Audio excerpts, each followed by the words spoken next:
We are live. What's up, everybody, and welcome to Painkiller already, episode 193. We're getting close to 200. We got a nice guest this week. We got JD2020, a.k.a. Josh Olin, a.k.a. JD. How's it going, buddy? And we got a very nice little sponsor this week. You guys may remember them from days gone by. We got AppWin.com. Tell us about it, Woody. Oh, you son of a bitch, you threw it on me? That wasn't the plan.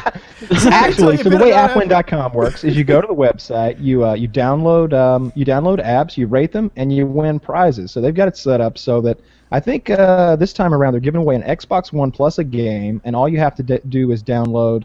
What's the name of the game that we need to download? War of Nations. War of Nations. Yep. How did you like War of Nations? You know, it's amazing. It's difficult to put it into words. You have nations warring with one another, and you really have to experience it to fully get it. Which nations warring excited you the most?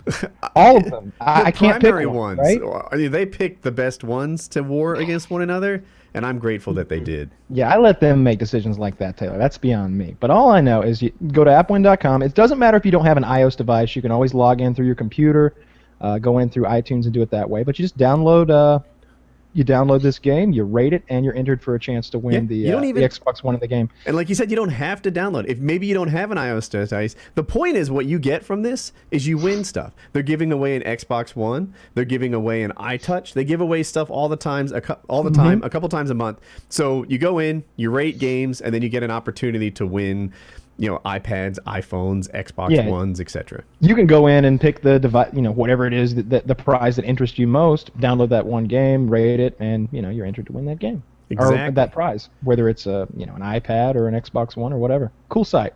Cool, very cool, wow. Very cool. So we work with them One before. of the rewards is 3 hours alone and unmolested with a celebrity of your choice. So I don't know how they pulled that, but definitely look into it.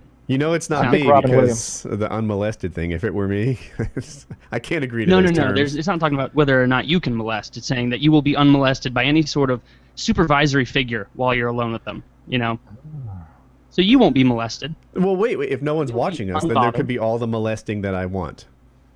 I shouldn't use the word molested. I should have anticipated you going here with this. I should have just said unhindered then. But, so it's been win an iPad. It's been a busy week in the news, huh? There's a lot of topics to hit tonight. A lot of stuff going on. There's a ton. I want to lead off with JD2020. Okay, sounds good. Because oftentimes I'm not the news. What? Fuck Robin Williams. Let's talk about JD2020. That motherfucker will have Robin to Williams wait. killed himself. What's that? I was saying, forget about Robin Williams. Let's talk about JD2020.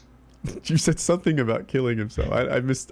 Yeah, he killed himself. He did kill himself. He did for sure. Yeah, he 100%. He hung himself with a belt. Left a note. I didn't hear that yet. I heard they were doing self-asphyxiated, which is consistent with what Kyle said. So I don't think it was the David Carradine kind of go fucking yourself and just die, if you remember Eminem's lyrics. I don't think it was autoerotic asphyxiation, if you will. I think he was just like, I'm tired of this shit, and he wanted to die. Right, that's what I think too. But I want to cover that topic and do it justice. Okay. But do you realize you're in the presence of JD2020?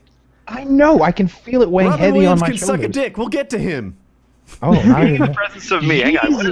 What does that even mean? What does that feel like? Describe that to me. I need to understand what this is supposed to be. It is it's like you got a job interview. It's like you got a job interview with somebody you really love. Like maybe if Arnold Schwarzenegger was giving me a job interview. Like it feels like that. Wow, that's high. That's pretty high praise. That's that's a lot of pressure. You're asking me to live up to the Governor? Come on. Yeah, he wants me to help him produce Pumping Iron 2. So that's the kind of energy that I'm rolling with right now.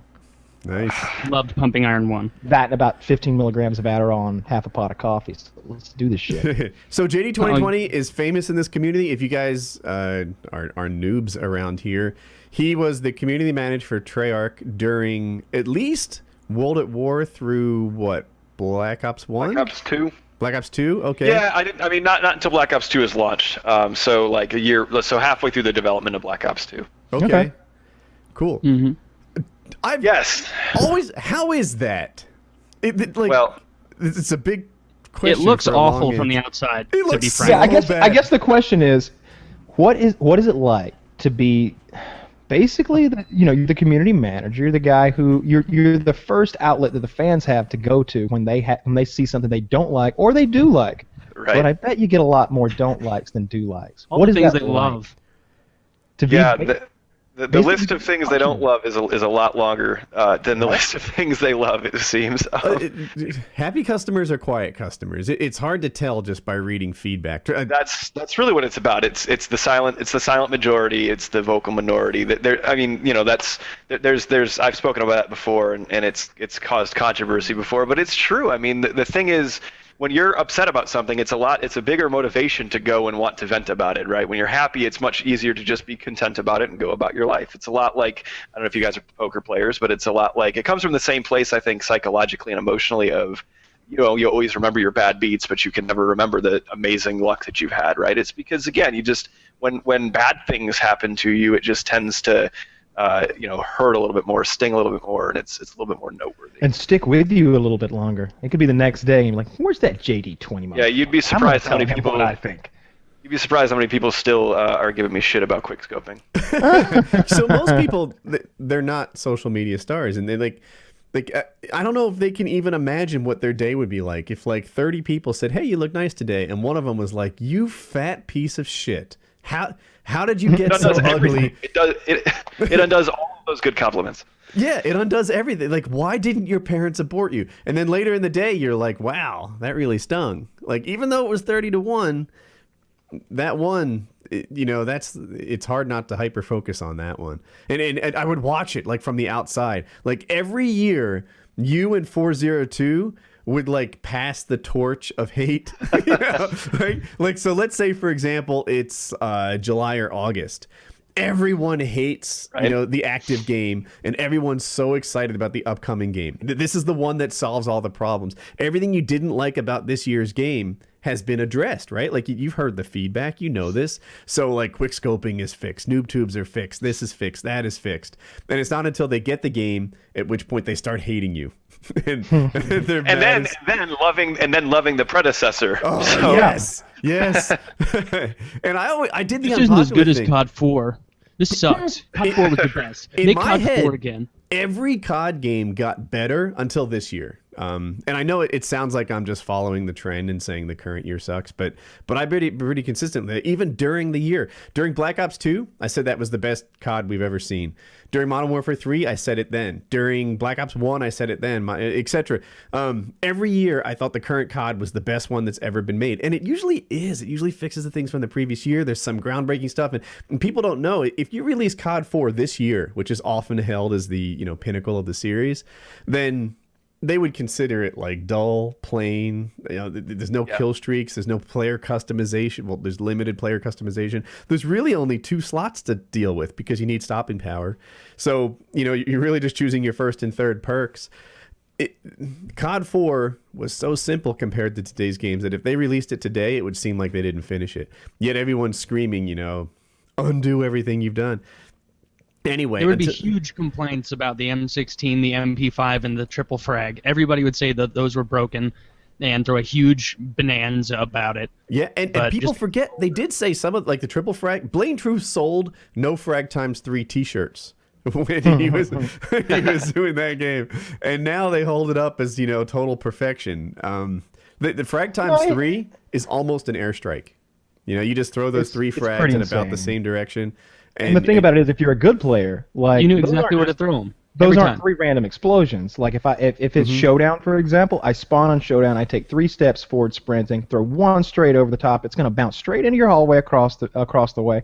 Throw the other one and angle it to the right. It's going to land on top of that staircase over there, cut off your rush and delay you by at least 4 seconds. And I throw the other one to the left. It's going to stop your rush over by the dumpsters. One man just locked down the whole map with grenades. Like, it's just pop, pop, pop, and they're going to go off.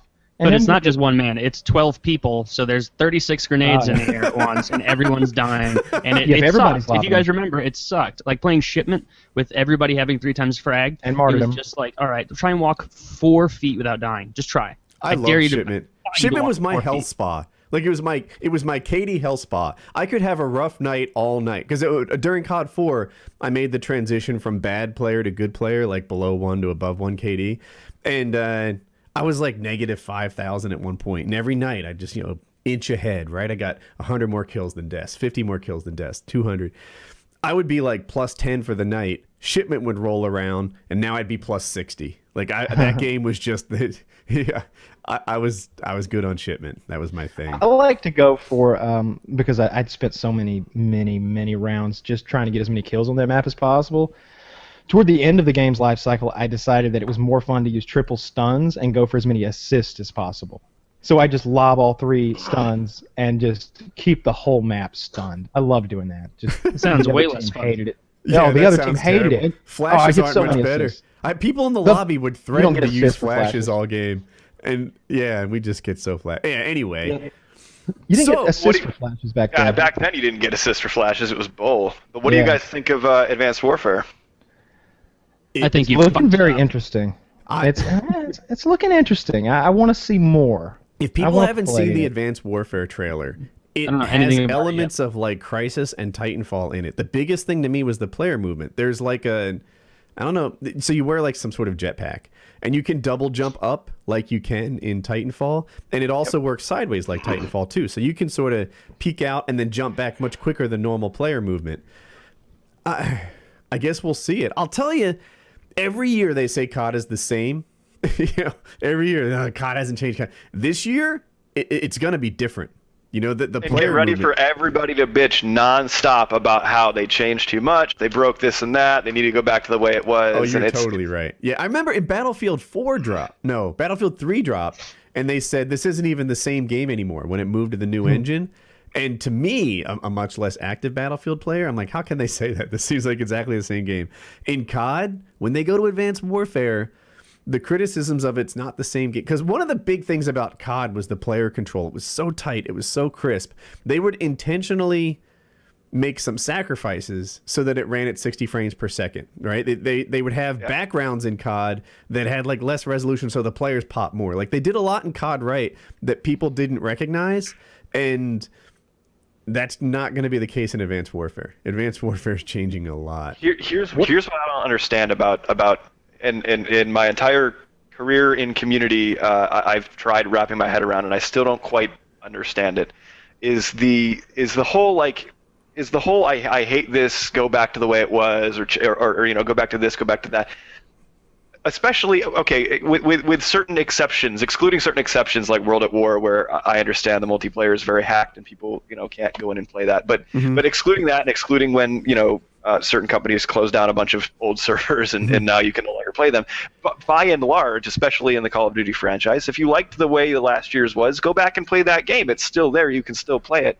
It doesn't mean that the new game that a lot of people, again, that silent majority, are really having a blast with and really enjoying. It doesn't mean that game did something wrong by innovating and changing and trying to break new ground. I mean, I feel like to not innovate and break new ground would be silly, because then you could never experience that new thing. At least by innovating and breaking new ground and trying new things, you still have the option to go back and play the old stuff when you want to. I mean, it's the best of both worlds. What did I hear about the frames per second on this game? Did I hear it was capped at 90? Or what? I read that somewhere. Capped? You mean like on PC capping at 90? Yeah. I don't know. I actually didn't read much about the PC version. On the PC version, like the rate at which your player moves and does stuff is somehow tied into the frame rate, so they have to cap it. Like if you could rock a Titan or something, and maybe JD knows more about this than I do, but if you could rock a Titan and get like 300 frames per second, then that would give you a much bigger advantage than it would on other games. Like your player might even run faster and stuff. Interesting. Oh, okay, you disagree. Well, yeah.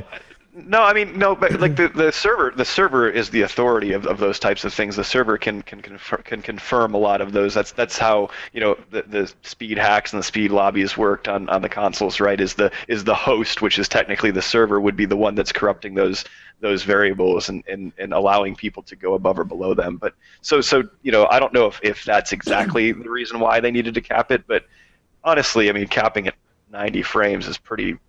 90 frames. I know PC enthusiasts are going to vomit all over the keyboard when I say this, and I got to remind you, I came from PC gaming. I mean, 90 frames is pretty friggin' fast. I don't understand the people who can really sense the difference between 90 and 120. Some of those guys want 200. Yeah, I'm with you. I'm with you, especially on 90 to 200. If you had said 60 to 120, I'd be like, there's something subtle about it. I can tell. I think if you put the two in front of me, I'd be able to tell the difference between 60 and 120. 90 and 120, I probably couldn't. But I will admit someone out there probably can. It's just not me. Yeah. But when I was going that frame per second thing on giving you an advantage and things moving faster, I got that off a Drifter video, and he usually researches stuff pretty tight. So, anyway, Advanced Warfare. So yeah, the way the players move is going to have a huge impact on the way that game plays. You know, some are too focused on the laser and stuff. It's not a death beam. It'll be fine. But the player movement is going to change. And another thing I thought,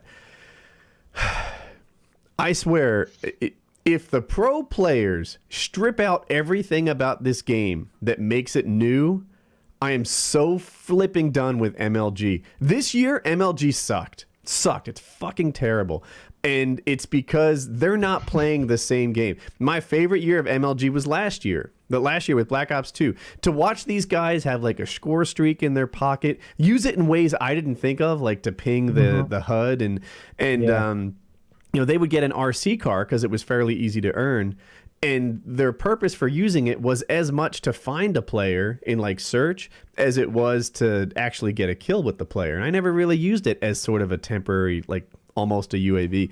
Watching pro players play with kill streaks and throwing more complexity at them was awesome. And then comes out then comes out Ghosts, and suddenly it's crap. Suddenly it's just a shoot 'em up game. It's COD 4 and not even COD 4 because there's no score streaks. It's the simplest bullshit, unfun, non-entertaining. Like Tell us how you really feel, Woody. I love it. Dude, I'm trying to think what's before COD 4. Was there ever a COD without 3. Score streaks? Okay, COD 3, 3 yeah, was we'll call it that. Disaster. COD 2 was fun. The finest game ever made. So, No. did COD 2 have score streaks? I forget. No. No? No, that started We with had ridiculous sniper rifles that Yeah, made I it know. not fun. They limited how many snipers could be on a team. But yeah, the pro community takes like this year's COD, strips it all the way down to COD 2, and that's how purists play. Fuck that. It is so dissimilar to what people play, and it is so uninteresting to watch them play this simplified version of the game where they only need to learn 4 or 5 maps and never have to make decisions regarding score streaks and stuff. And like, I get that they need to rip some stuff out because it's so powerful. I'll give them a pass for not having like squad mates and stuff, but good lord. Like, That's not how any other spectator sport works. You know, when you watch an NBA game, they're playing the same game that I play in my backyard. Basically, you watch same with every sport. You're watching the same game that I always thought was. When I was a kid, I came to the realization when I was pitching, and I was like, this is the same baseball that the professionals throw and the professionals hit, and that's kind of a thing when you get that in your head. You're like, this is the same fucking ball. They have wrecked Ghosts to the point.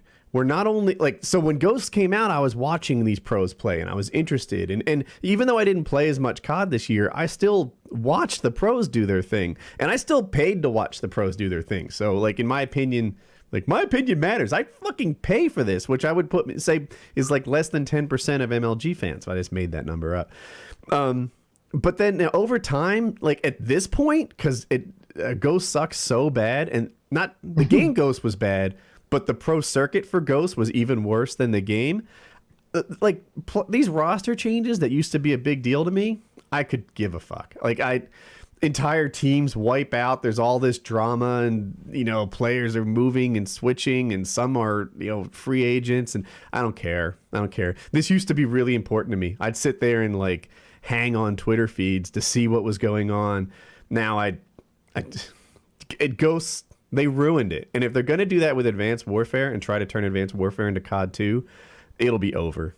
It's done. My biggest thing, I mean, I'm okay with minor rule changes and stuff and tweaks. I think that's all right. I didn't follow Ghosts at all closely enough to really talk about how much they changed it. But for Advanced Warfare, I'll give you an example. If they disable like double jumping, for example, in pro tournament, like that's the game. That's part of the game. You can't do that. If they start disabling fun like core movements and stuff to go back to the way it was, that's going to be kind of my line where I'm going to probably get on Twitter and start criticizing people. I take it even further. I need score streaks in this game. if they don't have score streaks in the game, or point streaks, or whatever they're called in Advanced Warfare, then they've done it completely wrong. Because like, to watch what they did, and to know that like a player had a helicopter in his pocket for the next hardline or something, like that was really a big deal. I'm not sure if helicopter's a good example, but like an airstrike is, and like, all right, these guys have this, you know, this hard point nailed down, but that guy has an airstrike in his pocket, so you know they're going to have a good opportunity to take it back, and you'd see that. And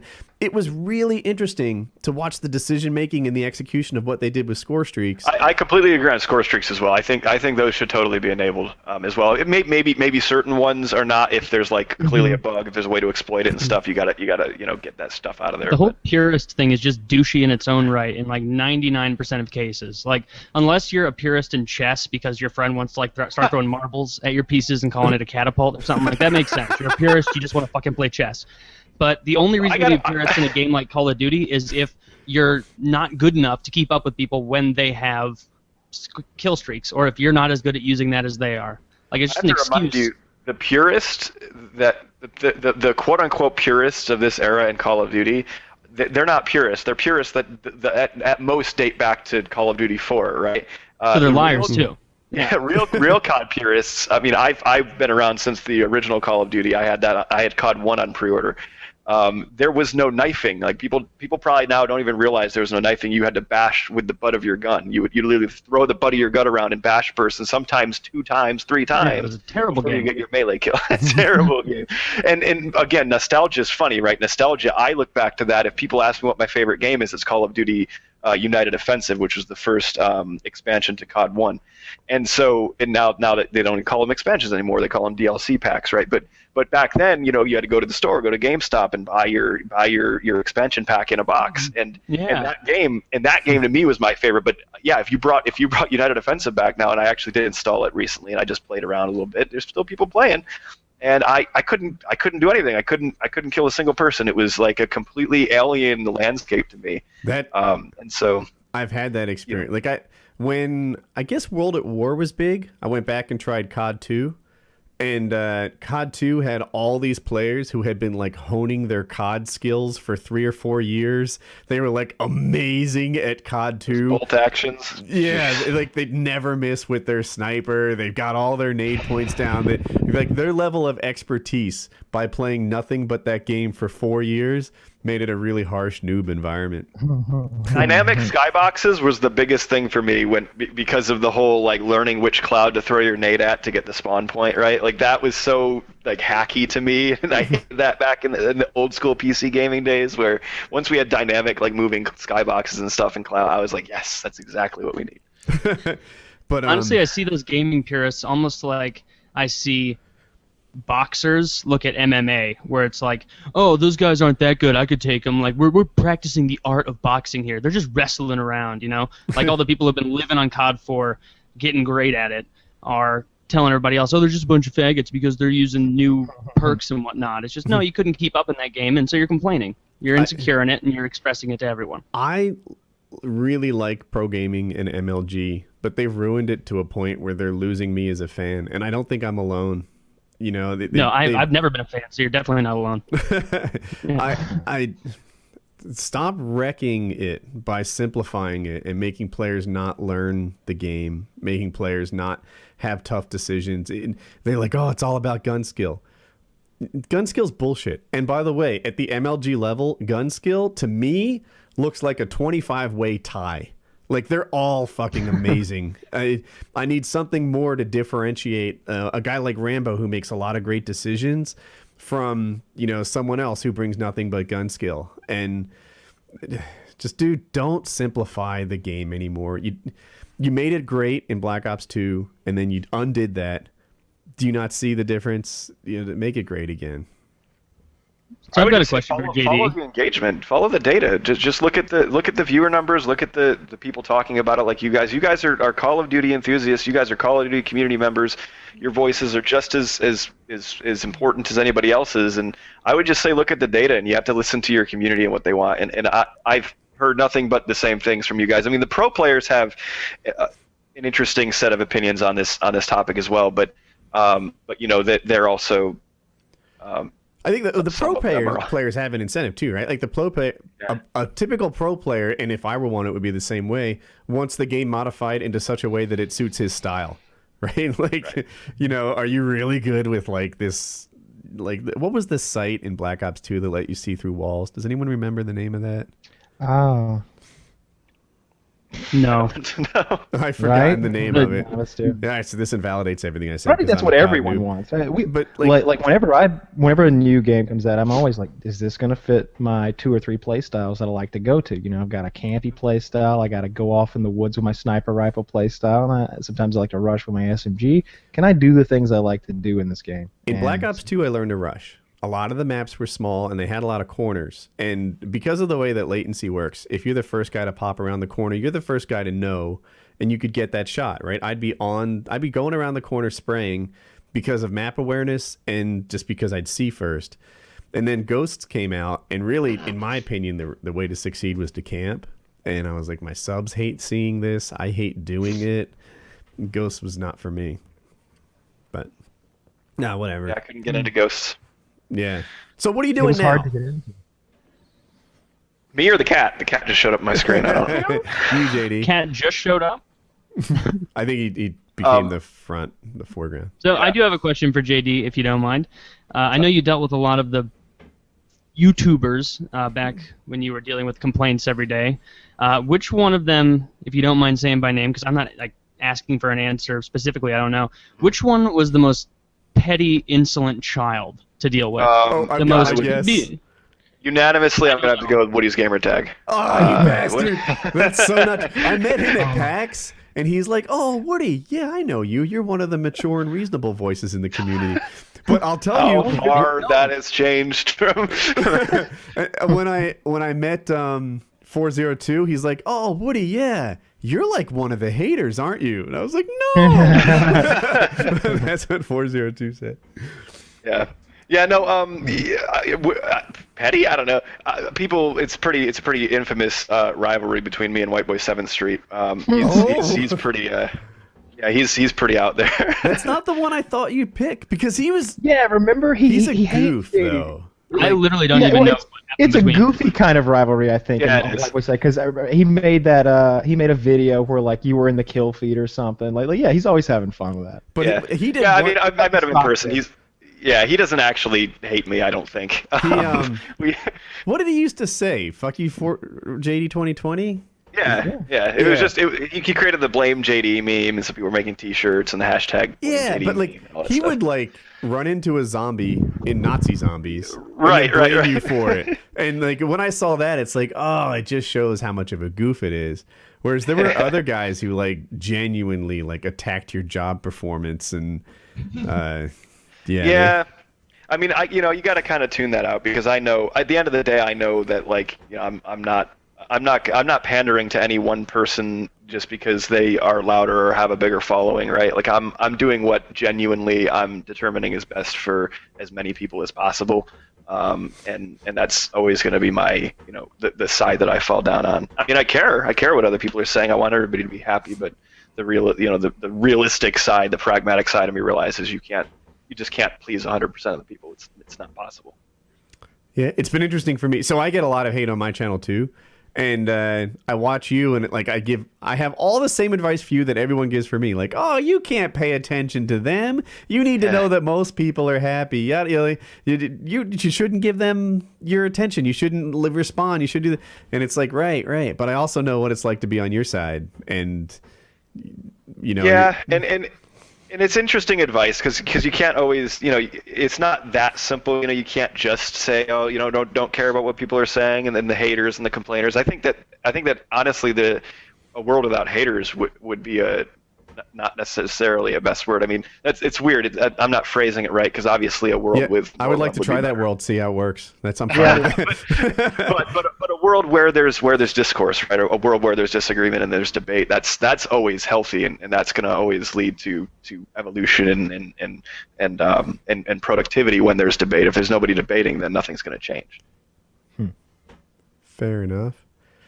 Huh. So you have a new game. What have you been doing since? I don't know. Treyarch? That's taking it back. That's like That was what 2011 was my last year. Was at, it? Yeah, that's true. On Call of Duty. Time flies. Yeah, it was a while ago. Catch us up Yeah, to date. time does fly. Well, because then I went and worked on League of Legends for a bit at Riot, and then I was working on Evolve at Turtle Rock, and now I'm back on the East Coast, actually in Atlanta, working for a small independent game developer called Xavient. Dude. They're working on a game called Lichdom Battlemage. This is quite the record here. So League of Legends, obviously gigantic hit. Yeah. And then Evolve, that just got delayed, right? It comes out like January 2015 or something. But it got delayed after I left the company, so Right, well, not my clearly if you were there, it'd be on time. fault. No, it would just be all my fault. So wait, you're in Atlanta. What, if you don't mind saying, what little suburb of Atlanta are you staying in these days? I am right up on the north perimeter, Near Alpharetta? near south of that. Okay. Near like Sandy Springs. Kyle yeah, I lives used to- north of Atlanta, too. I lived in Sandy Springs for about a year. It's a nice little area. Okay. Cool. So you're in Georgia, I take it. Yeah, I'm about an hour and a half from you right now. Okay. Well, I work up in Cumming. That's Okay. so I commute to Cumming every day. Yeah, I That's worked quite in the Alpharetta for job a long if you time. can get it. Sorry. Oh, Jerry. get it? It's spelled the way you think too. It's Oh, it is. Cumming. That's how I spell it. That's a terrible joke. Like it's a sexy Highbrow spelling. stuff. This is a highbrow program we're on right now. Oh yes, We're getting yes. there. We're getting there. Well, you're the topic of discussion. Don't blame us. Oh yeah, it's my fault. And so yeah, I worked on some big companies. I'm actually really happy to be at a really nice small company. It's very quaint. Lots of really smart people here, really talented people. They're like this oasis. Atlanta's a pretty decent city for gaming. Actually, it's been growing a lot over the last 5-6 years. But I think that especially at this company, they got like some secret sauce to them that is it's really exciting to be a part of this early on. This is their first game they've made. Lichdom's coming out on August 26th, so the future is. Wait, August 26th. So in 13. Well, these guys Yeah, will that's see right. this a little later. So Oh yeah, it's 10 not- days. 13 days. 10 days. Okay. 10 days. Yep. Damn. So I guess you can tell me about the game. I hadn't heard about it. Well, yeah, it's you might not have. I haven't been following. I have to admit, I haven't been following your channel that closely Nah, neither recently. have It was nice for you to invite me on the show, though, and I don't know how many other games you're playing and how you're diversifying outside of COD, but it's an RPG. So it's a single player only experience. It's an RPG where you're basically the mage is actually not a glass cannon. The mage is a badass. He's a steel cannon. So it's probably the only RPG where you're like just feel like a completely unmitigated badass as playing as the mage. What platforms? It's Steam exclusive. Again, their first title, so it's a lot easier to publish on Steam. Uh-huh. That's the beauty of working with them. Also, Steam has the early access program, and they've been in the early access program for a number of months, dating back to, I think they had a pre-alpha early access release, an alpha, a beta, a bunch of patches during the early access. And early access is pretty self-explanatory, is what it sounds like. It's where you get to buy the game at a substantial discount, but you get it early, and you get to be a part of helping to shape it and helping it to grow and evolve into the finished product. And so they've been doing just That's a cool. What was the amazing name of it knockup again? job. Did you say Leachfield? Lichdom. Lichdom. Yeah, Lichdom Battlemage. Lichdom. I'm on your website. How PC now. intensive is this game going to be? It's running on CryEngine, so it's definitely a beautiful game. You Okay. wouldn't think indie they're making basically like AAA fidelity type game, but they really are. To look at the game, it's an incredible, and again when you sit back and realize this is the first game that this team has ever made, that Xavient's ever made, it's unbelievable.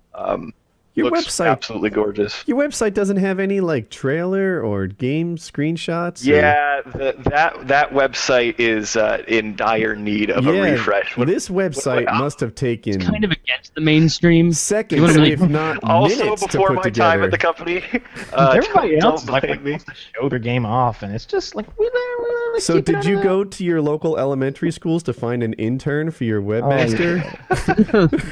Come on, you're a YouTuber. I can't believe you just didn't plug it into YouTube and find the trailer there. What is going on? Oh, I thought your website might tell me something about the game that I could scan during the show. You would think, yeah. It tells me So- the so spelling of the game. So that It tells you a lot about why they hired a guy like me to come in and shake things up. So what is the website? I just want to go look at this travesty. real quick. lichdom.com. Here, I can even link it. You'll tell me Move when to the you magic clicked of on the it. internet. What have I done? Have you clicked on it yet? By the way, we just sent about 10,000 people to the website. Yeah. I hope your go. website is more scalable than it is useful, because this. Wait, when freaking- does this- That when you does the employ show go up? special needs children. It goes students. up How many on- days? It goes Saturday up on afternoon. Saturday at noon. So did you click Saturday- on it, Saturday Marco? until noon. What's up? Did you click on the link? Yeah, I gave? see it. All right, so now you've Yeah, seen it's their really entire bad. website. There's nothing else. What did you Yeah. say? Oh, that's pretty bad. No, it's real bad. Like more than pretty Real bad. bad. Yes, Real bad. Half past Am awful, I would say. Am I the only one who, like, the Battlemage part is kind of partially cut off? It fits We on my have, we screen. have. Let me be clear. We have a new site coming out actually very shortly after this episode goes up, so you guys should totally go So back and check it did you out. just send a tweet asking for someone to Photoshop a thing for you? I do that for my thumbnails too sometimes. maybe I'm not so. judging. Oh man. Oh, God. Well, this makes me want the game. You guys are assholes. I'm still You excited about the game. The son of a website bitch. It'll doesn't be matter. cool. I just watched the trailer. cool. It looked very cool. Did you watch Well, the so trailer? so the game, yeah, you should watch the trailer. Especially the cinematic is really cool too. But the game. Let me just tell you about. I'll give you the quick elevator pitch. It's like I said, it's a single player RPG. You're going through the world as this a complete unmitigated badass. So your spells don't have mana bars. There's no cooldowns. You're just your combat is completely unshackled. The game itself is all about spell crafting and building building the most powerful spells that you can, figuring out how to the right combinations to take down certain bosses and to go through all these different areas. And so there's the game has 8 basic schools of magic. Sigils is what they're called, and so you got your standard elementals and a bunch of other non-elemental as well. You get kinesis. You can mess with people's movement and so. You use all of these different spell schools, and you use all the loot that you're collecting and all the items you're collecting throughout the game, and you're then using these to craft and build more powerful spells and all your spell. So you can thousands and thousands of spell combinations, and you're basically making the game your own. You're trying to find the maximum damage effects that you can put and you can create out of these spells. Yeah, I'm watching the E3 demo right now. To me, it looks a bit like BioShock with the plasmids and all the other things you can do there, mixed a little bit with Borderlands. I see we're getting a number popping up showing us how much damage we're doing, and it looks a little more free range than BioShock ever was because they kind of bottleneck you. But this definitely some inspiration for Borderlands. Yeah, and again, it's all about just trying to play around, experimenting with these spells, figuring out what's best. Because then all the spells do different things. You have your standard, lobbing. You throw out your standard destruction spells. You'll have different sigils and effects for doing CC. For locking down your enemies, freezing your enemies. You've got your shield, even the shield, right? Because you think of a mage's shield as a defensive. Even the shield, you can augment it to put off these crazy nova blasts. So even when you're shielding against an enemy, you're actually doing damage. The blink effect, typically mages blink effects are used to escape combat and evade getting hit, and you can use it for that as well in Lichdom, but you can also use the blink effect as an offensive weapon because you can close ground with it. It looks like. All right. not only close ground, but you can actually charge it up and have it detonate this nova as well and deal tons of damage or CC to your enemies. I'm watching the demo right now. Hold on a second. As you explain the game, I'm showing everyone the trailer. So don't copyright claim me, you son of a bitch. All right. Let me mention that it's the one.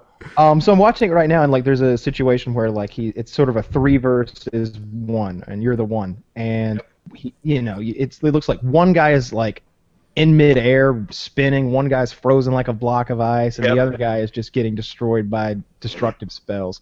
And it's this looks very, very cool. This looks Yeah, fun. you have your destruction, your mastery, and so the general flow is you want to I think the clip you're probably watching is whoever's playing is using kinesis to lift the person up in the air. It's locking them down. He's probably using another sigil to apply a certain mastery debuff to that person. So you're creating these stacks and stacks of additional augments. So that way, when you cast your critical destruction spell, it's going to all chain together and at the same time, and then the kinesis is going to slam them down to the ground. So if you stack all that up the correct way, you're going to get this massive 1,000-point critical as opposed to just dealing the whatever base 100 damage, 200 damage you're going to deal otherwise. So it's figuring out how to craft your spells in the right way and then combo them, and making sure you're CCing the right enemies at the right times, and you've got your encounters with some ranged enemies and with some melee enemies and guys who fly and can freeze you. It's just there's just so much variety for a game that is a single player only experience. You wouldn't think there's a ton of variety, but we're already seeing it's taking players over 30 hours to complete the entire game. That was my next question. Was there any multiplayer, and how long did it take to complete the game? So you got them both. Okay, so about 30 hours of campaign mode. Okay, this looks like it'd be a fun little experience. Next question. Good. Yeah, in the U.S. it'll be $39.99 on Steam, full price on August 26th. But you can still, if you get it today, you can still get it for 25% off because it's the early access beta. What's today? And then when the full game unlocks, you can.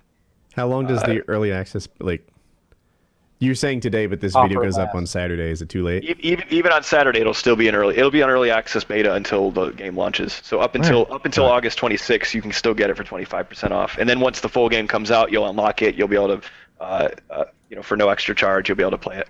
So yeah, so $30 instead of 40. So that's definitely better. All right, I like it. This is definitely nice. So yeah, I've got it's like Borderlands. It should be fun, and it looks nothing like the website, which is excellent. Yeah. Hats off for diverting away from the website styling. Yeah, we applaud your decision to be nothing like that piece of shit. I'm gonna before it you're actually looks recording. like a lot of fun. Before you're recording the next week's show, I'm gonna be tweeting you when the new site comes out, and I'm gonna be like, guys, check out the new site. Make sure you plug it on the next show. I'm a purist with sites. I think you should have stuck with the old one. Is what I'll say. Right. Yeah. Oh, there's so much Bring it full complexity. circle. I love it. Yeah, that should be our reply. Like, you fix it, get it all slick nicely, and we're like, I think we like to. I kind of like the bug. Popular Yeah, dude, and that's other people are gonna play. No, the original website was so much better. You suck. I knew about the game when the website looks like it was designed by a bunch of autistic 3-year-olds. Now it looks like a real website. But, Dude, I think everybody wants to know what was when you left Treyarch. What led up to that? Was that a voluntary leave? Was that a mutual? Was that a completely involuntary leave? How did that go down? Yeah, it was a resignation, and at the end of the day, when you look back on that, the franchise was kind of going in an interesting direction. The way that they were running the franchise was going in an interesting direction. You're being lots of things being outsourced and not necessarily being handled in the way that I wanted. People had this on the outside. People had this perception that I was the end-all, be-all decision maker, but that's the furthest from the truth. Especially at Treyarch, where that was my first job in the industry. I was the greenest community manager you can think of. So I had next to no actual authority at the company, and so the people who did have authority at the company wanted to do things that I just didn't agree with. So on the outside, to me, it looked like David Vonderhaar got really involved as co-community manager. And then I wondered if that played, if that had any impact on your decision to go. That was actually a fight for me to get more of the team involved. So if you want to go way back, you must start talking about like community management as a discipline. It started back in the day as more of the dedicated community management model, where community manager acted as insulation between the world and the developer, and so all lines of communications funneled through that one person, or if your company had 2 or 3 community managers, then it would funnel through those 2 or 3 people. But the point is that community layer would act as that wall, and that was kind of counterproductive. at the time, Riot had been paving the way with a lot of really impressive community culture and a lot of, and on the heels of Blizzard, who had been doing this for a long time as well, more integrated community model where there are more touch points between the players and the developers. And so I was observing those things and taking cues from the rest of the industry and the people doing it right. And I thought that was probably the way that discipline was supposed to be evolving. So less about community managers being the big famous spokespeople on the pedestal that people misunderstand what they do, and more about if someone wants to have a design question, they should be talking to the design director. They shouldn't be talking to me, who is talking to the design director, right? To just cut out the middleman. I mean, so from the outside, it seemed like Vandahar liked his community manager role. I mean, I'm sure it's frustrating because there's so many trolls and complainers, but he definitely likes the. Well, so I mean, engaged. I don't want to speak on what his feelings are, but he definitely grew into the role and embraced it to a certain extent, and so that was actually really good. That wasn't necessarily a bad thing. The other things that I wasn't too happy with, I just don't. There's no need to harp on it and go into it. But I think then the following year you saw Rob 402 left as well, and people started right when that happened. People were like, whoa, like right after JD2020, like there's got to be something, there's got to be a sign there, and so, yeah, I mean, it's just not useful to harp on the past, but yeah, it was a sort of a mutual thing. We handled it pretty gracefully. I hope that the people on like the internet kind of perceived it that way too, where there wasn't really any bad blood. It was graceful, I guess, and there wasn't a ton of bad blood, but from my perspective, there were a ton of question marks. Like, oh, they're not telling us what really happened. I wonder what really happened. So, it's not me, but some people would just like plug in all the holes, like, oh, what really happened is, this wild thing or that wild thing, because there wasn't like a full explanation. It was just, it's kind of hard to explain because like some of the decisions and stuff, like some of the contributing factors to me making that decision, some of those things are like still confidential, right? Even to this day are technically still confidential, and certainly at the time they were confidential because there were plans being in place and things that were going to happen that maybe did happen, maybe didn't happen, but at the time certainly couldn't be talked about because that'd be like ruining certain other reveals and stuff. So like those are the reasons why that we had to be coy about it, and even to this day, I gotta be careful because I still have to honor confidentiality, and I don't want to get sued. Is there something you can explain at a high level? If we don't go into details? You mean regarding your me leaving? Motivation to go, yeah. Yeah, well, I mean that's what I've been trying to do. Basically, the decisions to go in certain like key directions with the franchise that I just didn't think were, especially on like the community front, that I didn't think were going to be helpful to the community. I didn't think that paying for Call of Duty Elite was a good idea at all. I thought a lot of those features they belonged in where they were in the community. We had built a really robust stats site. I don't know how many of you guys remember this. This is going way back, but for World at War, we had built a tremendously in-depth stats site for that. At one point, we even patched in zombie stats, because at World at War there was no zombies mode really at launch. There was that one extra bonus level, but once we started actually building out like real, more zombie DLC, we even integrated that into the stats site. Like that was kind of the laying the groundwork for for what that was evolving into. But then it started evolving into something that I didn't really like. So Battlefield still does that for free. As one example that I can give, I would say that would be one example of something that I was a contributing factor to why I didn't want to. Elite started. I also felt. Oh, go on.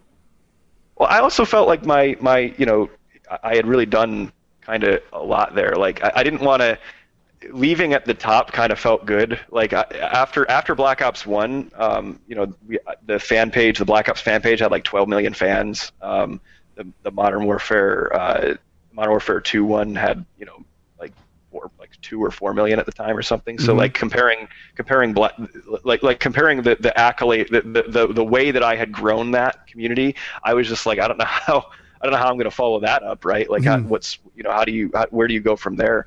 And I had been also working on it, the same franchise for so long. I just felt like a huge part of my motivation was not so much me not being happy there, but it was more about there were so many other things that I could do, and I still felt like I had a lot to learn, which is why, I mean, like I said, I was kind of looking at Riot and seeing what they were doing. It shouldn't surprise anybody that I went and worked for Riot after I left Treyarch, because they were, doing a lot of that exciting new stuff in a new space and free to play and all the esports, all the stuff that I was really pining for. Esports in COD didn't even take off until after I left, ironically enough, right?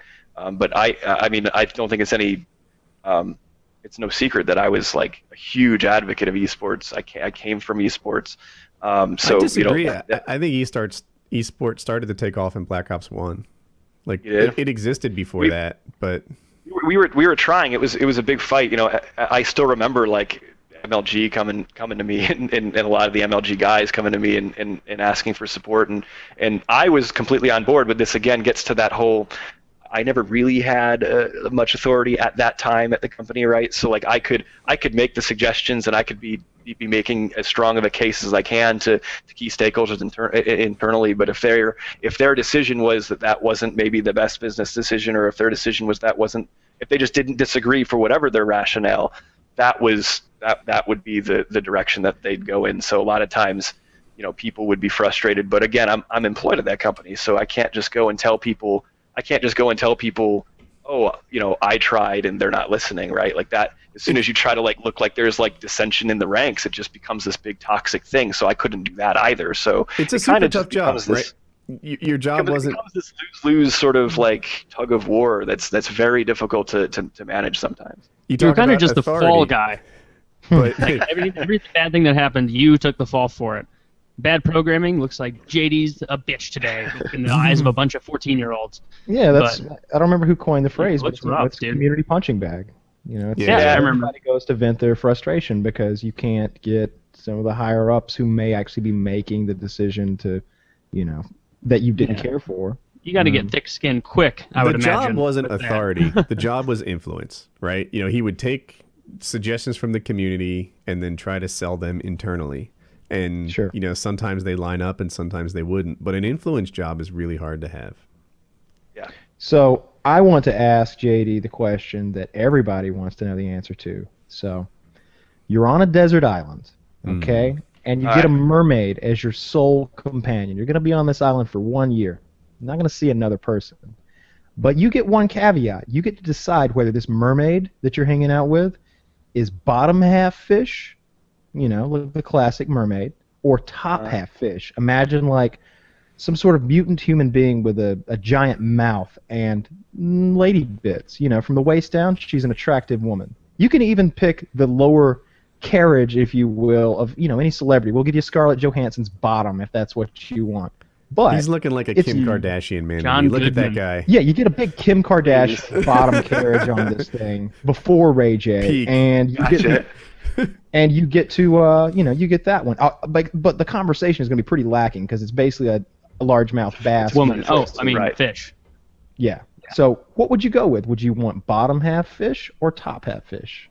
And it's for 50 years, not 1 year, because you could just say I'm not going to fuck the fish thing for a year. 50 years. Okay, it's the rest of your life, sure. Wow. Yeah. Until you're dead.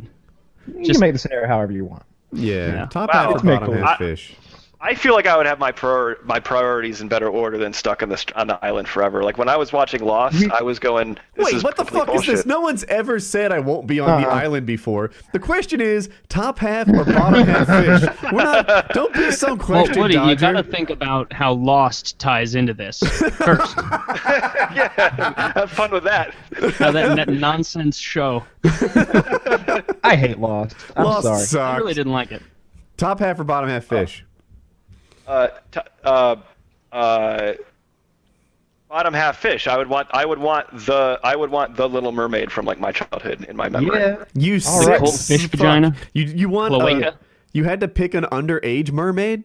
That Yeah, was get your Ariel thing? up in there. No one has ever picked an underage mermaid as a Hey, there's companion no before. underage in the I mer know. community. He's like, can I get like a 13-year-old mermaid? Because do that's you know how what I the roll. age of consent is for mermaids? In 12. fish Non-existent. in fish years, that could be like 70. Come on, how long are their life expectancy? Exactly. I- The age of consent for mer people is 12, and You that's are because the they have shut. You're the International first one Waters to go Woody. pedo on this question so far, and that's saying something. I want a Little Mermaid. I want a Little Mermaid.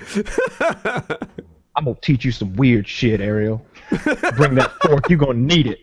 The best thing is seeing that cat. Are people gonna see the cat too, or are they gonna? Yeah, gonna see the Everybody cat. sees the cat. Okay, that's the most hilarious thing. That voice with the cat. I like how it's just so terribly matched to what he's saying.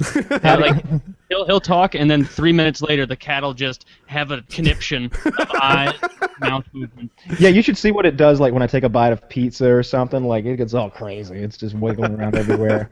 I like the cat. Sometimes he leaves like moves over or something, and the cat just stuck in some weird position. That's awesome. Okay, so I think it's time for a new topic, and we have, I should say. I want to talk about which Robin is- Williams. Robin Oh, Williams. okay. So All you right, really Did not know that he killed himself, Woody? Was that news to you when we brought it up at the beginning of the show? No, it wasn't news to me. I knew he hung himself. I didn't know that he used a belt. That was about, and that there was supposedly a note. That's what. So what I news was to me. told today was that there was most likely a note, because here's what the cop said in the interview. He said, we're not discussing a note, or he said, we're not discussing the note or a note at this time. And that was just like a huge context clue to me. Like, hey guys, there's a note, but we don't talk about that. So there's a note. He hung himself with a belt. Well, And- hang on. It's really hard to It's really hard to accidentally suffocate yourself. You know what I mean? Like that's hung not himself. an. Yeah, he killed Right. No himself. one's so- saying it was an okay. accident. Yeah. Yeah, I it's was definitely wondering- suicide. Okay. I mean, the Kill Yeah, Bill guy did it. He left a suicide note. Definitely a suicide. He hung himself with a belt, and I was told today that he had slit his wrist a few times as well. Damn. He's been battling depression for a long time. Like it's a kind of I guess a well-known thing for him. I didn't know it. I had no idea. Yeah, but all of the comic community knew that he had been He depressed. seems and- like he would have a dark side to me. His comedic style is so manic, so crazy and off the wall. He's just, oh, I'm this guy, and oh, now I'm this guy, and he's just like nuts. We're leaving stuff He's out. the He's same- been battling depression, cocaine, and alcoholism. Yeah, he's been an addict, a very well-known addict. You know, he went to rehab and everything. But he to me, I was still like really surprised, and I still would have been really surprised, even if I had known that he'd been battling depression. Like he just doesn't. He was so I agree. He was really manic. He was a kooky guy, right? But he was always such a positive guy. He was always so happy. Like even his dark humor. Like I don't know if you watch his stand-up. It's pretty like not PG for the kind of Not at all. movies and films that he's kind of been little known for in blue. the past. Yeah. So like, but even in consideration of that, even during that, he's still like super jovial, super like really positive, outlooking And- guy. And he was a great comic, great comedian, but he was a great actor. You see him in Good Will Hunting. You see him in Good Morning Vietnam. You see See him in him. Flubber. He or you fucking get- was a horrible actor. He was the No, biggest he's piece not. of shit. Time out. actor. Have you Fuck. seen? Whoa! Have you seen Good Will Hunting? He did not make Good Will Hunting. Watch Good He Will made me Hunting cry. again and pay attention to Robin Williams. He was fucking shit as an actor. And I've if there seen was it a 3 movie times. I with thought he was Robin Williams excellent. on it, it's probably thought he was bad. really good. He I was thought he was good excellent. in Aladdin. When That's he's the telling entire that list. story about his wife farting herself awake, and then the audience gets a laugh, and you get this high moment, and then he starts talking about, and then the cancer took her away, and he's just like talking about this loss of his wife and this painful moment, and there's this time Amazing. when Matt Damon's character like says something offensive about his wife, and he gets all physical, and like you're like, all of a sudden you're like, Robin Williams is a big guy, he whipped Matt Damon's ass, and he totally could like. Good Will Hunting, Robin Williams totally whips Good Will Hunting, Matt Damon's ass. I think they even have like a question there where like I think Matt Damon asks Williams how much he benches, and he's like about 285. How about you? Don't worry about it. What's this book? Yeah. Like, and you look at him, you're like, yeah, that guy's built. Like Robin Williams looked really powerful in that movie for some reason, which I'd never seen him look that way. I look thought back. he was an actor. I'm sorry. Two Williams. things. watched that- I We're just watched that filibustering movie. here, and I'm not getting a chance to talk. Listen, one, he was a shit actor who played in a lot of shit films. It doesn't matter if we're talking about Mrs. Doubtfire. Was there a Mrs. Doubtfire 2? Maybe that's still Not with coming him out. in it. If there was, then he wasn't in it. You know how that goes. I think he acted it, or I don't know. I keep hearing Weekend at Mrs. Doubtfire's. There was Flubber. Was there a flub or two? I forget. What was a If- kids movie, man? You can't If throw Robin that in Williams there. is in a movie, it's probably him doing his signature sort of, "Wow, Zany, That's I'm the like- fuck up." that'd be like my if we're thought talking about process Vin is so Diesel. quick. It's the same shit again and again and again. The guy had one character that he milked since Mork and Mindy. That's the first thing. And his comedy wasn't funny Bullshit. because again, All the it viewers was- are going to get that Wrong. reference. It was, Here's the thing. He had Here's the so thing. many. He had so many. He had so many accents. He could do so many impressions. He could do every nationality. His John Wayne was great. He had all these bits, lots of comedy, years worth of work, several specials. No one gives a He shit was a about good accents. actor. No one And says in Kevin those movies- Spacey's you an mentioned amazing Flubber? actor That's a because he does children's film. accents. He did tons Listen, of no, children's he's- films, and they all suck. He's And then there's another thing that I'm not getting out because Listen, Robin Williams is he's good in a different reason, in a different for different reasons. You're not going to compare Robin Williams as an analog to like Gary Oldman, right? Gary Oldman's a brilliant actor for a different set of reasons for why Robin Williams was a brilliant actor. This talking about Robin Williams is not going the direction I thought it would. I thought No, it was I going know to be Woody like was a, gonna go oh man, I'm really anti-Robin sad Williams. about this. Like He this had is the a bone to first pick. celebrity that's I made got me more. sad. I can't die. I But got Woody's more. just like overrated. overrated, sad but when that's not celebrities my die? primary point. Shut the fuck up. My primary point, I'm not that mad, but my primary point is this. Everyone is celebrating this guy in reaction to him killing himself. No one was talking about him 4 days ago, right? But now that he killed himself, memorials are popping up. They're loving this guy. They're watching Netflix marathons. Movie theaters are playing his shit movies for free. And everyone... Look, it like- comes Well, from the that's just same good psychology. business. It came from the same psychology of silent minority, though. I mean, it's when things are good, when you're happy, when there's nothing bad going on, you don't have a reason to come out and start talking. When something bad happens, you come out and have a reason to Listen, start talking. And of course, if there are people have on they the have edge a of suicide, they should hear this. You will not be celebrated like Robin Williams. If someone out there is thinking to themselves and they're on the ledge, what we're that's an doing for interesting- Robin Williams is not what we should be doing. Fuck Robin Williams. And that's the core of where I'm coming from. Fuck this guy who killed himself. You know, if he had died of natural causes, if he had wanted to live and didn't, like I don't know, Patrick Swayze or any normal person, then I wouldn't be ripping on him. I wouldn't be saying You're not any of this. nearly as But hard on Heath Ledger because you liked Batman. Because Robin Williams killed himself, I am not interested in turning this guy into some kind of national hero. He was a national treasure. He killed himself, guys. And there are other people who I swear are going to follow in his footsteps. And I'm not interested in that happening. Fuck this guy. Don't kill yourself. That's one of my biggest... He hung himself and possibly split his list and No, dude. Fight your demons. It'll get better. I don't see it. I don't see it as black. I respectfully disagree. I don't see it as black and white as that, Woody. I think that, for example, I think that all the attention that the media is giving it now is actually going to have another positive effect on calling more attention to the issue of depression, the issue of so many people who are affected by it. I was one of the people who didn't, and still am in a lot of ways, didn't truly really understand what depression's about, right? And the reality is if somebody like Robin Williams, who's just loved and respected worldwide, Robin Williams didn't really, I can't imagine he really had haters in the way that like Justin Bieber has haters, right? Listen to me. So listen for a second. I've been depressed and I've tried to kill myself before, and I know the psychology that goes into it for at least some people. And there is a certain, they'll love me when I'm gone. They'll miss me. They'll appreciate the good parts of me. There's a certain... I wish they paid attention while I'm still here. There's a certain I'll show them aspect to the act of suicide. And what we're doing with Robin Williams and celebrating what a national treasure he was, fuck that. No, dude. Robin Williams tried to kill himself, and I'm done with him. And the reason that I'm done with him is that I don't want you, whoever's watching this, to try and kill themselves too.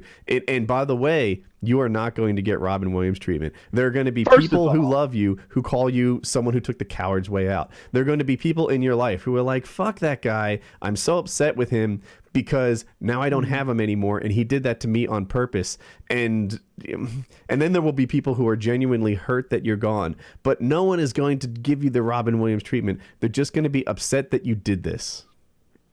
I really don't. I kind of disagree with both of you guys a little bit in that I don't think it's going to spark a very good conversation, maybe a little bit on suicide and depression and issues like that, but this is something that's happened 1,000 times before, and people will give a shit for 4 days, maybe a few more because it's someone famous, then they'll forget about it. And I also don't think it's going to cause anyone to kill themselves who otherwise wouldn't have. If it's not going to get somebody who's like, you know what, this week sucked. Robin Williams got a bunch of accolades. I'm going to try this. You have It's to not going to do understand that. what the edge is What like. it is going to do, though, is continue to propagate this victim culture that we have in the United States, where everybody wants to be a victim because it doesn't matter why you're victimized or if you truly are. It's just you want people to feel bad for you. And so people are going to see this as another way of like, yeah, I'm just like Robin Williams. I feel like that all the time. And people are just fishing for attention and using it selfishly. And so I think we'll see that more than anything. All right, so here's where I stand on this whole thing. I think that there will be a little bit of positives that come out of this thing. I think that suicide and depression are going to... Someone will do a special on it. I can imagine there'll be some ABC special about Robin Williams that'll be an hour long where they'll sit down and talk about him. And, Maybe a fundraiser or two. and yeah, some stuff like that. Yeah, very much so. There could easily be a fundraiser, like I we hope joke. not. Yeah, I totally. hope not. I can All those just things see a could happen. fundraiser Look, no, kissing his you ass got for your an turn. hour. You got your turn. Okay. Simmer, motherfucker. All right, so look, I don't think anyone's going to hurt themselves because Robin Williams did it. Nobody's going, well, the genie did it. I might as well. Nobody is doing that. I don't think. I think it might even prevent a suicide or two when people see the pain that maybe this has caused. I'd like to see his family on TV crying. Maybe that'd help keep some people from hurting themselves. But I think that Robin Williams was an excellent comedian. I think he's top 5%, top 10%. I think he was an excellent actor for the comedic films he did. I really enjoyed Good Morning Vietnam. I really enjoyed, was it The Fisher King, maybe? And Good Will Hunting, and Dead Poets he has Society. one where he Dead goes Poets to... a bunch of Society. other boring shit. I didn't care for that one. But my point is, I feel like he was a very talented guy. He could do a lot of things to entertain people, and I liked him. But it's a real shame that he killed himself. But I'm with you, a little, Woody, in the fact that I'm like, let's not just spend all day going, woe is me, and feeling sorry for this guy. Like, there's a quote, and it's getting passed around a lot right now. It's on Vine. It's a big Vine. And it's a quote from Robin Williams. It's an anti-suicide. Is it that thing temporary he said. solution or permanent? Well, it was in a solution? movie, so Temporary he didn't solution. really say it. Everyone did he? says that. It looks like he's on a talk show. I thought he said it in a movie. Well, it looks to me like he's on like Geraldo or something. What like was the Oprah. quote? He said, Oh, no, it is for a movie. I've seen It's the movie, a actually. permanent solution to a temporary problem. And I Yeah, swear I've in heard the that movie, so his many son times in so many places. I'm not sure we can attribute it to him. You know what No. people say all the time when the survivors of suicide attempts, especially the ones who really pulled the trigger, for lack of a better word, the ones who shoot themselves and they live, the ones who jump off a bridge and they make it. They always tryhards. say, the doers, not the thinkers. The people who jump off that bridge and survive, they say, as soon as I left that railing, I immediately regretted my decision and completely wanted to live. And that's all I was thinking about on the way down to the water. They almost always say that. Now, the reason for that is because the ones who didn't say that went back up and jumped off the bridge a second time, first of all.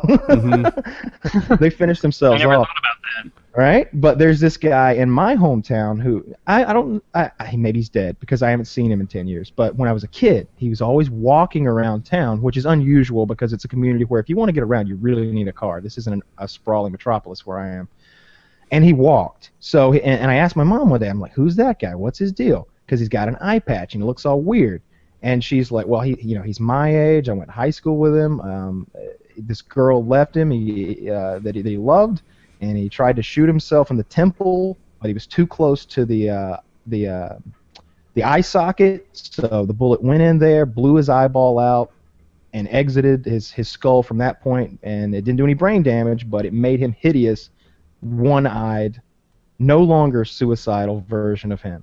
And in my opinion, losing the girl, not worth killing yourself over. Losing the eye and, like, I don't know, an eighth of your face, pretty good reason to kill yourself.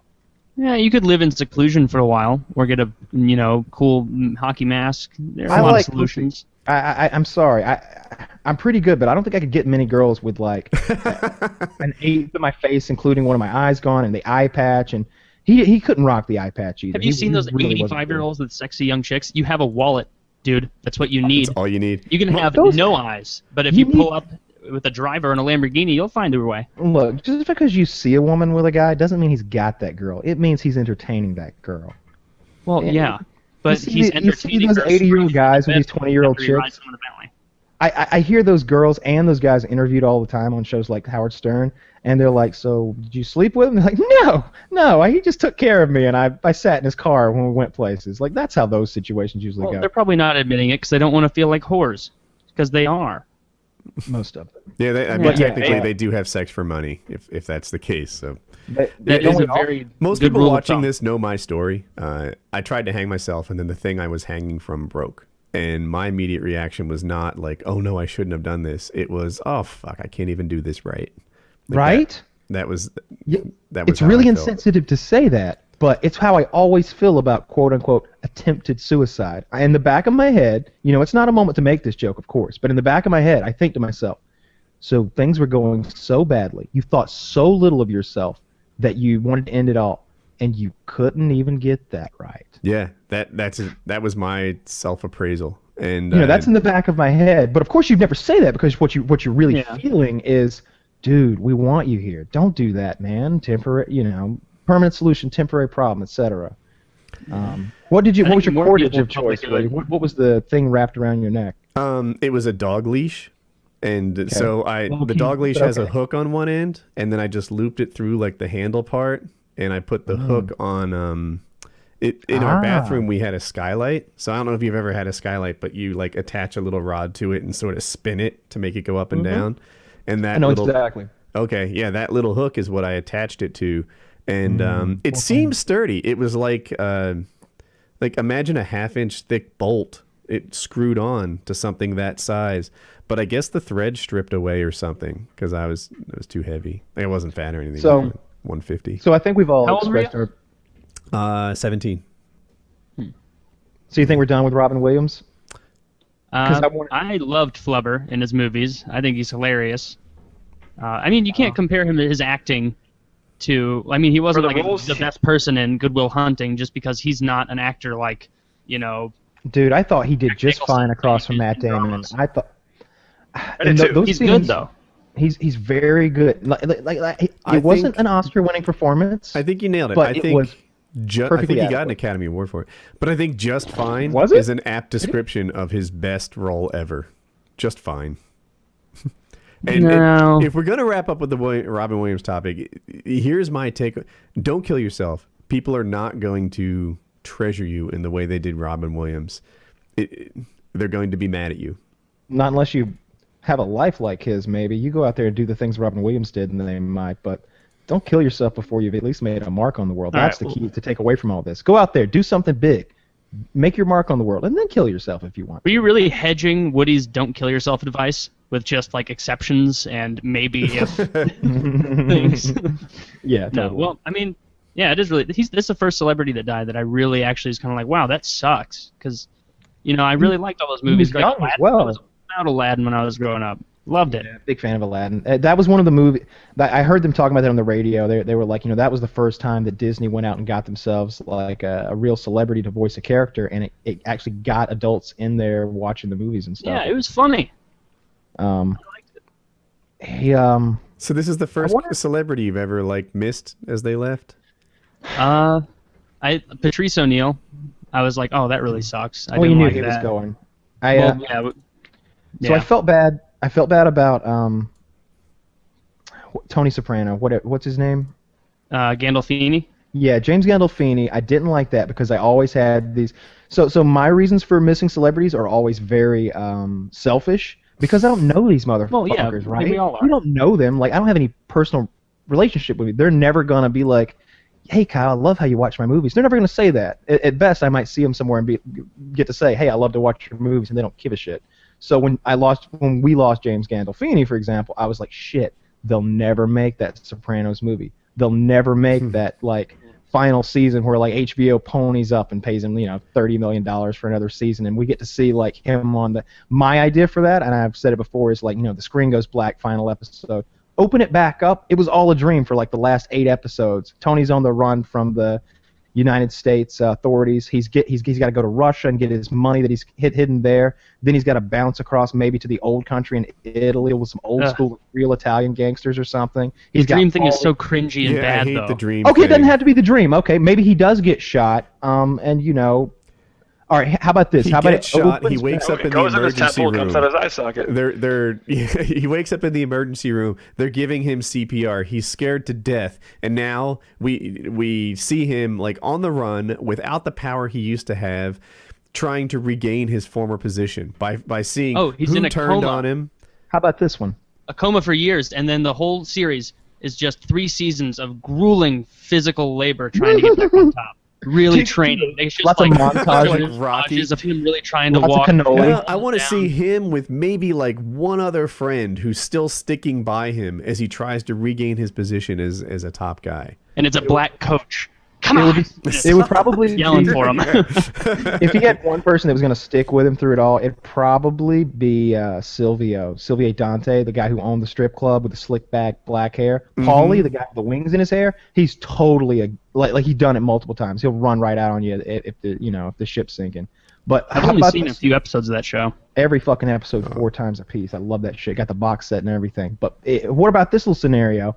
What if it starts right where the last one went off? Maybe a gunman comes in, and what if Meadow shoots the gunman in the back? Because like, what if she's like, what if you hear bang, bang, bang, bang, bang, and you look and Tony's like got his arms thrown around his wife like to shield her from bullets, but it's Meadow. She's shot a would-be shooter in the back, and they're like, we got to get the fuck out of here, and they go on the run. Or how about this? How about you see a gunman come in, shoot Tony You're all full the of way. ideas. What? Oh, I thought about this. What if the gunman comes in and lights Tony up, shoots him like 3 times in the chest, everybody's screaming. You see the ambulance roll up, they throw him on the stretcher. The gunman flees, of course. They throw him on the stretcher, they wheel him into the ambulance.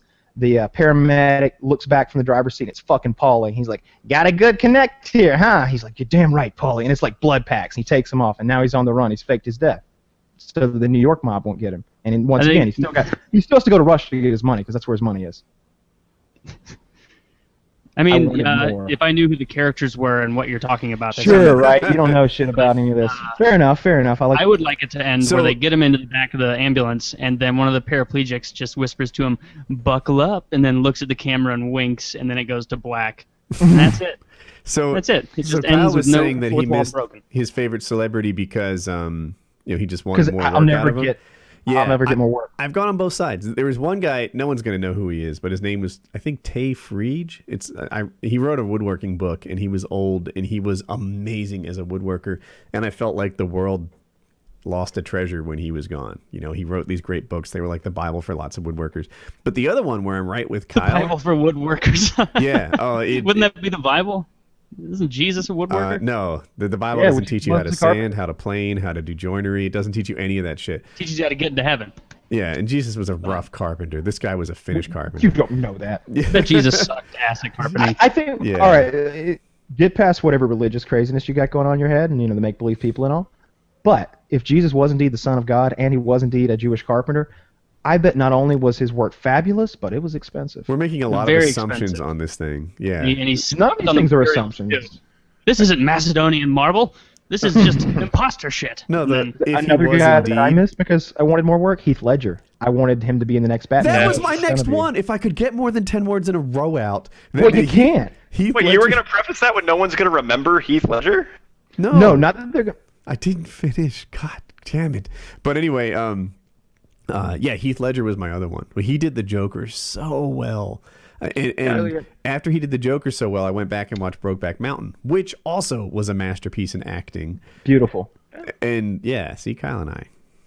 And I loved it, man. Brokeback Mountain. Anyway, yeah, that was an amazing movie. And when it was like, wow, he's so gone, so permanently gone that we'll Everybody never get made more. out when. A lot of people made it out to be like when that movie came out that this was that this was borderline gay porn. And my roommate at the time rented it, and he would oftentimes rent these odd foreign movies and stuff, and kind of expose me to them, if you will, because I didn't have good movie taste at the time. and he brings home Brokeback Mountain, and it's just me and I'm 22, he's 25, and I'm like, we're really gonna sit on the couch, drink beer, and watch Brokeback Mountain Did together. you share a blanket during this time? No, I sat on the recliner, he sat on the sofa, but I was like, we're really gonna do this, bro? He's like, yeah, man, let's do it, and I'm like, all right, let's not tell anybody though. And so we sat down and watched the thing, and I'm in my chair crying. And first of all, in Brokeback Mountain, like when they do make out, there's so much self-loathing and fear in it that it's sad. It's not like I wasn't like, ew, guys kissing. I was like, oh man, that's fucked up. They feel that one way so strongly, but they're so afraid to actually feel it and express it because of all this stuff, and they're just so tormented. And Jake Gyllenhaal and Heath Ledger fucking made a masterpice with Brokeback Mountain. They really did. I remember I cried a couple of times in that movie. That's a sad fucking movie, man. Very well made. I really liked Heath Ledger in a little-known movie, I think, but it was called Ned Kelly. Have you guys see that? I saw that. I haven't. I liked it better. that. I liked A Knight's Tale too. Oh, A Knight's Tale. I I know that one. Yeah, Knight's Tale's not the one I liked him from. It really had just the big two, Batman and Brokeback Mountain. And I should check out, what was yours called? Ned Kelly? Ned Kelly. Yeah, I think it might be on Netflix. Be sure to watch Awesome. The Brothers Grimm too if you want a real masterpiece. Piece of shit. So what other actors have we lost that Hoffman. Philip Seymour Hoffman. Yes. huge He's one. great. He's a very. I still haven't watched Capote. Another Is that overdose. Yeah, Capote's Okay. great. It's on I Netflix. haven't seen it. It's It's like excellent. 4 hours. It's not. I was gonna It's say- not quite that long. No, Capote was good. I think one of his best performances ever, and I'll tell you why. It was in Mission Impossible 3, which I Yeah. know you might start making fun of me right now, but I think in Mission Impossible 3, he played a villain that was so not. It was so the antithesis of what you would expect like a supervillain to be. This sort of like chubby, just like out of shape guy, but he's so evil. He's so unflinchingly and unchanged in his ways. I think that one of the I'm going to misquote it, but one of my favorite lines from that movie is when he's up in the plane getting interrogated by Cruz, and he's going. He just starts asking him. He's like, "Do you have a wife or a girlfriend?" And so Cruz just keeps interrogating him, but he doesn't care. He doesn't stop. He just goes, and he doesn't threaten. He doesn't like go outright with the big stuff, like I'm gonna fucking murder her in front of you and make you. It's just the way he delivered his threat. Right? He goes. Because if you do, I'm gonna find her and I'm gonna hurt her. I'm gonna hurt her. I'm gonna make her yell and scream out your name, and you're not gonna be able to do shit. And like, it's just how nonchalant he was about it, and like how serious he was. Mhm. It was just like a bone-chilling performance, I thought. And He's like a I complete think that was- sociopath saying it. Like no It was- fear for himself. It felt all real, his thoughts and it felt like a real scare. It wasn't like, I'm gonna kill your family. No, It there was wasn't like, anger, there wasn't rage. It was super like mellow. Just this is what's gonna happen next, and you can't Just do anything concerted. about it. Yeah. Oh man. He was and then great. and then there's this. I won't spoil it, but there's a scene later on where he executes someone, and you're just much. like, this guy is bad fucking ass. Like this guy, this is a villain. This isn't a James Bond villain who's gonna try to cut you in half with a laser, Mr. Bond. Right. No, he's like, give me the thing I want. You won't. Yeah. You have 3 seconds. This person dies. 3, 2. No, don't do it. Bang. Oh And it's yeah. just like, Just- holy shit. Philip Seymour Yeah. Hoffman don't play no shit. Exactly. Very So no nonsense. When Philip Seymour None of this- Hoffman died, I didn't know his name. Right? I was like, oh, who is this he guy? went to my high school. Fun little fact about him. He went to the same high school as me. Were you And- friends? Not like at the same Like time. age gap. No, He's I know. So you didn't know Philip Seymour Hoffman's name when he died. Thank you, Kyle. And then I saw his picture and was immediately like, oh, right, I know this guy. And then I started appreciating his performances, right? Like they'd show clips from movies I saw. Like, was it called Mr. Wilson's War? Or Charlie Wilson's War? Charlie Wilson's War. Charlie Great Wilson's movie. War. And I'm like, Breaks the right. window. I forgot how amazing that scene was with the window in particular. And there were some Are you others. fucking kidding me? You tell me I just spent the last 3 years learning Mandarin for nothing? And he's like, why are you not making me the bureau chief? It's just like, this Yeah. guy doesn't give a fuck. Yeah, and he's like, you're lucky I don't fire you. You and I both know why you're not firing me because you're fucking this chick, and there's like your coworker's girl, and yeah. And then they started showing clip after clip, and I'm like, wow, I didn't realize how much this guy owned every scene. Who played Walter White? What's that guy's name? Scott Cranston or something? Bryan Cranston? Brian. Brian Brian Cranston. Bryan Cranston. I didn't realize what a good actor he was, and then he started killing it in Breaking Bad. as Philip Seymour Hoffman was every bit the actor that Bryan Cranston was, and it wasn't until he died and I started rewatching his scenes that I was like, wow, that guy's incredible. You ever see that Adam Sandler movie, Punch Drunk Love? I don't think Philip so. Seymour, I think it may be on Netflix. It's Adam Sandler's probably best movie. It's the one I like the most. He's still playing that goofy character who occasionally goes into fits of rage, but the movie is about what if like that guy from like Billy Madison or what's the one where he played golf? Happy Gilmore. Happy Gilmore. well What done. if the guy from Happy Gilmore was real and he had to live not in this make-believe golfing world where he's going to become, he's getting Subway endorsements. What if he had to live in this world? And that's what Punch Drunk Love is. He's really fucked up. He's got a really overbearing family, so you see the source of his fucked up mental situation, and he goes into these rages he can't explain. He gets these crying fits he can't explain. And but Philip Seymour Hoffman plays a part in the movie, and it's a small role, but he's just so intense even in that role. And you mentioned Capote before. It's really, really good. And he does this accent the whole time that's odd. I guess it's what Capote sounded like. You like Woody? You really like Bryan Cranston? I do. Yeah, I do. Do you like Kiefer Sutherland at all? I don't think I've seen much of his adult work. I don't. 24. 24. Was like who he's most known for the show. Yeah, and Lost for old Boys. people like me, he's most known for that. What was the vampire movie? Lost Boys. Lost Boys. Yeah, Lost thanks. Boys. But He's the one known for delivering every line the same. regardless of exactly. Context. Well, that's why I asked, because I haven't seen a lot of Bryan Cranston stuff, but I saw him in, I think he was in Drive and I guess the new Godzilla, and of course I watched every season of Breaking Bad.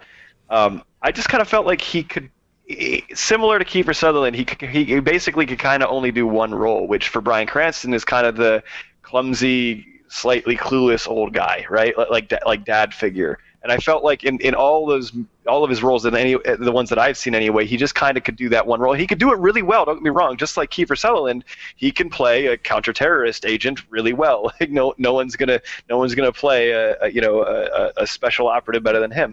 But when you talk about range, I didn't necessarily feel that was there with Bryan Cranston. I didn't watch 24 much. Anthony because Hopkins? I felt like Anthony it was Hopkins is great. Anthony Hopkins said that Bryan Cranston's performance in Breaking Bad was the greatest acting he'd ever seen. So I didn't watch 24 much. It felt like an advertisement for waterboarding. Like the whole thing seemed like this big pro Bush. Like You're lucky if you get waterboarded on that show. Yeah, it not just waterboarding, but the whole like Torture let's dump to money get- into the NSA. Like I know Fox News fucking loved 24. Everyone who watched the show religiously seemed like this is a wasn't real Fox. life thing, and so that was a thing. But with the Breaking Bad, Bryan Cranston, I don't agree with your criticism. Like there are times where he plays the goofy dad, like the Malcolm in the Middle stuck there in his underwear. Then there's that monologue he gave where a Fortune 500, I run an organization the size of a Fortune 500 company. You think I'm scared? I'm the one who knocks. Like that stuff. What's my name? What's my name? You know my name. You're Heisenberg. You're goddamn right I am. Like that stuff to me was drastically different than the guy that he was in front of his son. You're not wrong. That's not drastically different than than the goofy dad one, but like, okay, between those two things, right? Like those are kind of the things. He could be like the super ominous angry guy, or he can be this kind of like goofy clumsy old man guy. And so but I guess my point is that like I don't know, and everything that I've seen, I guess I have to admit I haven't seen a huge variety of his work. But it just kind of came off as like those were his roles, because when I was going to see Godzilla, I was expecting to see like this different Bryan Cranston. It was just kind of the same guy, kind of like this guy coming a little unhinged, And I do see where you're coming from. Like I imagine if he was in a romantic comedy, he'd play the Malcolm in the Middle guy, and then if he's in an action movie, he'd play the Breaking Bad guy, and if he was in some sort of romance, he'd play the Malcolm in the Middle guy. And then, if you put him in a there's got to comedy... be some middle ground there. Oh, you remember Tim Watley from Seinfeld? What? The dentist character from Seinfeld, Tim Watley. Oh, yeah, he is Tim Watley. So there is some middle ground between telling Reese to not stick his dick in a toaster and telling someone he's going to cut their fingertips off because they're selling meth in his area. You anti-dentite bastard. Are you guys ready for a new topic? Yes. All right. Yep. So... there are two men facing attempted murder charges in Maryland because they tried to forcibly remove an Insane Clown Posse tattoo from their roommate's arm because they felt that he hadn't earned the right to wear it. They tried to burn it off? Totally agree. Or like grind it off. First, they tried to carve it off, and when that didn't work, they doused his arm with a flammable liquid and set him on fire. He was left on the floor for hours before he was discovered and rushed to the hospital in a burn unit. I don't care for that. So first of all... So you're anti-burning your roommate? This is a brave stance you're taking. What kind of roommates were these? Holy fucking shit. Like, These are juggalos. You do that to me, you better fucking kill me, motherfucker. You hold me down and start carving on me and set me on fire. Dude, juggalos... I can do anything I want to you, and everybody will understand. I've got a thing for juggalos, man. Like, juggalos in my head are the most full of shit tough guys in the history of full of shit tough guys. I have like juggalos up here on one shoulder and people who wear tap out shirts up here on the other shoulder as the most full of shit, not really tough guys who like to think they're tough guys. What if you wore the tap out shirt with your face painted like a juggalo? Then you would be so full Doubly of shit faggot. it would come spouting out of your ears like fucking Robin Williams and Genie in Aladdin. I recently saw I like watching Howard Stern interviews on YouTube because I really like it as a video thing rather than. So the Insane Clown Posse was on the show and this guy called in and starts talking shit to him. So they start talking shit back and it of course progresses to I'll whip your ass, we'll bring it on, bro. And the guy's like I'll be right there. Yeah, so keep in mind the Insane Clown Posse people. They actually seem like big guys. Are they like 6'3", 6'4"? I don't know about that. One of them definitely looks like he's maybe, to me, if I had to guess, I'd say one of them's like 5'10" or 11 and like 60 pounds overweight, maybe more, and the other one is more like 6'1" and like 30 pounds overweight. You could be right, but yeah, I view them both as kind of like overweight but stronger than average big men. And the guy who called in and was like, I'll be right there, I'll fuck you up. It looked to me like he was shorter than Gary Dell'Abate, right? Was he like 5'9" or something? Black the guy that came in looked like he could whip their ass. You think? Yeah, totally. Anybody, dude, I don't know. So maybe the face paint makes him look like a pussy. But that dude that came in there, I felt confident could have whipped either of their asses, and they both knew it, and they both backed down. They backed. They're like, I'm not going. They backed the fuck. They started down. like and dodging and going back, and like, no, wait, I wasn't serious about all that. Like they so pussied out. Yeah, I don't need all that, man. Getting violent up in here and shit. This is about entertainment. It's like, no, you just fucking challenged me to fight. Either fuck you, pussy. Yeah, you're an asshole. They're like, why would I do that? Well, no, we had prior agreed to do this. Why are you backing out now? Like, yeah, the guy walked in and made the Insane Clown Posse look like the Insane Clown Pussies. So this guy with the tattoo carving or whatever, so he died?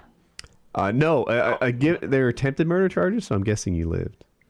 Yeah, they got him to the hospital. They found him, got him to a hospital. Yeah, he's they should go to prison. Yeah, they should absolutely. Let him rot. I felt like this was a rhtorical topic that Woody just wanted to talk about because it was so insane. Oh yeah, Part of the punishment. Obviously, these guys need to they need to go to jail. We're not whatever their discussing face paint whether was or at not the they're time bad. So what do you think? Are you pro carving tattoos that people don't deserve on? I'm anti-lighting my friends on fire. Frankly, that's shitty. Anyone is for it. I wonder if there's any assholes. insane clown pussy people out there who are saying like, I don't know, if he didn't deserve the word a tattoo, then they had a strong argument. He wasn't a real juggalo, man. He wasn't down. It sounds like there are people who would defend the actions of those two guys. It sounds like there's probably people in the world that would defend them, but but those people wear face paint so you can disregard it. Yes. You know, there's this one picture that I always see on the internet, and I guess it's at an Insane Clown Posse concert or something, and there's like a bunch of naked chicks with their faces painted, and I was like, there's no way those concerts are like that. Yeah. There's no way that there's like 3 hot fucking chicks completely naked other than their faces being painted. Who got hired to be there? Who got hired to be there. Overweight, bad-skinned fucks. Right. It's I don't have words for the Insane Clown Posse. I used to think they were cool back when I was a kid. Like I would listen to them and be all angry and stuff. And I would listen to That's them what and be all Eminem is angsty. for. Nobody gets me. That's what Eminem is for if you're an angry white kid. I never understood the face paint, quite frankly. I thought it was a bit silly. It's the same reason I thought that like professional wrestling was silly. You know, it's like people swinging from the sky and wearing face paint and stuff, and I just never got into it. If you have face paint and it's not Halloween and you're over 5 years old, just get your life under control. What's more absurd to you, pro wrestling or reality TV? I've really never watched much pro wrestling, honestly. So pro wrestling, I actually don't hate. I watched it when I was a young kid. When I was entertaining. 5, 6. It's entertainment. Yeah, when I was 5, 6, 7 years old, and occasionally there will be someone out there who is a little bit more talented than the average like goofball they get in there to wrestle. They're actually, they've got whatever that thing is that makes them entertaining. The Rock is a good example. Right. Mm-hmm. Hulk Hogan is a good example. Randy Macho John Man Cena, Savage. not so much. Cold, Steve Austin, what the hell? Yeah. Well, his movie career wasn't that great. A guy like John Cena, I'm thinking of people who were. You're right. He was very entertaining. I liked him, but I liked Goldberg too. But I'm thinking of people who kind of transcended the sport because they were so talented. And that's guys like The Rock, Hulk Hogan, Andre the Giant. John Cena, though, I don't personally care for him. I think he makes shitty movies, and he just lied about doing steroids in the Stern Show. And it's just like, come on, just tell the truth. We all know you're doing steroids. The guy's huge. Look at this. What movies was John Cena in? The Marine, I think. They're like B-level action movies where he's just killing people. And he's a bootleg Schwarzenegger or something. They're just not good, I don't think. Yeah, they just fucking both left us. All right, so I'm going to delve into his topic list then. What's the next one here? Oh, the War Machine guy. So you're familiar with that UFC fighter known as the War Machine or War Machine? I've heard about it. I don't know tell me about the topic. So he's a UFC fighter, and he dated this porn star. I don't have her name here, but she's really good looking. You have a picture? And yeah, let me do that. Let me get that. Have her name? Yeah, I'll get the whole thing. So he was dating this porn star, and they got into some kind of altercation, and he beat her terribly. Like, she's covered with bruises, like over a dozen broken bones in her face. He tried to rape her, but couldn't get hard. He cut off her hair with a dull knife. The War Machine. Yeah. Yeah, dude, I liked the War Machine when he was on The Ultimate Fighter. Like, that was my first introduction to him. And, he was kind of a fuck up there, but you could sort of get on board with him. And then, I watched him do his UFC career, and then I forget where he was there with Bellator, I think, after that. And he's a solid, not quite UFC C level, but very good, like AAA, if you're a baseball guy, level MMA fighter. And he beat the tar out of that woman, huh? And he's pretty. So I read her. Effective way to change your opinion, right? Is to change people's opinion of you is beat the shit out of a girl and try to rape her. Yeah. So I sent you guys a link. It's from PerezHilton.com. Forgive me, but it's got a picture of Christy Mack, his porn star girlfriend. Yeah, that's her name. Very attractive girl. If you like tattoos, especially. And if you scroll down, you got some tweets from War Machine himself, which whatever. And then if you scroll down below that, you get some pictures of her. In the hospital bed, and you can see her thighs are just, there's a bruise on her thigh that's just a foot long and 8 inches wide. Her face is beaten and broken. Like, he beat the fuck out of this chick, and he cut her hair off with a dull knife, and then he tried to rape her and couldn't get hard, and she literally had to like escape the house. Does your link have the letter? I don't see the link. Here. Hasn't this happened before? The same person? He says that he was fighting for his life. Yeah, he said I found myself in the fight of my life. He's a trained UFC fighter and called War Machine. Called War Machine, and he was fighting for his life with Christy Mack, the porn star. Oh my gosh. Well, I mean, I bet she can take some wait a minute. punches. He went in there and beat her up and tried to rape her, right? In and reality, cut off her hair with a dull knife. They were both just doing their jobs. Oh, Jesus. That's awesome. Pretty dark. Wait, but okay. Seriously, I feel like I've seen this exact same story before. Has this guy War Machine beaten his porn star girlfriend before? This has to have happened before. It has, but not at this level. She never went to the hospital before. Oh, but this has happened. Yes. Okay, Yeah, so then, go on. Come on, get out of there, lady. Yeah, if you go to the link I gave you, she details it all. It would take like 3 minutes to read. I don't know if that's a good idea. But he came over unannounced, and just like Kyle said, he kind of laid it out there. They had broken up in May If this is old, this is August as this is recorded. And so they've been broken up for months. He went in there, he beat the hell out of another guy that was in there, but we didn't like catch him having sex or anything. I don't know if they were sexually, or I don't know if they had a platonic or a sexual relationship, but he beat the hell out of the guy, and then he beat the hell out of her for a while until eventually, was he looking for a better knife? Is that how she escaped? Yeah, he was. She heard him ruffling through the drawers in the kitchen. She assumes looking for a sharper knife, and that's when she ran out the back door and found some neighbors who kind of rescued her and took her to the hospital. Yeah, what a shit. So here, I'll put images of her scumbag on the show. This is what she looks like. This is how beat up she was. Yeah, we often talk about how every now and then, women need a good beating. But this this just doesn't feel like that kind of situation. What a real piece definitely of not. shit. Especially someone who's a fucking professional fighter, right? Like somebody whose job is to beat people up.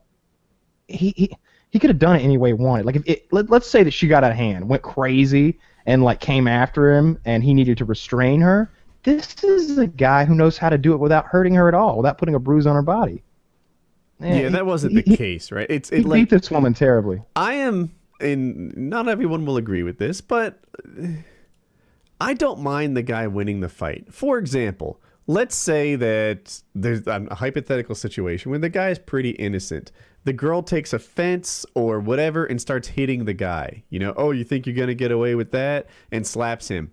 I don't mind her getting twice what she dished out. A lot of people don't agree with that. A lot of guys think the guy should either just take the hit and do nothing in response or come back and match it at the most.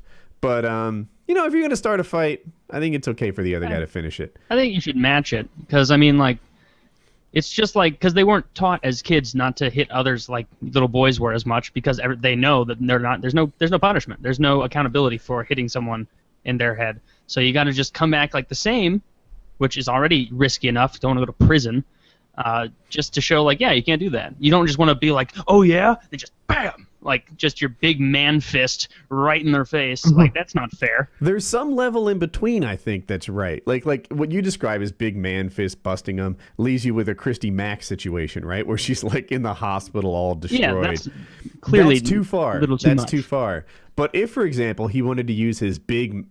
Let's get away from War Machine. In my hypothetical situation where she slaps first and you want to slap back with your big man hand in such a way that she's like, holy shit, I had no idea slaps hurt this much, you have my approval. Yeah. Well, okay, if it's a slap, then I think we're on the same page. See, reciprocity there. That's reciprocity. Have you ever struck a woman, Taylor? When don't I? Honestly, it's a daily thing. I do the knockout game. I just run up behind him in Walmart and just pop him real quick, grab my Doritos, and get out of there. Knockout is best for girls because they drop right down. Have you? Yeah. Only once, and it was because she wanted me to. I've told the story before, but I don't know if I've told you, and I know JD's never heard it. But yeah, I don't think you've told me. Basically, I picked up this chick at a hotel one night while I was working, and it was late at night, and she was crying, and I was like, aha, opportunity knocks. So I slid over there next to her on the park bench and, hit on her for about an hour, and then got her back to my hotel room. And long story short, she liked it rough, and that was something I had never experienced to the level that she liked it. She was like, I want you to slap me. And I'm just like, in the face? And she's like, yeah. And I'm just like with my hand? She's like, yeah, what else? And I'm like, I don't know. How hardcore are you? Maybe I'll get a shoe out. What do you want? A shoe? She's like, yeah, I want you to slap me in the face with your hand. And I'm like, we go back and forth a couple times. Are you sure? Yeah, I'm sure. Are you sure? Yeah, I'm sure. Because I got a big hand. Yeah, I'm sure. I'm a man. Yeah, I'm sure. Okay. So I give her a little love tap. It was just a little tap. And she's like, what was that?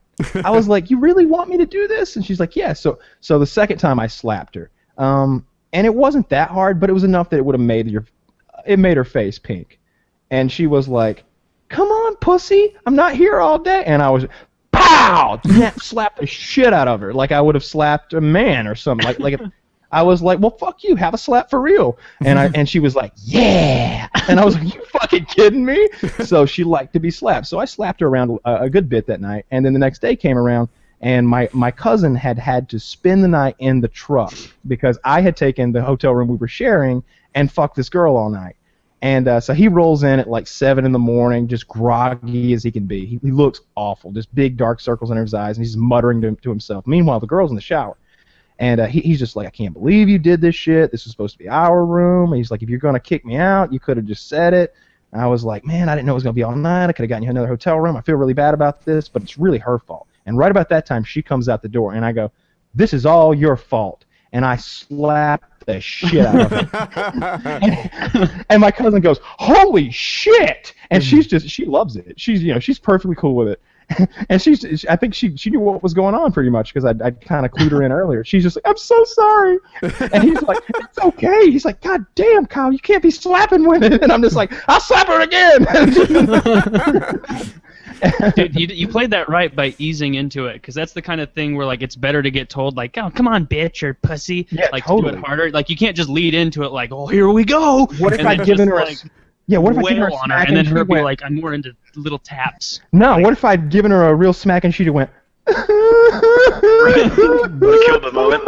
You should have surprised her, like just been like, all right, you ready? And then you just box her ears really hard. Maybe just give her a jab to the nose. Just pop her in the nose. Just punch her. What? You don't like that? I thought you liked it rough. No, but that's the only time that I've struck a woman, and she wanted it, and I couldn't talk her out of it. Was it satisfying after a while? Like, oh, this is great. It was weird. It was weird to do it.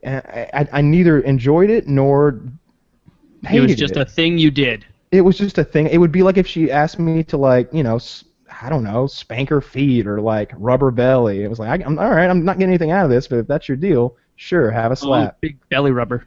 Yeah, whatever. Something weird that's not sexual and it's just, I'm not into it. I don't want to do it, but yeah, if you want to do it, I'll do it. I'll slap you. Just a little just friends belly rub. JD, have you ever hit a girl?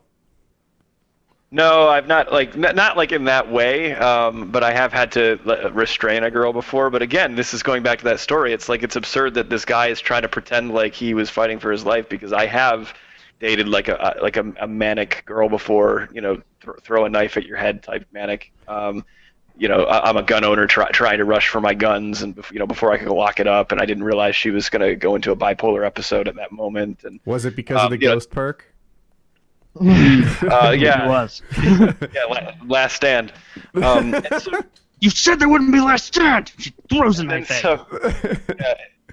And so like and this is after hours of me trying to just get her out of the house and to leave the house because she had done she was trying to hit me and stuff, and so I was just like, I have to call the cops. And then at that point that's when she like lunged at me because I was on my phone and she tried to tackle me. So I was like, at this point I also have a gun in one hand because again I was trying to lock it up in the safe from an hour ago when we started arguing, and so I had to restrain her, but I was able to thoroughly restrain her. So I mean, she had some bruises and some scratches, but nothing from me like winding up and striking. And the cops came and they understood what happened, and so I mean, I actually had so like when it is justified, when you're putting your hands on a woman, I feel like it's pretty obvious, and the police make the right decision because at least in my experience, it was pretty clear what had happened. I want to know more about your gun collection. How many guns do you have? I have 6 guns. Okay. I have 3 pistols, and I have an AR, a shotgun, and I actually have a old 1930s era Mosin Nagant. Old Nice. action. Yeah. 6.2. This is how it begins. So you're like, you know what? I've got nothing that's lever action. Well, bear in mind, I've lived in California for the last almost 7 years, so that it's tough being a gun owner in California. Now here in the lovely state of Georgia, it's much more You can hunt with silencers here. conservative. There's I've heard that you can. So like, if you even had a threaded bore in California, that's like a felony weapons charge. Yeah, 33 states now allow hunting with suppressors. It's Wow. the hope is, and the hope that a lot of suppressor companies have and a lot of NFA advocates is that eventually they'll be off the registry, so you can just go to a store and buy a suppressor just like you buy a gun, and you don't have to go through the $200 tax stamp, dealing with the ATF, dealing with the waiting period. You can just go in and buy your silencer, and It should be like you buy a gun accessory. Like, if you buy a gun, I don't know about Georgia, but in my state, you kind of register. If it's a pistol, there's a waiting period, and unless you're concealed carry. But if I wanted to buy, say, a stock or What's a gun accessory? Like a flashlight or something? Then it's no big Sight. deal. A sight. Yeah. Thank you. There you Then that's how I think a suppressor should be. I think it should be like a gun. Really? Yeah. Why? So you don't want a bunch of unsuspecting animals getting killed by a little ping, and they don't know what's happening. Well, no, it's not about this. Yeah. Well, I want there to be a little bit of respect for it, because if you mishandle a suppressor and you use it wrong, unlike a sight, you can blow your gun up and hurt yourself and injure others. So, because sometimes suppressors have a lot more value on the black market for on like the criminal side of things than a sight does.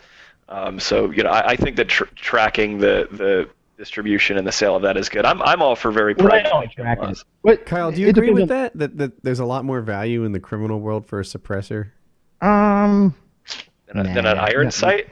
Yeah, I don't. Yeah, I feel like the whole idea that suppressors are like an excellent tool for assassins, where they can go from hotel room to hotel room and silently kill people with just a thump thump, isn't. These are facts. That's not what suppressors are like. Yeah. as far as I know, and I don't think anyone's ever been killed by a legal machine gun, and I don't think anybody's ever been killed by a legal silence. People have been killed by legal People machine have been guns. killed by Iraq legal War, silencers, both of them. definitely. Yeah. But the thing about it is, they're not silent. And a lot of people don't want you to call them a silencer. First of all, the guy who invented the first one, a guy named Maxim, he also invented a little machine gun you might have heard of. He called it a fucking silencer. The guy who invented it did. The Henry Ford of suppressors called it a silencer. So I can call it a silencer. It's good marketing. It's good marketing. You're not going to hedge your bets with your branding. Get a silencer that keeps you off the HUD. This is my kind of okay shooter for the year. Or are you going to say it's the best shooter of the year? Fair enough. But I wish they were over the counter because they're fun to use, and for the most part they're just lowering the noise to the point where you don't need ear protection and you don't piss off your neighbors. Yeah, that'd be cool. But yeah, Georgia's much better with the gun laws. You can have anything you want here. Yep. Yeah, except for an interracial marriage. Still on the way. Don't even fucking try it, because we got suppressors. But the hunting thing is going to be cool. I'm looking forward to doing some hunting with suppressors. Ready for a new topic? All right. Sure. Here, this ties into something we talked about last week. Remember last week we had the video footage of the Taliban people having sex with a goat?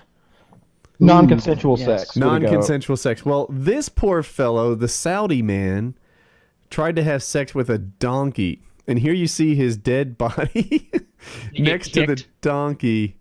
It looks like he tried to have sex with the donkey. He tied it to his car, and then the donkey, it kicked him in the face, and then 3 strong kicks to the chest, and the guy died next to the donkey, still Apparently tied to the car. he suffered for some time before dying next to the angry animal. I love the name of this website, Opposing Views. We're going to take a different stance on this Saudi goat rapist. I hope somebody came in after this evil fucking... What was it, a donkey? Yes. It was a goat. After this horrible... Well, they've got a picture of like a mule here. So wait, before you go, I'm really interested in where you're headed on this. Donkey. He called somebody evil. I'm not sure if the donkey Donkey's is the bad... the evil guy. He's the one that killed this poor man. Somebody needs to go in and rape that donkey good. Show him who's boss. See, so the donkey rapist is okay in your book. But Well, I didn't say he was okay, but he didn't deserve to get kicked to death. I think he did. Really? Just because it's, I'd rather people who want to have sex with donkeys not be out there alive. Nah, I don't care if they want to fuck. That doesn't affect me. Yeah, I I think think donkey just sex. like what Woody said a few years ago. Like if you're doing it to a chicken, like you're an asshole because if you're raping a chicken, you have no control over it. But if it's a donkey, that animal has the capacity clearly to get you off of it. And so you can take your chances, but you might get kicked So to you're death. saying there's no such thing as human on donkey rape because if it wasn't consensual, the donkey would stop it from happening, right? Maybe Just if it was like Brock Lesnar pinning it down. Yeah, But other than that, if I were to not have thinking. sex with a grizzly bear, that only happens when the bear wants it to. True. Yeah, you're not pinning that thing down, seducing this mama bear. Yeah. But a chicken, on the other hand, that can Come happen here, even Smokey. if I got something to show you. Yeah. Smokey. Yeah, that donkey. I think somebody needs to go in and rape it real good. Show it who's boss, and they need a big penis too, because I don't know if you've ever seen a donkey poop, but I don't have the girth to hurt a donkey's feelings, much less its ass. I have not watched donkey poop before. Well, I'll have to look it up. I've seen a donkey poop, and I'm sure that if I was back there going to town, at the most, he'd get a little itch. I need this on the PKA subreddit, like some sort of Kyle on like a sunset beach that says, I don't have the girth to hurt a donkey's feelings, much less its ass. Make that happen. Could be a T-shirt. That's a good quote. T-shirt, That could be a T-shirt as well. I like it. I don't care if other people want to, get it on with animals, and I always feel bad when I see that, like, I don't know, some girl like got caught fucking her dog, and now they got her on charges or something like that. It's do your own thing in your own time. I'm not gonna judge as long as you're not hurting any people, and as long as you're not torturing any animals, which I don't think fucking them is torture personally. No. Not the way Well, I do I it. don't know. I'm not an animal. And you ever wonder why you can butcher that animal? You could butcher your dog and eat it, and nobody would say shit. You totally People can. would say something. Yeah. They'd say dogs, things. Guess it depends on They'd what part of say the world you're in. things. They'd say things, but you could do it right there. You could go outside your place in Atlanta, have your dog butchered, and have the meat hanging out. Nobody can say shit. I see where you're Depending headed on on this, the but I actually. think with dogs, you're wrong. I think they'd call that animal cruelty. No, you can kill that thing and eat it. Totally. There's no way you can just grab a terrier, take it down to your local butcher shop, ask for a few cuts of meat. As hand them long the as you dog, kill it come in a back later. humane way, you can totally kill any animal and eat that fucker as long as it's not a protected species. Is this like Cats, one of those like dogs. weird state laws? Like you can't carry an No, ice cream this cone in is your just back human pocket in law. Kansas? Like nobody's gonna stop you from butchering your dog and eating it. They're just not. No, this is just Georgia. Good old Georgia law. Shit, you could I bet more dog gets eaten in L.A. than does in Atlanta. We don't eat dog down here. Think about what you're saying. We can't be into incest and eating dog. It's one or the other, Taylor. I bet dogs are all dark meat. I have the same feeling. I know a guy who ate a dog. I could ask him. Korean What guy. ethnicity is he? He's white. Apparently, guys who are in the Marine Corps who end up like traveling around the world and staying a lot of bases. They'll be a lot of times they're bored and they got their guns, and there's in certain countries there's tons of like stray dogs because they don't have like all the stuff that the Humane Society, ASPCA, and all that stuff that's like neutering animals and taking care of them and euthanizing them when it needs to be done. They don't have that, so there's tons of stray dogs. You saw it in Brazil recently with the World Cup. So like these Marines would shoot they're tired of eating whatever chow is, so they'd shoot a dog and eat it. They'd barbecue the motherfucker outside on the base. And it's Well, if served you're in gonna eat a some- dog, at least barbecue it. Don't make it die in vain.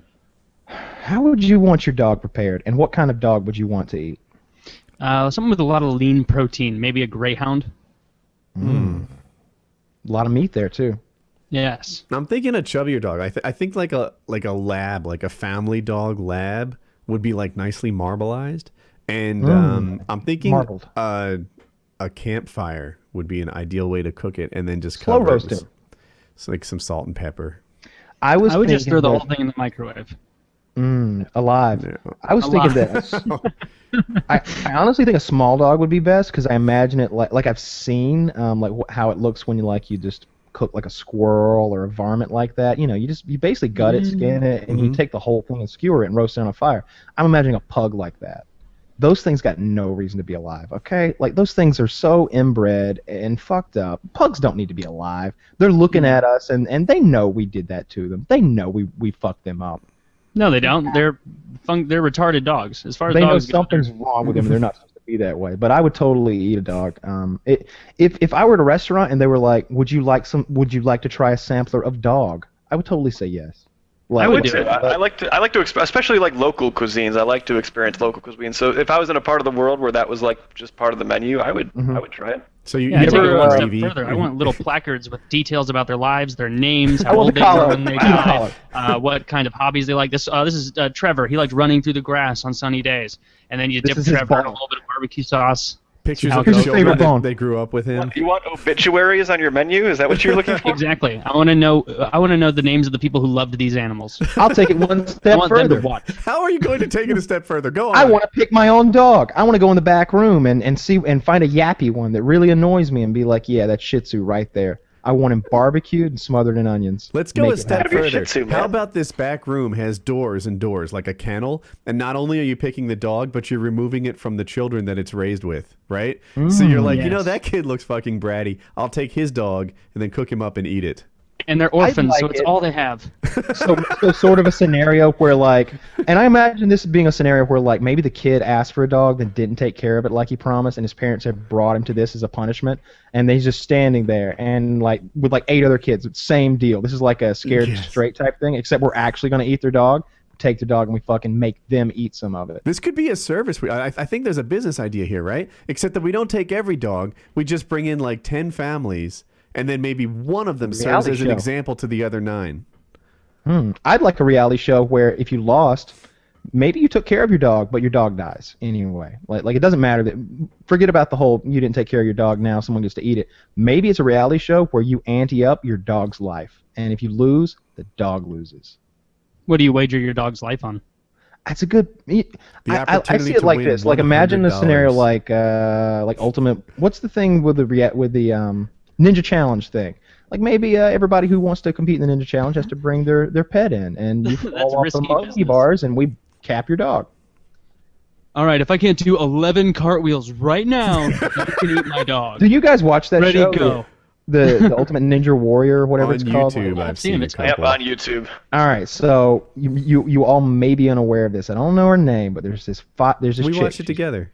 Yeah, Oh, it's the okay. Casey, whatever her name is. Oh, Yeah. you all do know. Okay, so for those who don't, No. 5 foot tall former gymnast chick who's really hot, fucking beat the whole thing, ran through it, and it was really impressive because she doesn't have the wingspan to. You wouldn't think to do some of the challenges if you're familiar with the It was course. pretty damn impressive. At the Yeah. time, I don't know if it's still true, only woman ever to finish the course, and she was amazing. Yeah. Like, Very hot. yeah, and then there's that. Her boyfriend was a really athletic guy too, because when she got to the tower at the end, like he just scaled that tower like he was like, I'll climb this He was tower, a and just like competitive went up He's been there. on the show before. Yeah, he was a Oh, competitor. okay. Didn't know that. Cool.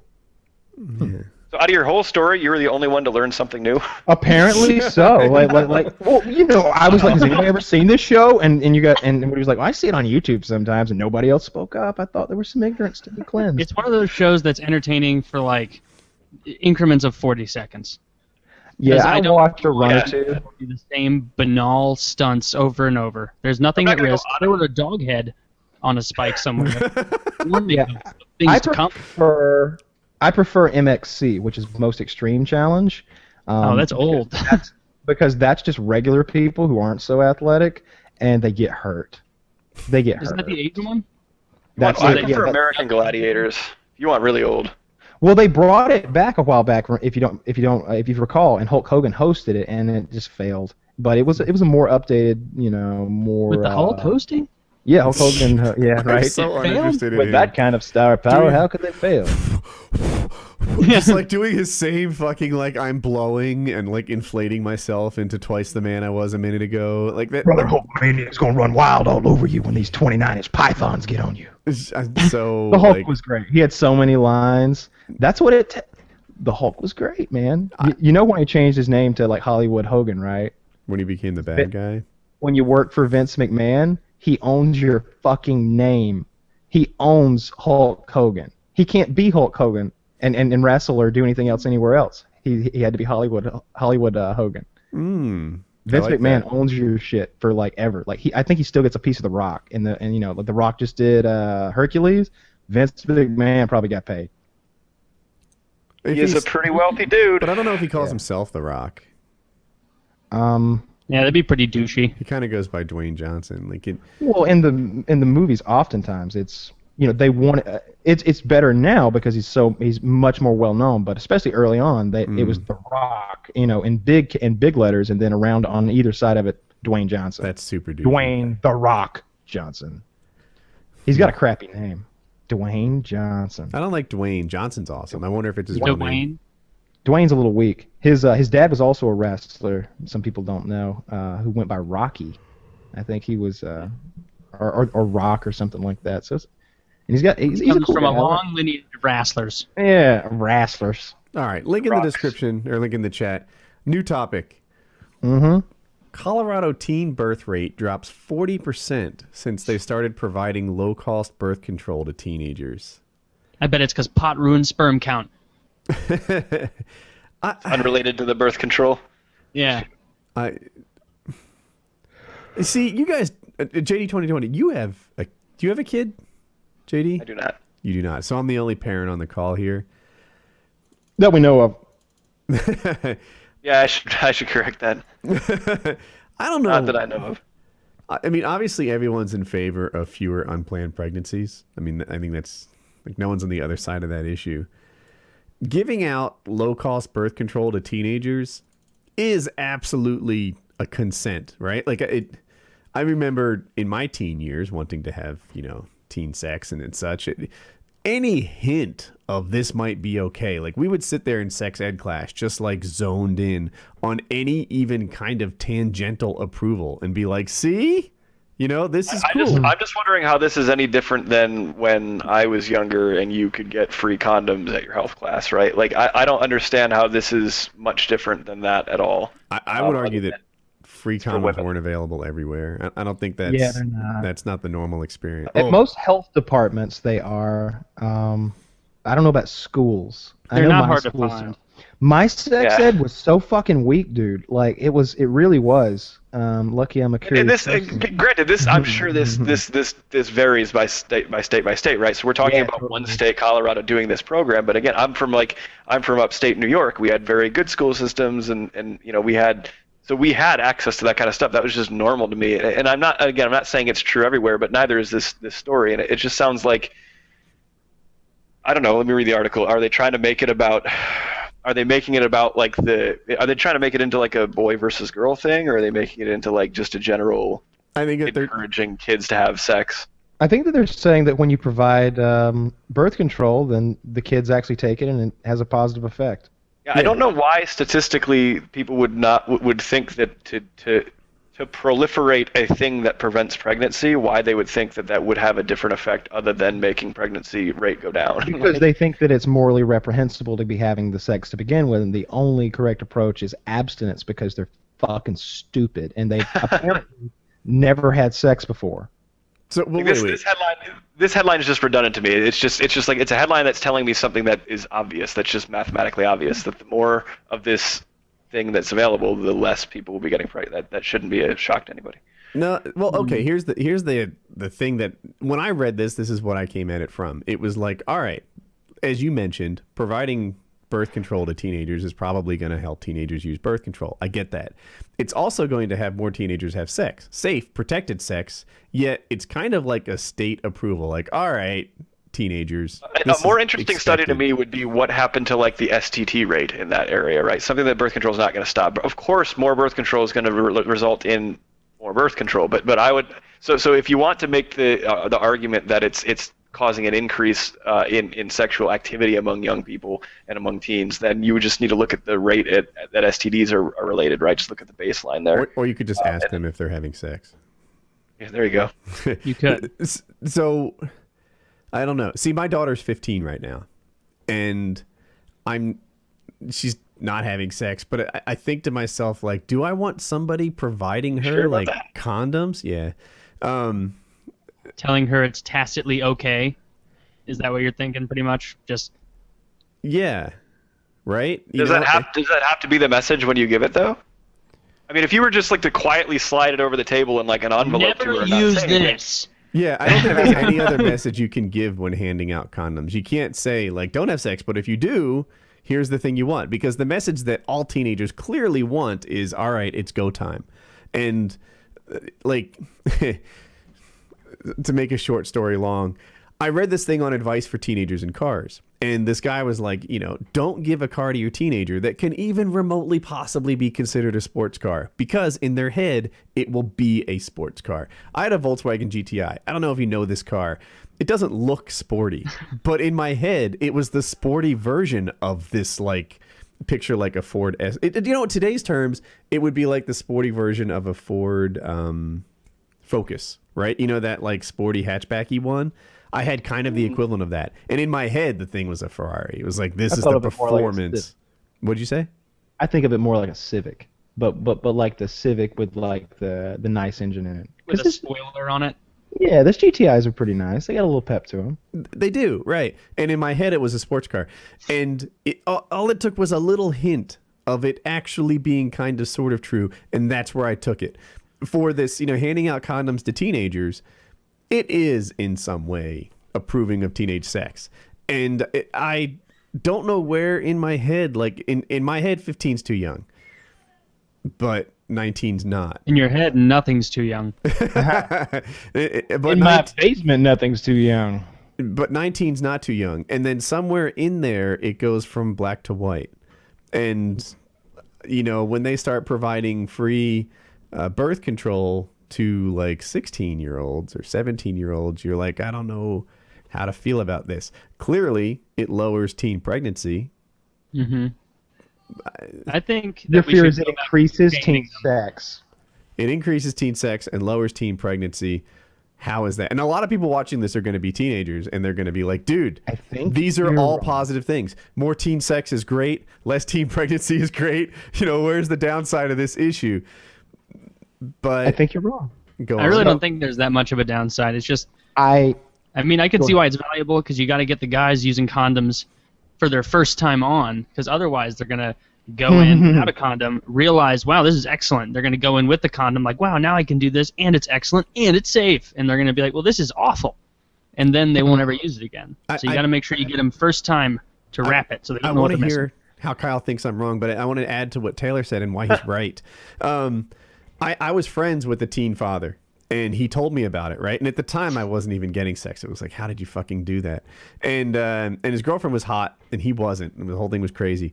But back on topic, he was like, so we had sex, and she didn't get pregnant. And then again and again and again, and she didn't get pregnant. And like over the course of 3 months, we had sex like 50 times, and she wasn't having a baby. So I was like, oh, I guess I'm sterile. Well, that's awesome. I don't need a condom.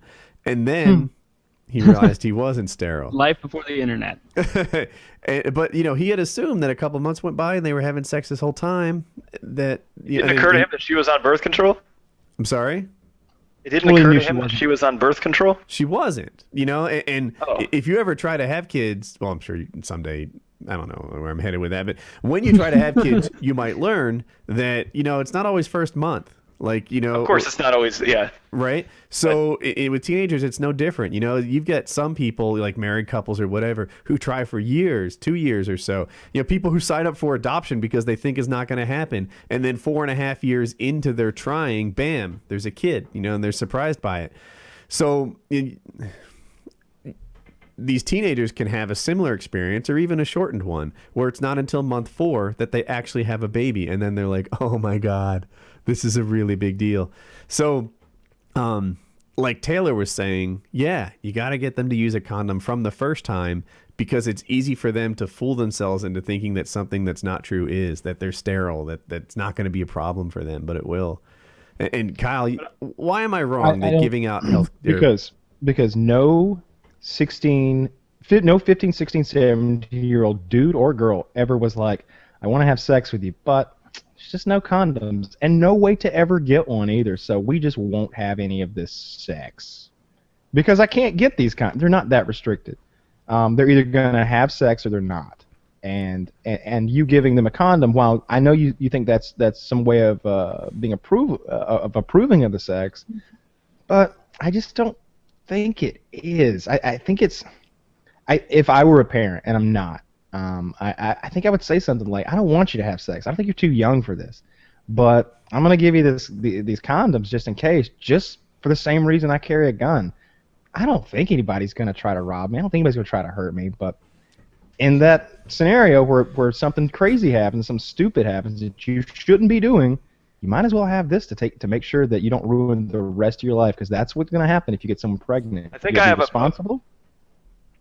I think I have a slightly better explanation than Kyle, although I do mostly agree with what he said. I think everything that you were saying, I think came back to basically issues of education, right? And I think that educating teens on safe practice and the do's and don'ts, I think that's mutually exclusive of whether or not you're proliferating birth control to them.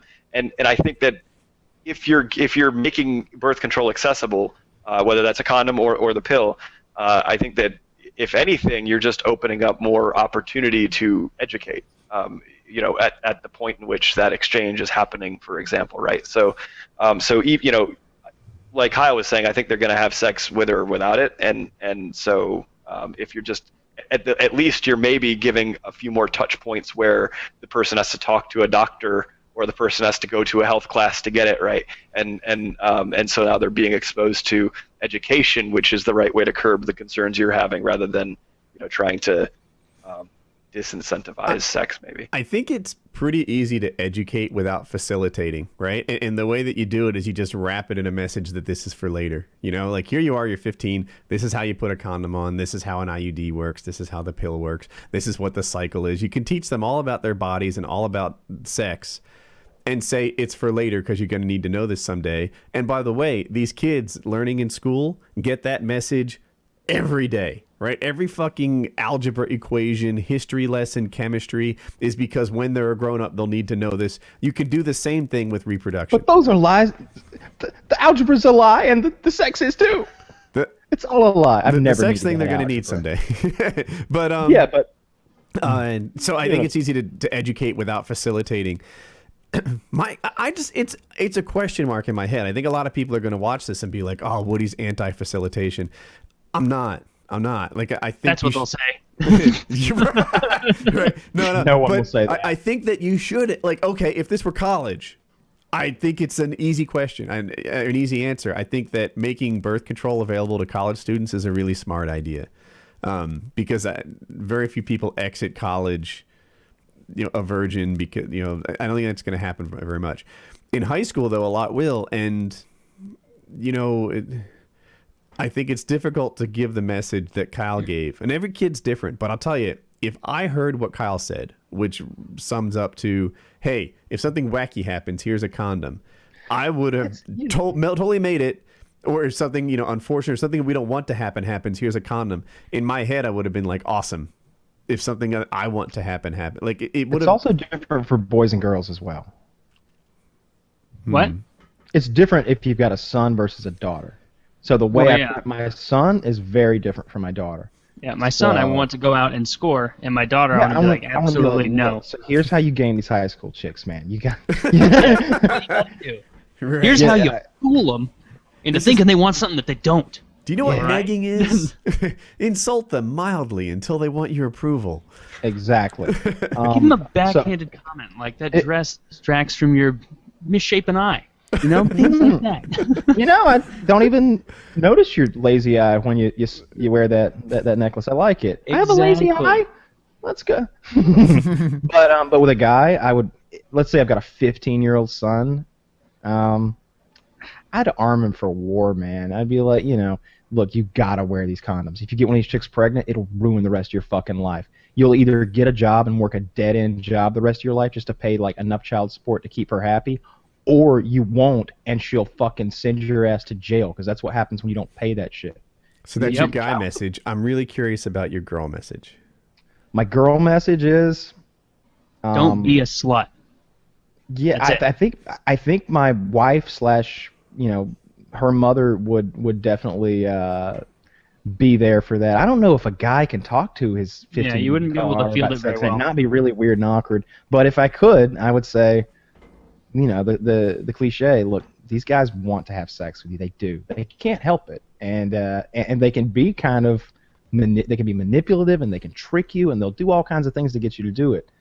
But when you want to do it, that's when it's important that you make the right decisions. And then talk about birth control, and talk about all the ways it works, and talk about talk about what happens if you don't use it, and talk about the way. Give some examples. I know several people whose lives are in the direction of being ruined because they've got these pregnancies they can't take care of. Of course you've seen it. Like, when you look at a brand new shiny penny, right? And it's so, like, fresh off the assembly line that it's kind of special. Like, you're like, oh, look at this thing. Like, it fucking glistens, a brand new penny. And then you look at another penny, and it's, like, tarnished, and it's kind of worn and stuff. And my mother did this for my daughter. And she's like, the only difference between these two pennies is that this one's been passed around a lot. And, please. Right? Oh, Okay, well, it's a good thing I'm not made out of copper, which corrodes really easy. What I would do if I were that kid, I was like, look, Mom, this is a virgin's vagina. This is Sasha Gray's vagina. It's like, come on, you're not getting worn out. Uh, I don't think Sasha Gray's vagina is worn out. it's not worn out. Of course not. It's not tarnished. Like, I agree with that. why are we talking about this like we know? One's more special than the other, though. No. Sasha Gray's pussy is very Okay, special. to me. Sasha. I'll grant you, Sasha Gray's pussy is wonderful. God, but- that ass. But there, I don't know if Kyle agrees with this, but I think a lot of people would, that there is, like, when you pick your wife, you'd kind of prefer one that had like 0 to 4 partners over one that had like 60 to 70. Well, absolutely. It shows poor decision making because evolutionarily, for a woman to sleep with a lot of men, it's showing that you're just trying to get somebody's seed when she should be looking for like someone who has good genes to propagate with. That's why, like, the mass shotgun effect for guys works, and chicks have to, selectively sift through a bunch of shit to find some guy that's good enough. Yeah. So that just shows poor, judgment for the future when you do that, in a partner. Or that's JD, how I see it a little bit. It's got all biological with it.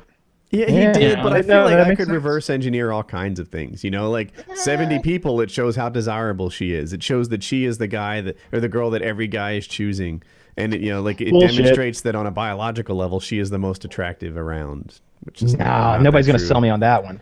Have you seen maybe it's Vitaly Z who does it, but he did this hidden camera thing where he went and he asked 200 women. He walks up to him and he says, "Hey," he was in another country. He says, "Hey, do you speak English?" They said, "Yeah." "Okay, well, I just saw you over here. You're very pretty. Want to know if you wanted to have sex." He asked 200 women like that, and they one said yes, and then they did a thing where they took a hot chick and she did the same thing, and virtually every single one said yes.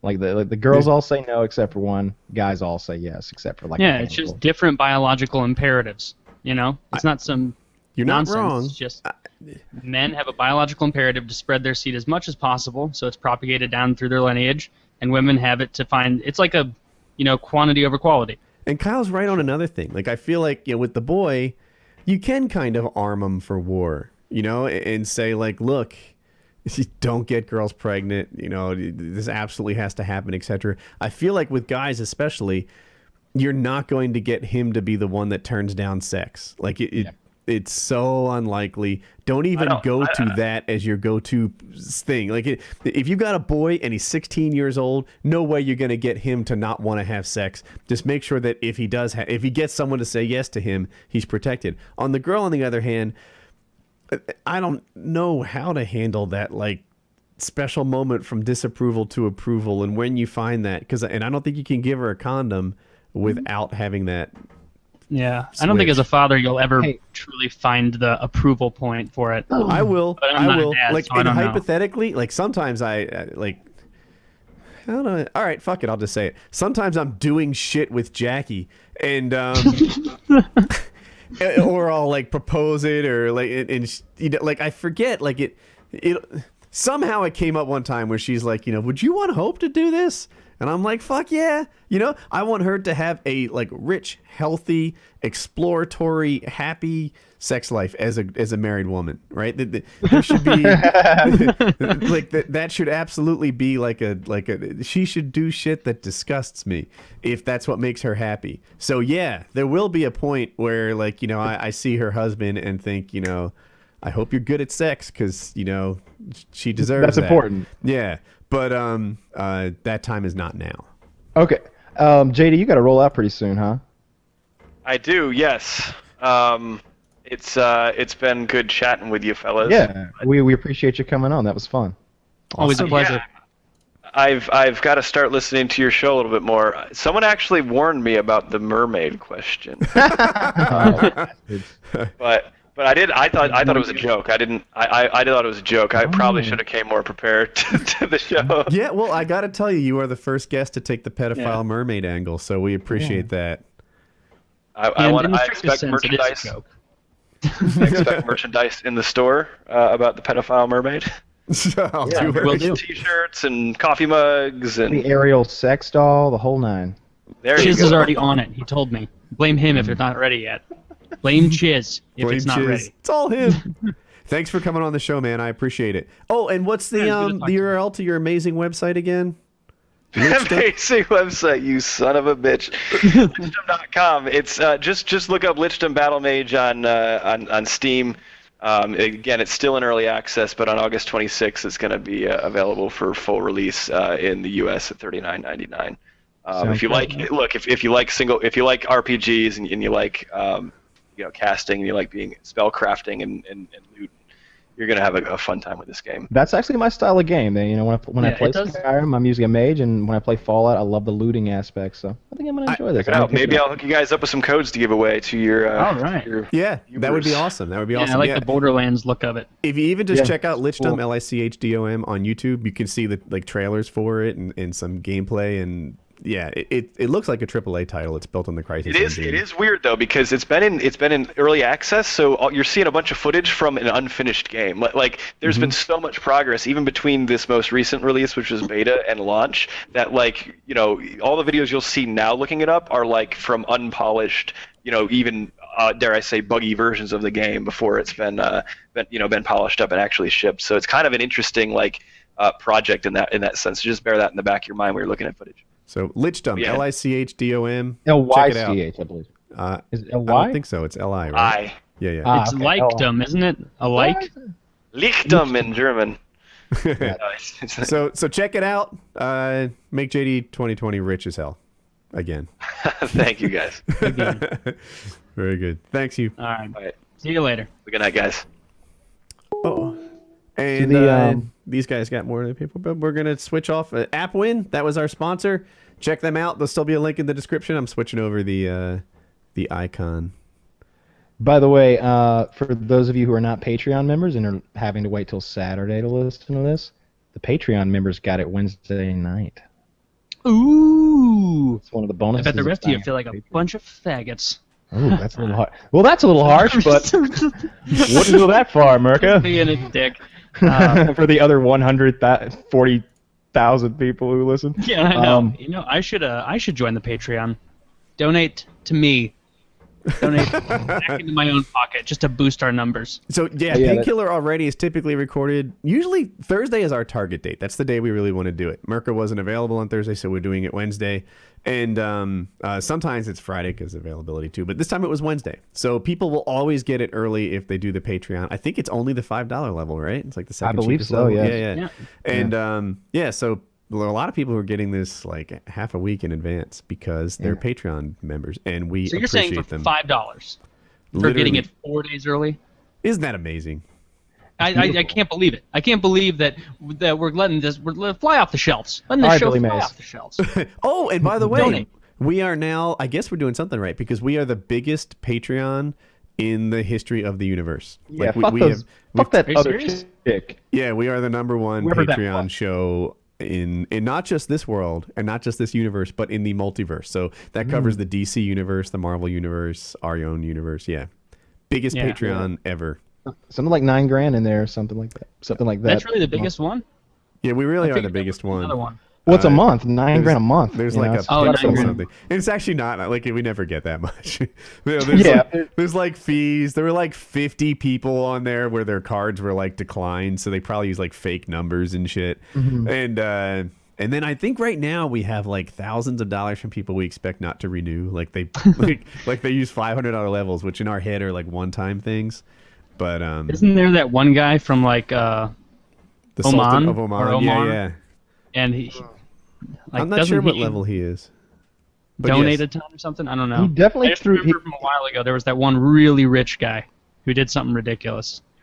Somebody put a bunch in there, but it was just as a gag. Because, they took it right back out. But the guy from Amman, if I'm pronouncing it right, I know he's at least a $50 member because he did the hangout with us, which was Yeah. cool. Yeah, every so often there's someone who puts in like 20 or 40 grand and then they remove it again, which is why we're in this crappy position of not delivering your goods until after you pay. The payment clears. Yeah, because literally, like It's hard to run a web store. This is becoming a topic in itself, where a big part of your customer base are like trolls and liars and thieves and stuff. So like we're like, I would love to give you this right now, but I need to make sure your check clears because a big chunk of you are thieves. And the whole system would fail if we didn't do that, because then everyone would just be getting things for free, and everyone would be scamming the system. And yeah, even as it is now, like 10% of them, I think that's the actual number, like 10 to 15%, are like, they're using like fake credit card numbers and stuff. So that 9,000 number is a little exaggerated. But if it worked, that 10% number would inflate to like 75, and that's why it doesn't work. Yeah, it's really douchey. It's like going into a restaurant, ordering a big meal, then leaving right as they're finishing it. But nothing is perfect, and I think the Patreon's been a pretty damn good success, and I'm really happy. And I'm excited about some of the stuff. So the Patreon is funding the Patreon adventure. So we did one adventure so far, which was the survival trip.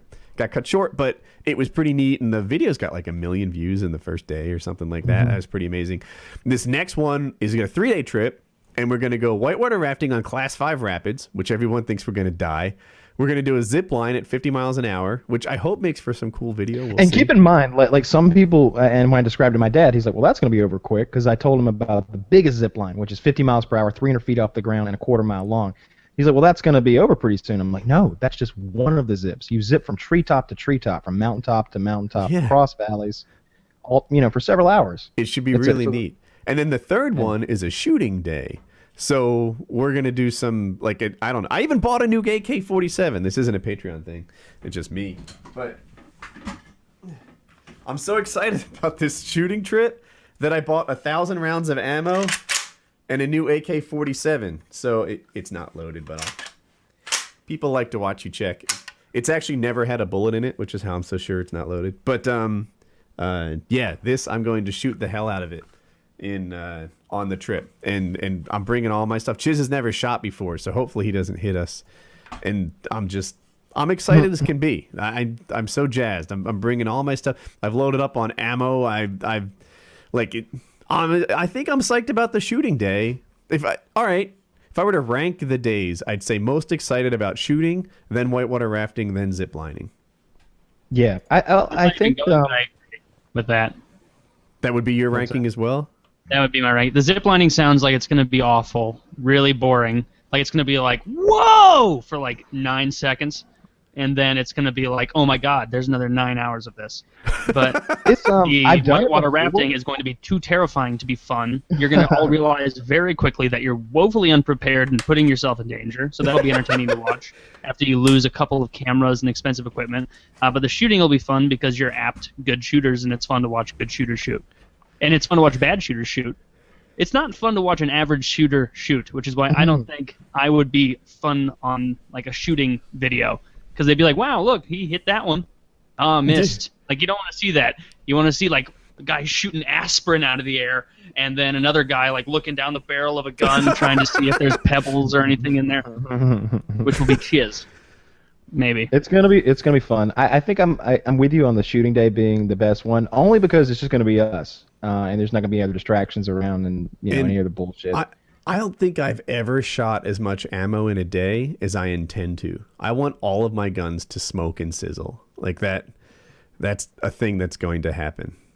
Yeah, we'll have some fun. We'll shoot some M16, some AKs, maybe some submachine guns, some shotguns, and some full auto machine guns. What are you gonna make Chiz shoot first? Do you have that lined up yet, or play it by ear? The lever action 22 would be a good pick. That would, but we're looking for what's the worst pick effectively? 12 gauge or Mosin Nagant seemed like terrible ideas. 10 gauge. Give him a 30-aught stick. Oh no, give him a 10 gauge. Yeah, 10 gauge is hard to go worse than 10 gauge. Yeah, do you have one, Kyle? Double barrel 10 gauge. Let him dump both barrels at once. Do you have a 10 gauge? Yeah, I can get a 10 gauge. It's not a problem. Tell him it's a 20. He doesn't know. I can get a 10 gauge and some hand loaded ammo that'll. I can get him a 10 gauge and some hand loaded ammo that'll fuck his day up. This You is do not. Chiz. If you're watching this, my advice to you on your first shooting day, and this is what I tell everyone who's learning to shoot: don't be a pussy about it. A 10 gauge hand loaded is a nice place to start. You'll only get better from there. Dive in head first, and I'll film it. Yeah. It just takes the one shot when you shoot with someone new where they're like kind of, I don't know, a little squiddish or skittish, whatever. And then they get one round through and suddenly you just see it in their eyes like, oh my God, this is why people are conservatives. And they're just like, they love it, He's going to like it. One thing that works I've like actually well got- is he'll put it loose on your shoulder, like barely touching or maybe an inch away, and then put wanna your hold eye it- really close to the scope. And If those you hold things, the butt directly in front of the bridge of your nose to pull, then you can actually see you don't have to close either eye. You can see where it's going to shoot. It's How a old trick were I you learned. when you learned to shoot, Taylor? I was pretty young. I mean, handguns I was older, but shotguns, my grandpa got me one when I was probably 8.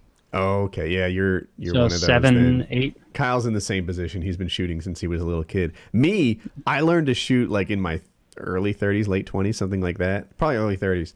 And I actually thought to myself, like, I don't think my mom would like this. Like, like if she could, like, I'm not allowed to, like, I've broken some sort of house rule. I'm touching a gun. I'm gonna get in so much trouble. And meanwhile, like, I'm at a range with an instructor giving me like a safety lesson, and that was how I started. Well, was New but, Jersey pretty strict with gun laws, I would imagine? New Jersey's super strict. I think it. Yeah. I mean, it's still really strict. Yeah, New Jersey's super strict. One of the strictest. I've also got a bunch of less than lethal 12 gauge rounds, so I'm not interested in being a party to them whatsoever, either firing them or being fired at with them. But if you and Chiz would like to shoot each other with, I've got rubber BBs, rubber buckshot. I've got. I'm more of a shooter. I have rubber slugs. I have fin stabilized beanbag rounds, and I have pepper gas rounds that literally shoot a big cloud of pepper gas out of the muzzle when you fire them. If you're watching this video and you watch PKA, and let us know if you think shooting Chiz would be a good idea. Leave a comment. Once again, I'm not gonna shoot Chiz, but if you and Chiz can come to an arrangement in which you shoot Chiz, I'm fine with that because they're less lethal. But I think we should let the beanbag is subscribers temple is a decide. world of good. Wouldn't the I subscribers don't be know. a good, like, I think I value their judgment, don't you? Should Woody shoot Chiz with a beanbag round? That's the question. Yeah, everyone needs to know No, this. where should he shoot him? That's the question. It's already implied it's going to In happen. the ass. You definitely want it in the ass. I want You it don't in want the it right ass. here. The soft tissue of the neck, Chiz, actually absorbs because it goes like this. It goes like that, unlike your body, which will just. So, You want if I were gonna take one of those, I would turn around, bend my head forward so I can get shot in the back of the head, put my hands in front of my body, and grab my balls and pull them forward so they couldn't get ring-a-ding-ding somehow, like a speed bag somehow, and put my legs together, bend over just a few degrees, and pray. Because it's gonna hurt so fucking bad. No, Those it beanbags doesn't hit really with hurt, though. You're just joking, though, right? Dude, those beanbags It hit with hurts the like force on a of scale a of 1 to 10, heavyweight, like a 4. like an 8. So Chiz is watching but this. Are you thinking like a 3? 9 maybe. I don't know. I've never been hit by one. I've shot stuff with them and it does damage to to shoot through a fucking. Don't tell Chiz how much this hurts. However, the little rubber BBs, I think they're called. It's well, those called aren't like a bad. It's hornet's more of nest. like, did a butterfly fly into me just now? No, not at all. I think they're called like a hornet's nest or something, and they're supposed to feel like being attacked by a course they swarm of bees, because it's all these little plastic. They're like airsoft pellets seemingly, but they're a bunch of them, and they're coming out of a shotgun. Yeah. So like imagine hornets, not the stinging part, but just like insects landing on you, and it like tickles all over. That's probably it. It's kind of like that. It's kind of like imagine a bunch of toddlers just kind of tickling you. I didn't say Ooh, lightning kinda bugs. I said irritating. You'll be hornets. fine. I said hornets. Yeah, so those things hurt like a motherfucker. I want no part of that. Yeah. I would fucking imagine. It's called a hornet swarm, and it comes out of a gun. Probably gonna hurt. But we're gonna have some As far fun. as Chiz is concerned, it's clearly gonna hurt, and he's just gonna have to get used to it. I've got it set up so we can shoot up to I think around 300 yards. We can do 300 yards off a bench if we want to. Chiz and, may we can win do- every goddamn PKA plays, but he should lose at shooting. He'll lose at shooting. It's okay. How far can you shoot one of those beanbags before it just kind of drops off to the ground if you're shooting level? You know, I Just- shot one today to test it just because I don't have much experience, and it looked to me like if I wanted to hit a guy, and I don't think I'd be as accurate, but I think I could hit a person with a beanbag at 40 yards without too much trouble. Now, I'd rather be closer, but I mean, I'll just fire another one if I miss. They're That's fin further than I thought. Yeah, they're stabilized by. It's not a fin. I may have said fin earlier, but they've got a tail. If that makes any sense, of like cloth or leather or something, and it stabilizes them. And it's basically like a leather pouch. I don't think it's leather. It's like it looks like denim. It's like a denim beanbag, filled with really tiny shot, and it's moving fast. And those can kill you if it hits you in the head pretty easily, right? Totally. No, they Totally. can't. Yeah. No. Yeah, No. yeah. If you got shot, Chiz is still listening. I mean, not Chiz's head. Good lord, we've seen it. It's going to be fine. I'll put a helmet on him anyway. Yeah. But yeah, and if Chiz is up for like some punishment, I mean, there's no reason we couldn't get a taser there or pepper spray or anything. Fun Real men are that's- masochists. Tasers are really anticlimactic to use on other people. Oh, you're very wrong about that. I haven't had a really super strong one though, but I've like shocked my friends with ones that we found. That like is not the a pink taser. ones.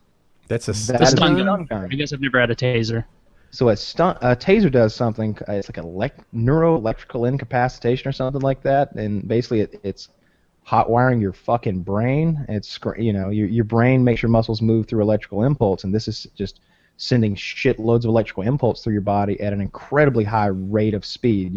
As far as pulses per second, it's a lot. I don't remember the number, but there's one bar. It shoots two barbs, one bar, and the electricity is entering barb A and it's arcing to barb B through your flesh. The electricity has to travel through your body, and the farther those two prongs are separated, the more intense your experience is. So someone who gets shot at point blank, it's going to be bad, but it's not going to be that bad. But if you get shot at, say, 10, 15 yards and the prongs spread, maybe one of them hits you in the spine halfway up your back, the other one hits you in your thigh or your ass, it really wreaks havoc with your back. You'll piss and shit yourself if you got to go. Like if you don't take care of that beforehand, you don't have any control over that. Lots of people piss themselves. I would think that you wouldn't shit yourself because that's like a clenching movement, right? It's Causing you to like. You don't. It's not just it's. Your muscles are spasming at a really high rate of speed because of the electrical it's impulse. a clenching movement, but it's also a pushing movement. Like I can see like clenching your tummy and pushing Yeah. your... So it's like one of those, hungover poops where it's just a disaster of like, coming out solid and then liquid and then nothing. It's just that situation. Yeah. Like an old man vomiting up his beef stew. Yeah. Exactly. Yeah. It's painful and poorly digested. Yeah, less than ideal. I'm Yeah, it's, psyched about the shooting day. It's gonna be fun. Smoke. And you're gonna have a range by then? I should have a bunch of cool targets, a bunch of steel targets to set up, and yeah, pretty much a range. Can you Hopefully shoot they're them with here. rifles, steel targets? Yeah. Oh yeah. Yeah. 'Cause that- they're made. Yeah. You can't shoot every steel target with a rifle though. You can What's shoot the every rule steel on target. that? If it's AR-500 steel, you can shoot it with a 30 cal full metal jacket, and it'll barely dimple it. That's the thing. I think you need like hardened steel. Like there are targets out there that I know you can't shoot, Correct. but you wouldn't buy those, I suppose. No. Yeah. Why would you buy a target you can't shoot? So All right, I you said have to it shoot them wrong. with smaller calibers. You can only shoot them with pistols and stuff, and they're less Oh, so- expensive. So and I know there's a YouTuber who has a mix of both, and so like he paints the red one. He paints them red if you can shoot it with a rifle, and they're black if you can shoot it with anything. Huh. So Yeah, I wouldn't want to. Yeah, all the stuff I get, I think I'm gonna get one with speed racks too. I think everything's rifle rated. I ordered about $3,000 worth of steel targets, so they should be here sometime soon. The shipping is ridiculous on them because they're steel. They're yeah, heavy as that fuck. makes sense. And $3,000, like I was looking into them, and they were more expensive than I predicted. Like So I spread my money around pretty good. I got a bunch of like gongs, and I got a bunch of like 6-inch round targets, that kind of thing that you just hang from a chain or a rope or a cable. I got a bunch of those, but I also got a few of those racks that you race against each other with in different capacities. really. And I got this thing it's hard to explain, but it's like 3 target areas, and they're all connected together like you know, that game where people throw the dice and they pick up the jacks. Yes. It's kind of shaped like a jack in that each of the spines that comes off of the ball ends with a target, so that no matter how it lays on the ground, there's always a target surface, and you just shoot it and it keeps rolling around on the ground. That's a fun training tool. And I got a bunch of silhouettes that react in different ways. They have portions of them that are cut out in the middle or in the head, and then it'll be a white silhouette made of steel, and the heart and the head. There's a hole there, but there's another piece of steel behind that painted orange, and when you hit that orange piece, the target reacts in a certain way. What does it do? I'm really, because I've seen that kind of target. The targets, things move around and things pop up. So like if you hit certain parts of it, maybe that part disappears, or maybe another part appears, and then you shoot the part that appears, and the other part appears, so it's rocking back and forth. I got a mixture of ones that do different things that are cool like that. That sounds so awesome. I would have the same thing if I had a proper yard. Like I would totally lay out $3,000 for the targets, but I'm having a hard time laying out the $500,000 for the house.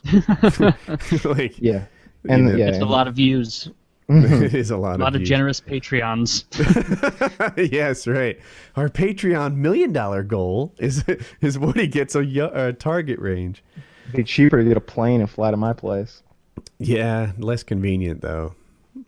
That sounds really cool, guys. I'm excited to watch those videos. Yeah, just see Chiz getting hurt, you guys shooting. I'm looking forward to the Mercadurka show, which is going to be the brand new incarnation of this show when you're all killed in a terrible rafting accident. And then I get the Patreon. All of it. It's his master plan. That's actually, I've seen this master plan in effect before. You skip out on the trips and you take all the money. Yep, exactly. Oh, very subtle. So, new topic, you ready? What is the worst thing about being a guy? I can go having first. to be accountable for what you do. Like having to be fully accountable, like nobody gives you the benefit of the doubt. 100%. Really? You think women aren't accountable for what they do? If you make a fool of yourself, it's everybody's like, yeah, he's an idiot. He's got no redeem. If you're dumb as a guy, it's a real mark against you as far as like social stature. You can be a dumb chick and still be. Yeah, there's a bunch of safety nets for you. As a chick. For a guy, if you're dumb and nobody wants you, you're just kind of left out. That's the reason like 90% of homeless people are men, because nobody really gives a shit. I don't really give a shit because, whatever. I'm not homeless. I'm not one of them. It's like I said a while back. I saw that hot homeless chick. I was like, shit, I got a place you can stay. It's yeah, exactly. It's like, I feel like there's some counters to this. Like, what if you're a girl who's not hot? You're still given the benefit of the doubt in social situations. People are going to be nicer to you just by virtue of the fact you're a chick. More than likely. If you're a not hot girl, you're just invisible in social situations. People don't care about I could you. see that as well. But if you're any kind of guy, you're mostly invisible in social situations anyway. Unless you're funny or really hot or... Yeah, until you prove that you're special. Unless you have to prove yourself is basically it. Like, you can't walk in and expect... someone to come have a seat. We're all buds here. Now, like you gotta forge your own way. A girl who's not hot is a guy, right? In that she has to go in and earn her specialty, right? No, but it's closer. Definitely closer. I'm not saying ugly, but just picture a girl who could lose 15 pounds or 25 pounds. She goes to the party and she needs to earn the attention that she gets. But she's given free things, and it's not really earning the attention because the stories aren't the stories. Like if I tell the stories that they would, people would be like, dude, you're a terrible storyteller, get out of here. But people will laugh and humor them and make them feel like it's worthwhile just because they're a chick. No, but whereas if I walked on, would you have me on this podcast if every story I told was complete and utter shit? No. But if a chick came on here and told a really boring story, you bet your ass you would laugh politely and then guide the conversation along so it's more entertaining. Whereas if it was a dude, you would be like, what the fuck, man? Like, why did you even say that? Didn't you realize halfway through it wasn't going anywhere and there was no reason for you to continue? There was a time. Different set. There was a time in my life where I thought that most women were stupider than most men, and I've since then realized that it's just because I don't associate with a lot of guys. Guys who don't like me very much. They, for whatever reason, don't have a whole lot of guy friends. Got tons of girlfriends, and I was like, shit. like 60% of these chicks are dumb as a fucking doornail. Like they got nothing going on. They're so vapid. Like this chick's never pumped gas into a container before. She's dripping with gasoline, and she's like, she's like, this is your fault. I'm like, so explain to me what happened. Well, I put the nozzle in, then I squeezed the button, and did you like carefully watch it? And so when it filled, you stopped? Well, no, I didn't know I needed to do that. You didn't know that while applying a high pressure flow of flammable fuel, you should keep an eye on it since it's a 1 gallon can. It sounds like user error to me, you dumbass. But then I met Jeremy, and I realized that there are really, really dumb guys out there. And I started meeting a few more of them because, he's got family and friends. So I got exposed to all these dumb guys, and now I just realized that like 60% of people are what I would consider stupid. They are so less intelligent than I am that they appear to be inferior in my eyes. Now maybe I'm just a douchebag, but I'm sorry. I think I'm a bright guy. I catch on quickly to things. I'm quick with a joke most of the time. I'm good in a conversation. I'm quick-witted. But I meet people, and I'm like, 60% of you shouldn't have driver's licenses. 60% of you shouldn't be able to have a kid without passing a test. 60% of you shouldn't even be able to buy a fucking blender. Like, you're the people that we write instructions on shampoo for and warnings on Q-tips for. Like, you should not be passing your genetic material on, Jeremy. But they just do. Kyle, are you off And camera? they pass more on because they're too dumb to gauge it. What's that, sir? I asked if you were like in a different spot on the camera or something. Your cat wasn't doing anything. Oh, I was just sitting still. I think I'm pretty wiggly now. Yeah. Your cat was looking sideways. For people who don't know, we were experimenting before the show, and if he's sitting on a couch, so he could potentially slide over like 18 inches, and then the camera doesn't work right. I think I'm in the sweet spot right now. I do too. Oh, looking great. Looking great. You're so sexy. Just glitching out, doing all kinds of crazy shit. That's I'm actually doing this by pussy wiggling my head, blinking my eyes, moving my mouth when you don't hear me talk. I like to watch the cat move. So you're like, Kyle's cat's all fucked up. No, that's just what I'm doing over here. My idea for the guy. Oh, I'm sorry. I thought there was. I was gonna finish with a little Jeremy update. So he got his girlfriend pregnant on purpose. Baby's due February. As of yesterday, we'll start at yesterday and then move to today because there's been a few updates. But as of yesterday, no job, no vehicle, because his transmission blew up. Girlfriend's is pregnant on purpose, having the baby February, and she's giving him a hard time. She's living in like low-income housing, and that's where we were. And my dad and I were having this conversation so basically Jeremy's on his way to jail, right? Yep, because he's going to get in a fight with her. She's going to want child support. He can't pay it, and that's what they do to people who can't pay their child support. They put them in jail. And we were talking about that. Well, as of today, Jeremy's gotten himself a job, fixed his transmission in his truck, and is engaged to marry this girl. Whoa. Wow. Now, these are not good things. Don't go. No, Some of them are unquestionably good. The fixing the car and getting a job, I don't see the downside. Okay, so there's not a downside. The baby is the whole downside. But by no means, don't. Oh, a new Jeremy. He's turned a new leaf. No, Jeremy will fuck this shit up in royal fashion. I only need like 14 days to prove it right. It'll happen. He'll lose that job. He'll break the truck again, and the girlfriend will kick him out within a month. You know how sometimes we make these really insensitive bets about like Wings' sister getting pregnant, and I will not bet against you on this one. Partially his idea. Yeah. Yeah, he was. That was partially his idea. Well, we bet about your parents staying or getting divorced. Yeah. Yeah. Totally. Yeah. On this one, I am not going to take the side that Jeremy doesn't fuck up. I'm with you. He's just. I don't know. I'm just not going to bet on this seeming loser, just in case. I don't think you've met him. You weren't at the last paintball thing, were you? No, I was not. Oh, that's a shame. You would have met Jeremy. He's just.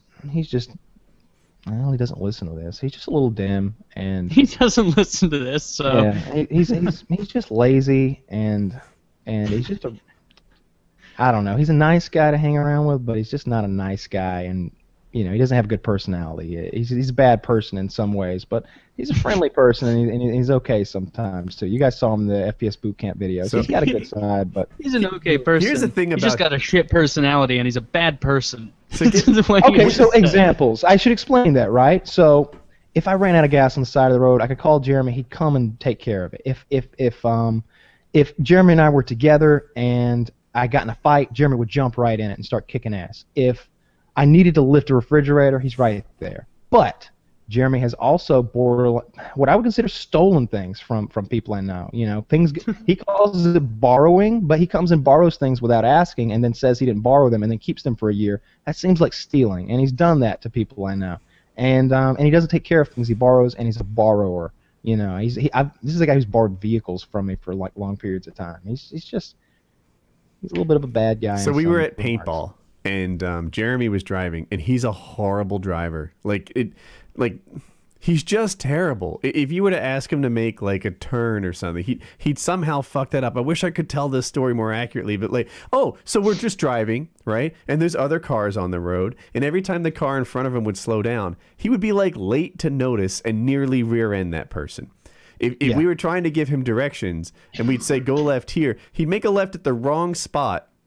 And then you know how you correct that problem, right? You can either like make a right and go around the block, and then make the left where you're going to, or perhaps you could make a U-turn, right? And maybe if it's not a busy road, the next time there's like an empty intersection, you can use that to handle the wider turning radius and turn around. Everyone knows how to turn fucking around, right?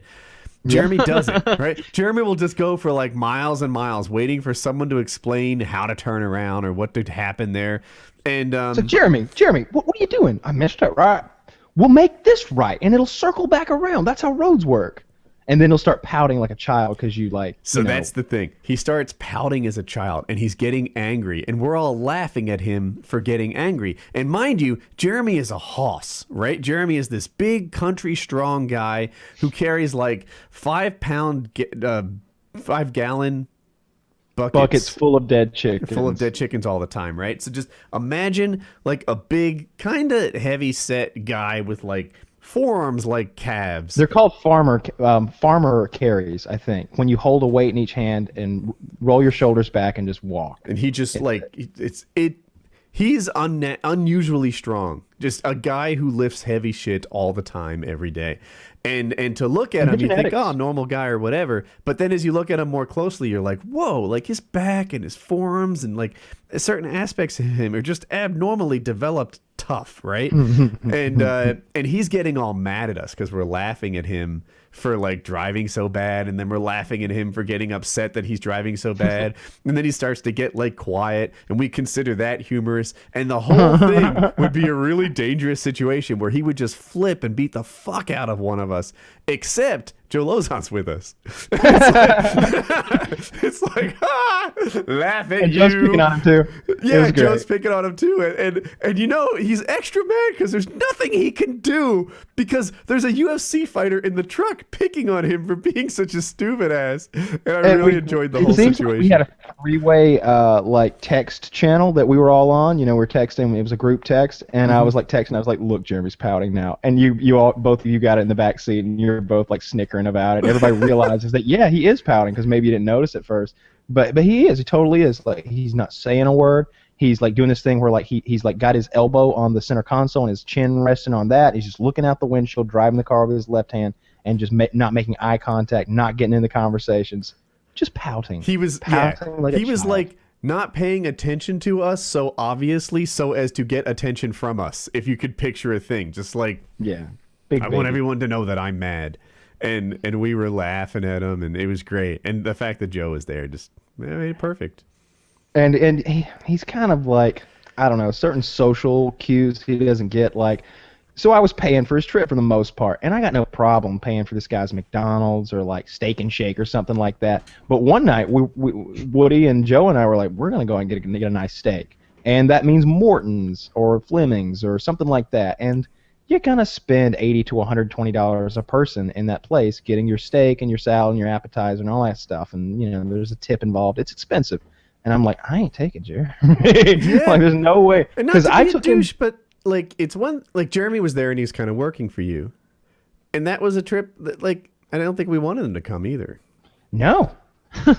Yeah. He texted us after we left. He's like, "Where'd you guys go?" And I'm just like, "I ain't flying on that." And in my head, I was like, "I gave you some of the pizza we bought earlier, like, but I'm just not gonna buy you a $100 steak." And he's the kind of guy who would go in there and order that steak too.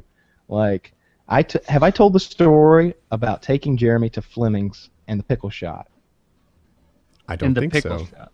All right. So he would be completely not chained at all? So picture this. I just had hooked up with the prostitute who had bled all over the bed and everything. It's a great start. Carry on. I remember that story. There's blood everywhere. Looks like I slaughtered a pig in the bed. I'm loving it. Hilarious to me. She's humiliated. And so me and my buddy decide for some reason, let's take these prostitutes to dinner. Well, let's just take them to Fleming's. And so we were going to. So we say to my cousin and Jeremy, hey, we're going to Fleming's to get dinner with our prostitutes. Would you like to come? And my cousin was like, no, I don't want to go. And Jeremy was like, I'll go. And I was like, wait a minute. We were asking the two of you if you wanted to go, because otherwise you're a fifth wheel here, Jeremy. That's what I was thinking in my head. But Jeremy doesn't understand social cues like that. So away we go. So in case you don't know, I could be wrong about this, but Fleming's in Houston, Texas is, I think it was rated as the 9th best steak place in the country. Very nice place. Their steak's incredible, and even their lobster. They had like this blue-shelled Australian lobster the last time I went. That was $120, and me and my buddy got one and like split it because we were just curious. What does $120 lobster taste like? Anyway, girls, my friend and Jeremy, and the waiter comes around to take the drink orders. Right? You know, you've been to these places before. It's you order courses step by step. Anyway, he comes around for the drink orders. I place mine, we're all getting Diet Cokes and shit, nothing crazy. Gets around to Jeremy. He says, looking at this big menu, closes it, looks up at the guys. I have a pickle shot, Miller Lite, and a bowl of that lobster macaroni. Like, hands him the menu, and the guy's like befuddled. He's like, doesn't even know where to start with that shit. He's like, a pickle shot? And everybody at the table was like their heads immediately go, whoop, like over to Jeremy, like, what? He's like, And Jeremy's like, yeah, pickle shot. And the guy's like, I don't know what a pickle shot is. And Jeremy looks at him with such disgust. Like, he's just like, and you call yourself a professional. What are you doing? In his head, that's the vibe he's giving this guy. He's like, and you're a waiter? What are you, a mechanic? You don't know what a pickle shot is? I'd never heard of such a thing. No one at the table had. So we all just locked on Jeremy. He begins to explain, like he's explaining to a child. He's like, a pickle shot is a shot of pickle juice, shot of tequila, and then he makes the motion of like doing a shot with each hand, and he goes, bam, bam, it's good. And the guy's like, okay, well, we've got some bread and butter pickles. I guess we could pour you some juice in a shot. He's like, yeah, that's good, bread and butter. All right, that'll work. So yeah, I want my pickle shot, a Miller Lite, and a big bowl of that macaroni and cheese. And the guy's like, well, what about your entree? And he's like, no. He's like, well, I just want that macaroni. He's like, you just want the side item. Yeah, but I want a big bowl of it. Okay. Well, I'll just put these drink orders in and that bowl of macaroni. It sounds so awkward and uncomfortable for everyone. It was hilarious. So that's what he did. Everyone else had a steak and a salad and an appetizer and like this 5-6 course meal. He had they brought him a big bowl of this lobster macaroni and cheese. He ate that, and he did 4 rounds of a pickle shot and a Miller Lite until he was wasted, just wasted. And we were like, you're pretty. I don't even remember what we said, but you're pretty drunk, huh, Jeremy? But we said it in a way. It was like, hey, you've had a few, huh? You having a good time? He's like, nah, I'm fine. I'm sober. I'm fine. We get back to the hotel. I go up to my room. I've got my own room. Jeremy's sharing a room with my cousin. It's nighttime. We got work in the morning. I'm asleep, enjoying myself. I'm in bed. Lights out. The phone rings in my room, and I'm just like, what the fuck could this even be? Because, hotel phones are so loud and obnoxious. It's that really loud ring. Red light. I'm like, hello? And they're just like, hi. We have a Mr. Fulbright down here, and he says he's with you. And I'm like, yeah, he's in one of my rooms. What's the deal? She's like, well, he's locked out of his room. I'm like, oh, okay, well, give him a key. She's like, we're going to need you to come down. And I'm like, why? She's just like, we just need you to come. I was like, you don't believe it's me? I was like, who else would be in my room answering to my name? She's like, we just need you to come down. And I'm just like, fuck. I jump up. I'm putting my pants on. I'm just like, what the fuck is this? Why are they bothering me in the middle of the night? I come out of these these golden doored elevators. There's 4 of them in a little battery there.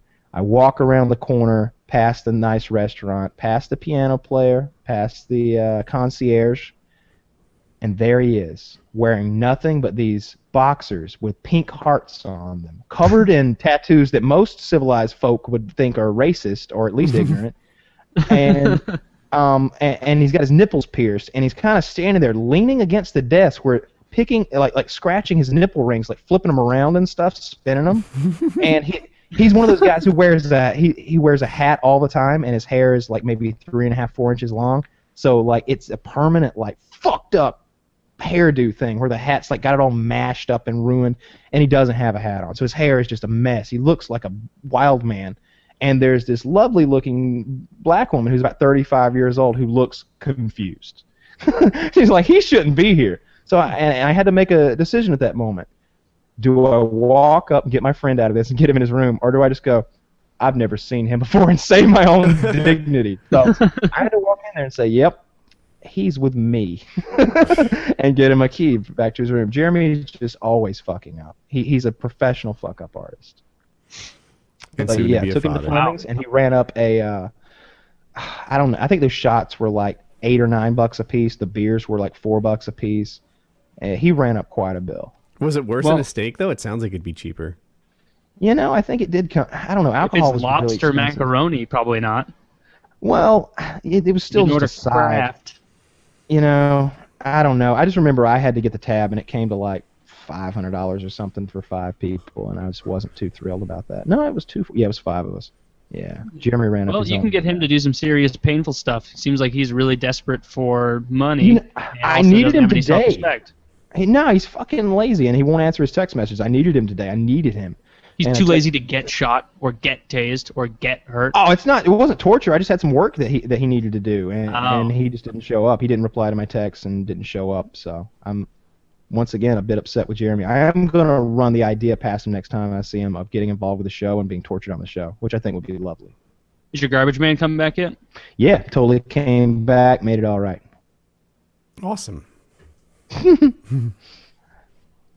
Wow. I think we need a new topic. What do we have? I was gonna say my worst thing about being a guy, but if the topic did. Tony Stewart. Let's do that. Who? Tony yeah. Tony Stewart is a NASCAR driver, quite a decorated NASCAR driver, who for fun participates in sprint cars. So he was going around the track, and he didn't even hit the other guy's car, but they were near each other, so the other guy dodged him in such a way that caused him to wreck into the wall. You with me? Uh-huh. And then, furious, the guy gets out of his car and walks into the track of race cars who were going around on a yellow lap. The car in front of Tony Stewart dodges out of the way. Then Tony Stewart sees him, and I think you hear Tony Stewart rev the engine. Some people say that was another car passing by the camera, because the camera's kind of far from Tony Stewart. So it could be either Tony Stewart hit the motor or another car at the same time went near the camera and it made it sound like Tony Stewart hit the motor. But Tony Stewart may or may not have revved the engine, and he hit the guy who came out of the car. And the guy who came out of the car was mad. Like he the first guy had to dodge him, and then he continued to walk further towards the middle of the track. Tony Stewart was unable to dodge him. He hits the other driver with his car and kills him. So when now, did this happen? Call it Last 4 days weekend. ago, something like that. Oh, wow. Yeah. And the sprint cars, they're the ones with the big like spoiler on the top that look kind of funny. They weigh 1,300 pounds and have 900 horsepower. Is it or is there a video? Yeah, there's a video of him killing that guy. Totally. I don't know if he did it on purpose. I'd like to know if that's him revving his engine or not, and I'd like to hear his explanation. Yeah. But the sheriff in that county has said that he's ruling it an accident, and he's the highest law enforcement body in that area. Yeah, I mean, it doesn't make sense for him to rev his engine into another human being. It would be obvious, right? So Yeah, it seems like he would know let's do the that, synchronized people are going watch to catch thing. me. Sure. All right, If hang you in think we there. can play that. I'll watch it. Uh-huh. Yeah, I'm a managed It channel. is It's not super half hard to as give fucked me a up strike. as lots of other stuff we've watched. So I'd like to set the people show me like there's an app for watching videos and we'd all be in sync, but I don't have it set up, so we'll just do this. Are you queued up at 0? Yeah. All right, get ready for Yes, I stops am. and starts as I call it out. Oh, these are sprint cars. Okay. Yeah. Are you at 0? Because it sounds Yep. like you're watching it. All right, ready, set, play. So here's the first lap. No one's gotten to an accident yet, but soon you're going to see Tony Stewart in a black car. No, I'm sorry, Orange. he's in that white car. The black car got pushed off. Now, if you didn't see that carefully, viewers, he didn't even touch that car. But by drifting like he did, he was perhaps partially responsible for the accident. And in a second, we're going to say stop.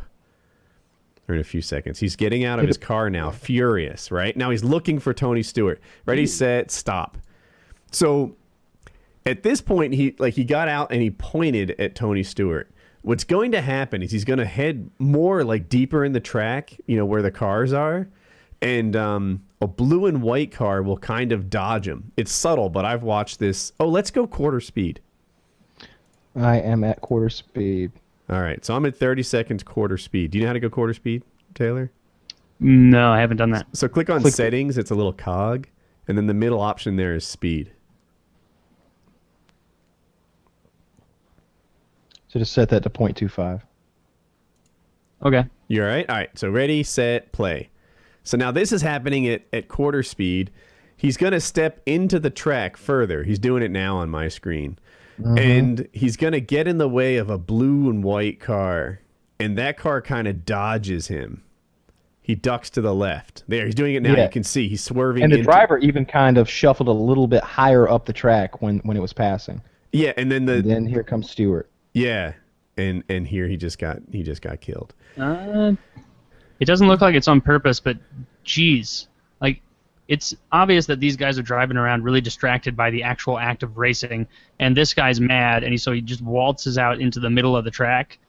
Like, does he really think everybody who's racing right then is 100% focused on him? Like, no, they're paying attention to people behind them, to the side of them. Like, they don't. Like, Tony Stewart probably wasn't thinking, oh, I'm gonna just get this guy. Yeah, I hate to call I the wouldn't dead think guy a Tony would be douchebag. I Think mean, he's about it not this Robin way. Williams or anything. But the dead guy's kind of a douchebag in this situation. No one got my Yeah, Why joke. he would was- Tony be mad at this guy? You know what I mean? Like, Yeah, he Why- walked out there like he wasn't in the middle of a fucking racetrack. Like, Yeah. you're in the middle of a racetrack. It's dangerous. Don't walk out indignantly. I wonder You what hit his my injuries car. were. I'd like to know his injuries. Well, He's got he's got a helmet on and a race suit, but I kind of think that if you go to like, let me find a timestamp or a time point. Yeah, if you go to like 40 seconds, he looks longer than he should be. It looks like it broke him in half, and Yeah. that race suit is what's holding him together. Like, he got crushed. That car hit him so fucking hard. I can't tell if the front tire hit him, but the back tire definitely hit him, and it drug him a little. And then he must.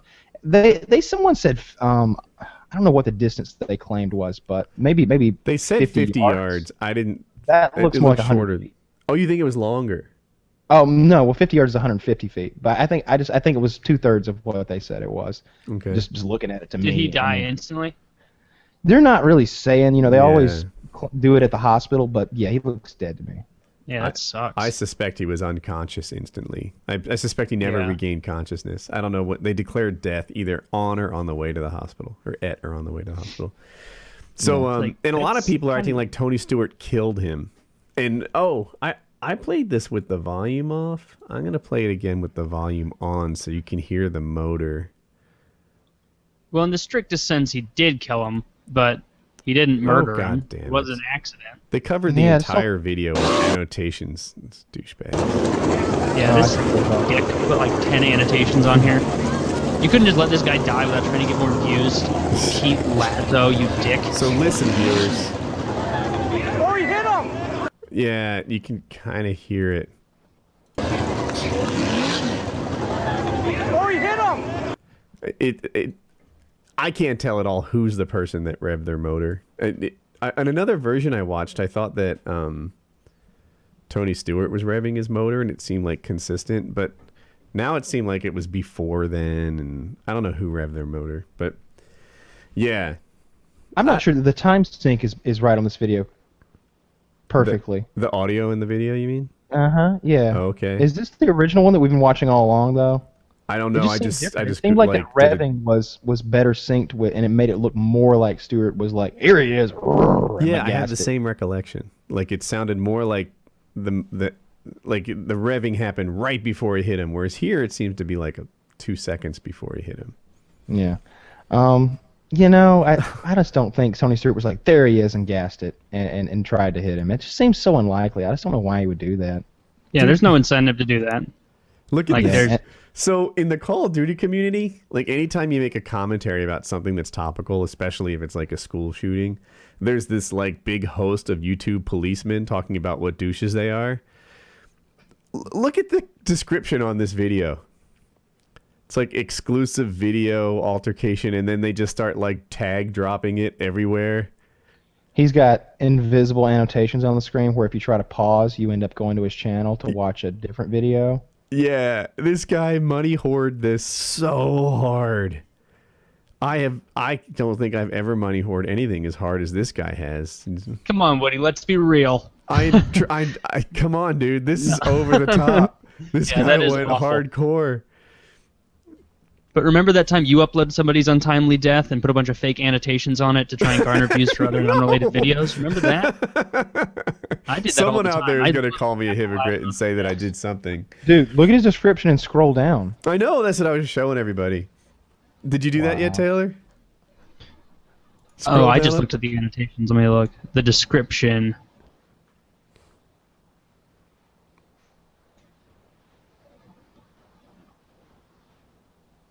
Yeah, he's just got lots What of... an ass. The description. Tony Stewart killed a guy. Ooh. The That's description. literally a tag.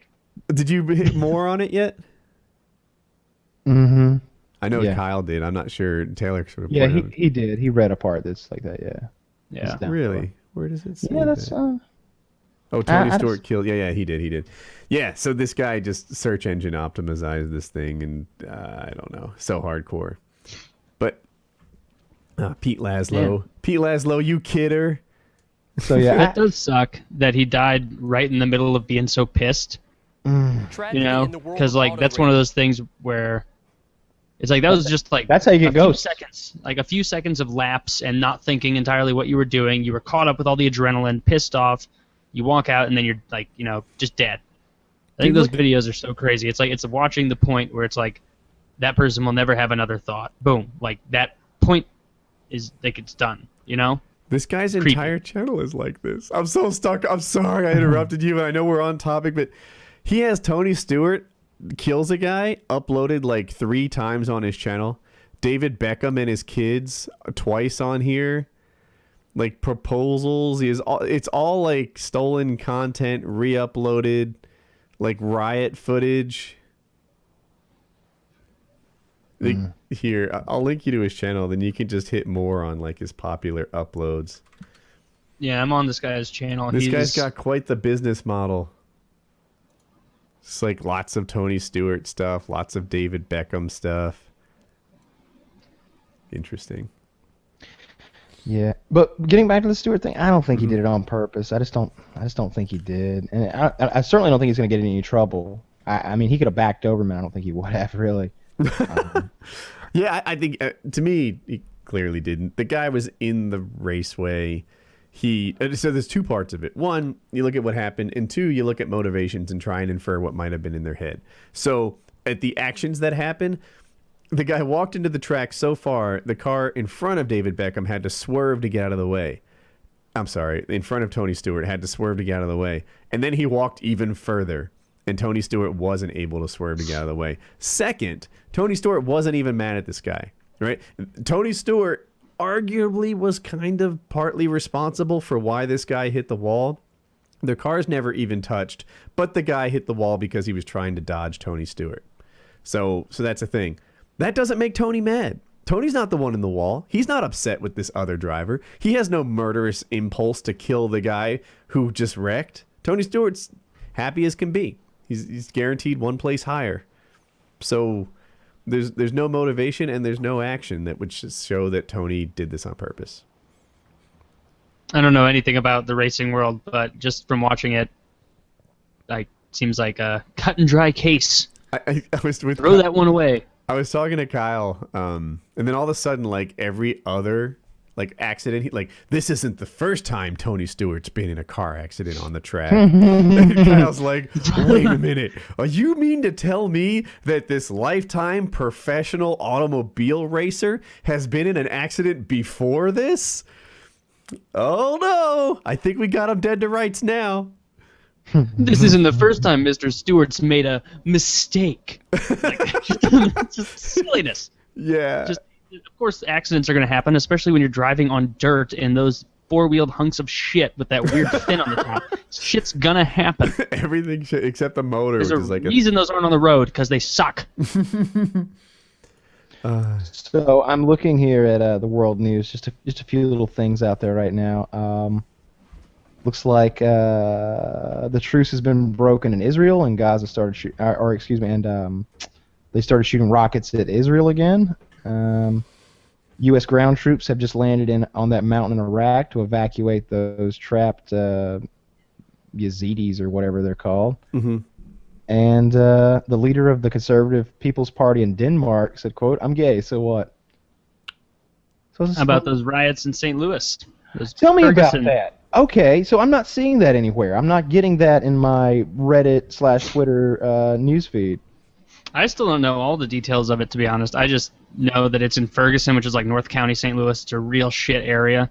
And apparently somebody named Mike Brown, who was like a 6'4" teenager, so instigated something, or a cop initiated something with him. No matter what I say, someone's going to call me a racist in the comments, so who gives a shit anyway?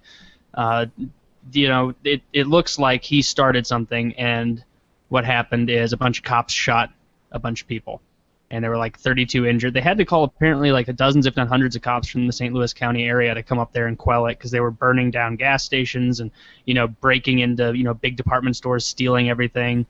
I'll need to do more research to figure out what actually happened to initiate it, but from what I can tell, people saw an opportunity for free shit and they took it, and it doesn't really matter what initiated it. It's just people wanted stuff. Yes. Somebody was talking about people running out with like the display models of like rims and stuff, like one 20-inch rim. Exactly. It's like they're not looting for things like food. They're finding like one speaker and stealing that. Yeah, the Craigslist is going to be full of stuff in a few days. Not like it would be okay to loot for food in that situation anyway. Like a riot starts and you're like, all right, well, I've got Pop-Tarts at home, but those hot dogs in that gas station look pretty great. I'm going to go grab those. Like, it's just, I don't know. It's just sad that every time you see anything about St. Louis in the news, it's always negative. It's never like, new scientists come to conclusion in St. Louis metro area. It's like 11 killed in horrible accident and, whatever. Race riots. Race riots. And just always making himself look awful on the world stage. Except Al McGinnis and his slap shot. Oh, yeah. He would shoot on me in practice. Get out. He was one of my coach. Yeah. He shot on you? Yeah, I played Did he ever hockey. shoot hard on you?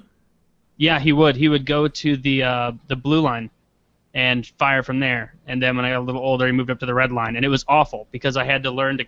If I didn't catch it in the actual glove, you'd get like sore red marks all over your hand. If you act like with a player at that age, you just caught one here, whatever. But with him, it was like an actual almost bruise on my little pubescent palm from his hard shot. If people don't know, Al McGinnis was a defenseman for the St. Louis Blues, and the All-Star competition, that like in hockey, there's an All-Star game, but there's also an All-Star like skills competition, and he would win hardest shot like most of the time.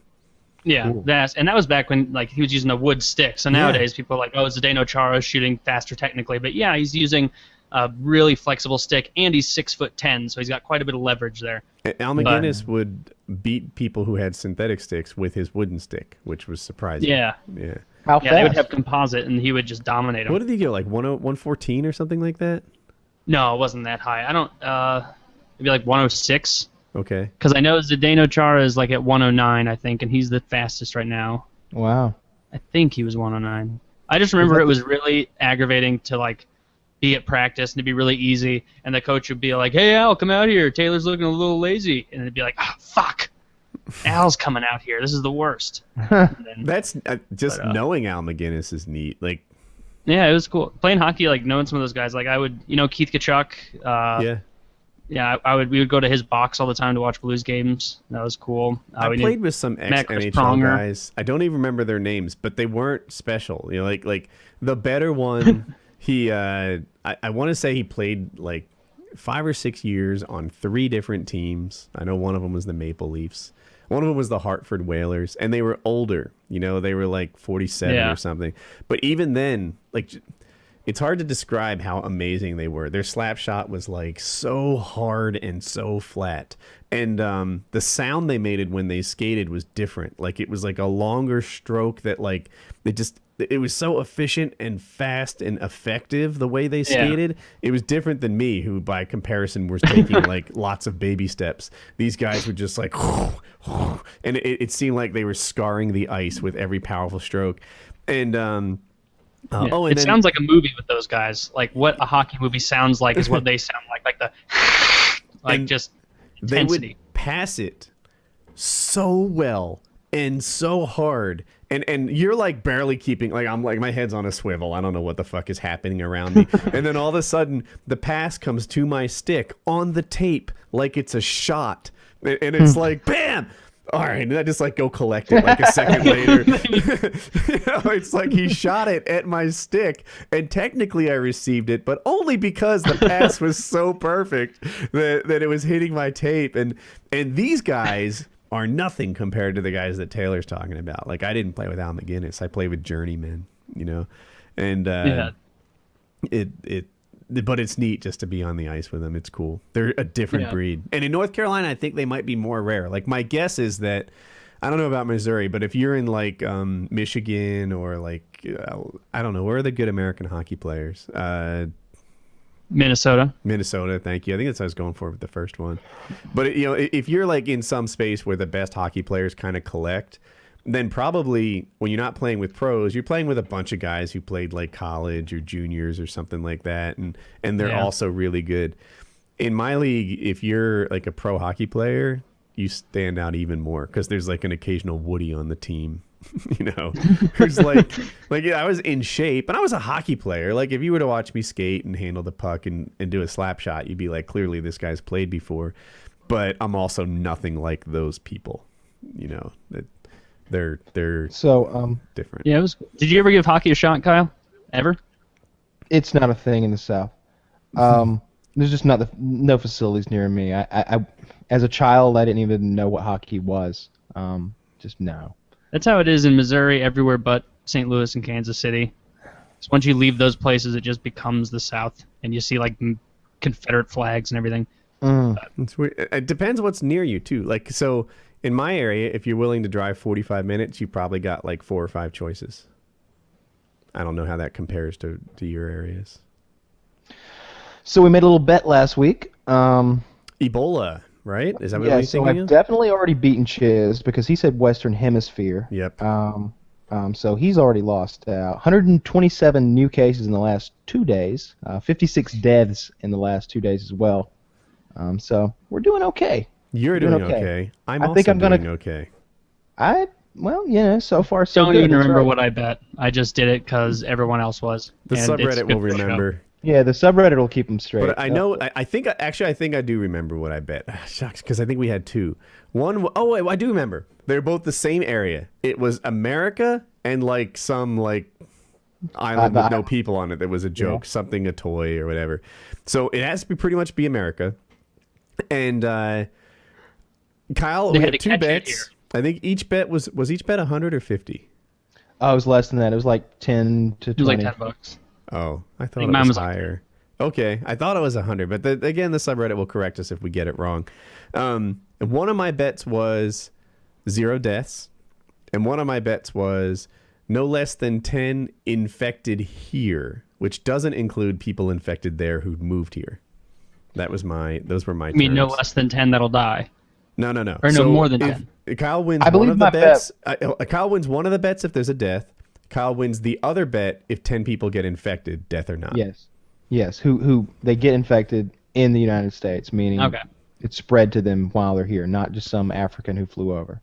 Right. And what was Chiz's bet? That It was the same thing. It was people getting the disease, but he said Western Hemisphere. He got so And cocky. He just started Western giving Hemisphere? He started giving Kyle more and more land. He's like, take Canada, take Mexico, the whole Western Hemisphere, not realizing that the Western Hemisphere included like parts of Africa, and he already lost.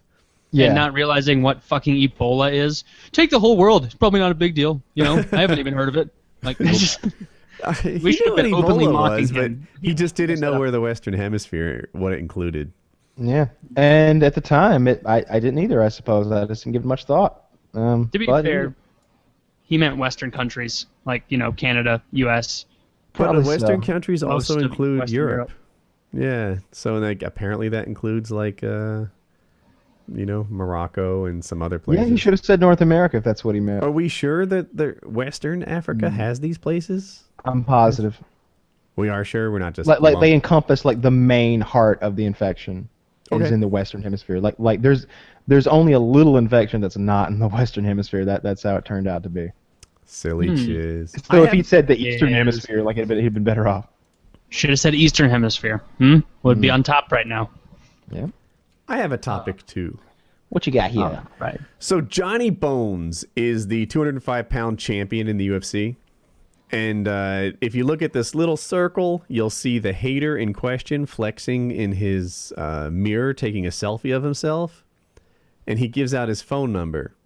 So Johnny Bones like just tweets it or likes it or something and says, "Everyone wish this hater a good night for me. LOL." Let me see if I'm getting it on the... I'm not. I'll get it on the thing. So what did he's a hater, why? I don't know exactly what he did to hate, but I am willing to bet. Oh, and he's 16 years old, which is part of the story.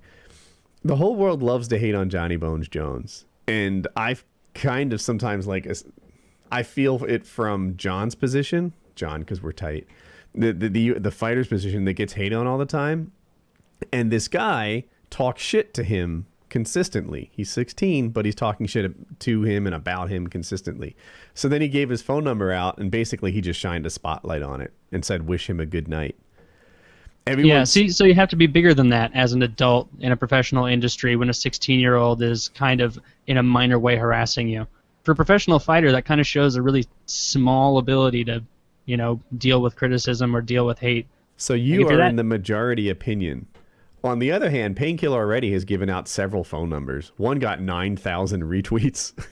No, but you're wrong, because I'm not talking... Like, I only talk about these things when they apply to other people. I hold a different set of standards for myself, as everyone should. Did you notice his icons on the top of his phone? That he's got the Joe Joe Rogan Rogan experience? That's pretty funny. Yeah. And he's got some sort of weird sleeping icon that I don't recognize. I see Bluetooth. I see the That's thing the that Bluetooth, makes sure you're looking yeah. at the phone. I don't know what that N thing is. Then I think we should steer clear of discussing the icons on the top of the guy's phone and direct our attention more to the core of the matter here. Why not? Okay. So yeah, I hear like so. I remember one time we were doing this thing where we'd like call GameStops and stuff and call people and see if we could like get the game from them. And every so often, this guy's would be like, "I know a guy who has it. Call this number." And we call that number, and it turns out they were trolling the show. And we're like, "Well, if you're going to troll the show, we're going to troll you right back." Everybody, this is the phone number we just called. And there was one, you know, the over 9,000 like meme thing. We tried to get over 9,000 retweets, and we did. So we had over 9,000 to retweet this guy's phone number, and I think it's awesome. I think that we're not going out there picking on anybody. Instead, people that pick on us need to understand there are consequences to their actions. And when Johnny Bones Jones did this to some I don't know what to call him other than fan or hater, but you know, some guy who was like harassing him online, I'm sure John didn't reach out to some random 16-year-old and say, "Let's get him." I bet he did. I don't think so. I bet he said... I feel like these haters are a little bit like girls that hit guys. They think, you know, well, Bones, Weak. you should be responsible. You should hold yourself in such a way that I can do anything to you. I can throw shit at you on a daily basis and just go after you, attack you, say you're going to lose, say you're getting fat, say you're getting old, say you're getting slow, say anything I want. Find the most vulnerable point in you and put my finger in that wound and twist it and add with lemon juice on it. And it's John's responsibility to just sort of look the other way and never hit back. I don't agree. I think that if you mess with the pro fighter and he tweets your phone number out, you're like a girl who hit a guy. don't expect chivalry every time. You're putting yourself at risk when you throw stones like this. Thoughts? I agree to an extent. I just thought that since he's more famous, that he would have handled it better than we would, because we're not actually famous. Well, you know, you guys are a little famous, like internet famous, but not Jon Bones Jones famous. So I just figured he'd have more experience. You know, when I see someone who's really famous like that, I just assume that they've dealt with it enough that they should have the competency to deal with it again. But maybe that was just the first guy that really just pissed him off, and he's like, this little bastard, I could kill him in person. He went through that guy's. He was like, let me see what this little bitch is all about, and he got on there and he saw that his phone number was there, and he went after him. Now I know we already stop mocking Mr. Kitty. Mr. Tibblesworth won't put up with that shit. So there's a video here. I know we just covered it, but is Ferguson the place in Minnesota where the riots are going on? That's what he said. Ferguson is, North County, St. Louis. All right, so this is a 42-second video of the police throwing gas grenades, flashbangs, and shooting rubber bullets into a large crowd of people at night. Should we watch it and sing? Sure. Yeah. All right. 0, queued up. Yep. Yep. All Let's right. go. Ready, set, play.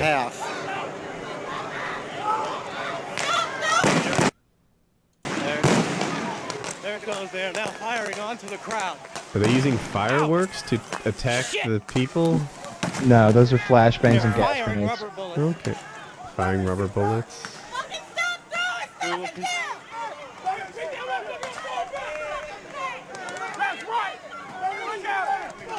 There's That's a all lot tear of gas there.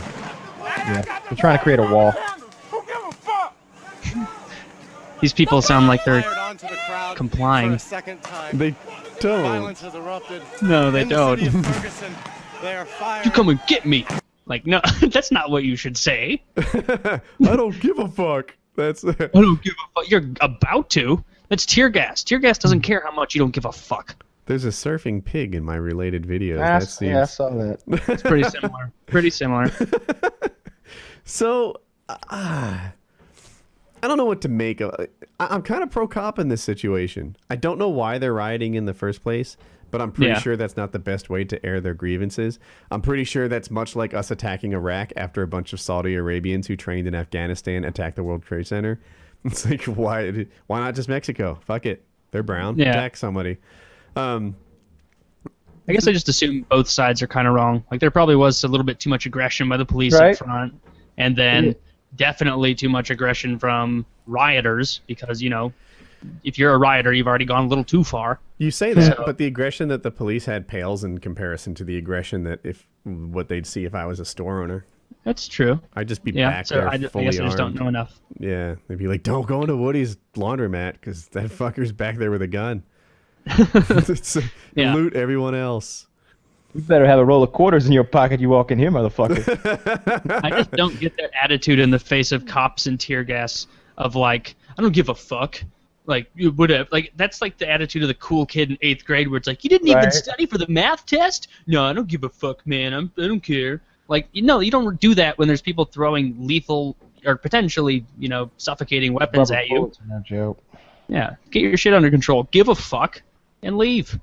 In 2 weeks, Chiz can tell us how much rubber bullets hurt.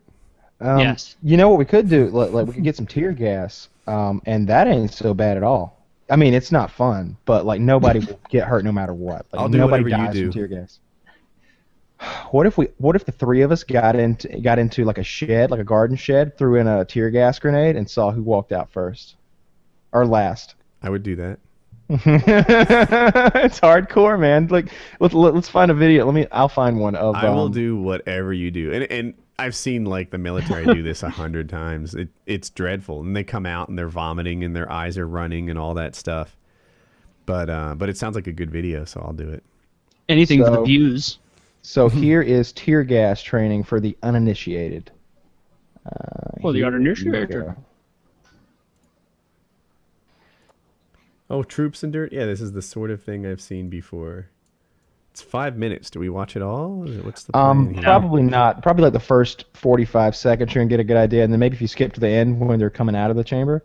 Does it? I'm not sure what they're doing to this girl. I think the room is just full of it. Wait, is she doing anything? They're making her open her eyes and talk. So should we? Did you have you seen it before? Well, I'm watching it right now. Oh, okay. So start at the beginning. That's what I was headed Yeah. for. Okay. Yeah. Is everyone queued up at 0? Yes. Ready, set, play. All right. So the room is So, tear gas. So there's a Doesn't look small that bad. cadet here. She takes. It's definitely a girl. Oh, yeah, there's a bunch of people standing in a room with their little masks on, and they're walking in front of the main man with the mask, and they have to remove their mask and then breathe and talk and probably get yelled at. And look at him and count fingers. Yeah. Basic can't It doesn't see seem like the that gas in first this room, chick had though. any business being there. Do you know what this, like, what kind of troops these are? No, but it looks like regular army to me. Yeah, looks like. Yeah. Not so elite. I think they're like teaching them not to touch their own eyes or something. Oh, this third guy is doing great. How are you on the third guy? Oh, I skipped ahead to see if it was just the same thing or not. Oh, okay. All right. So I'm gonna look toward the end and see if there's like here we are after it's done to us. But I don't. No, they're not gonna do that here. It's the same thing over and over and over. All right, so I want to see the third guy be a total badass, and then I guess we'll wrap it. He was at like a minute 19 or so, Yeah, I'm at and 117. he just looked like he. Yeah, He started talking pretty quickly and barreling through it. Didn't start being a little bitch like the other people. Just a little tear gas. Never hurt anyone. They're asking him extra questions because he's good.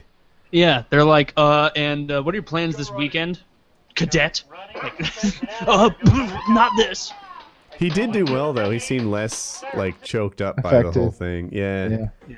But he got the benefit of seeing the other people, and they're like, so where are you from? I'm from here. What do you do? That's what I do. And he's like he thought that as soon as he answered the third question, they let him go, so they came up with a fourth and a fifth. Yeah, I wonder what the questions are.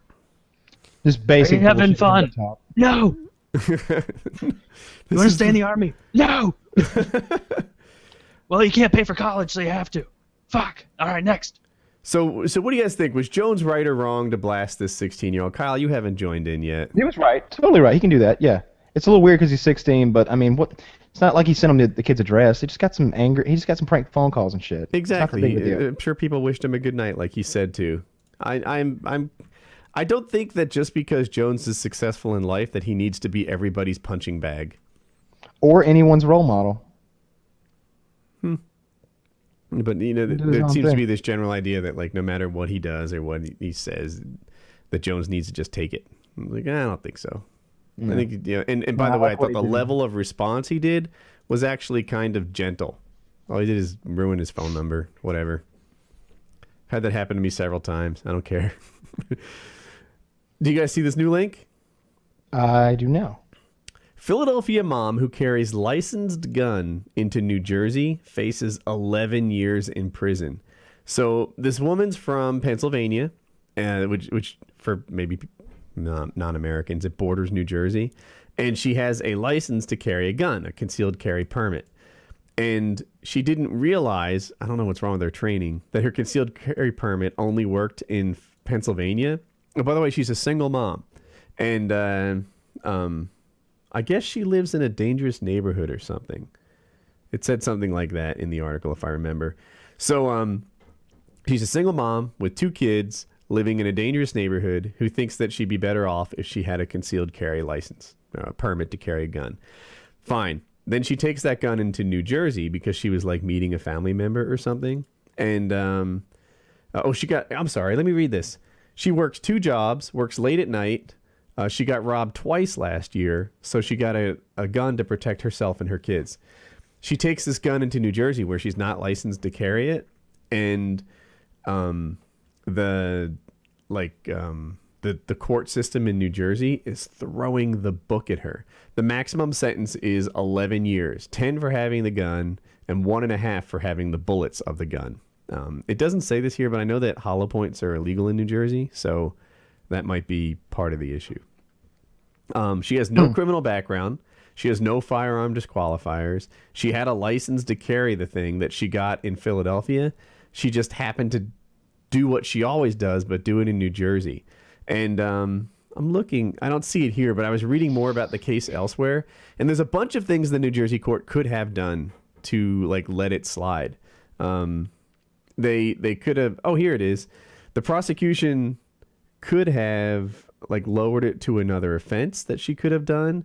The best option they gave her was 5 years in jail as a plea bargain and no parole for 3.5 years. Bullshit. It's total bullshit. And by the way, this is like a law-abiding citizen. I have preached an unpopular opinion, which is like I kind of believe in unequal law for some people, right? So get this.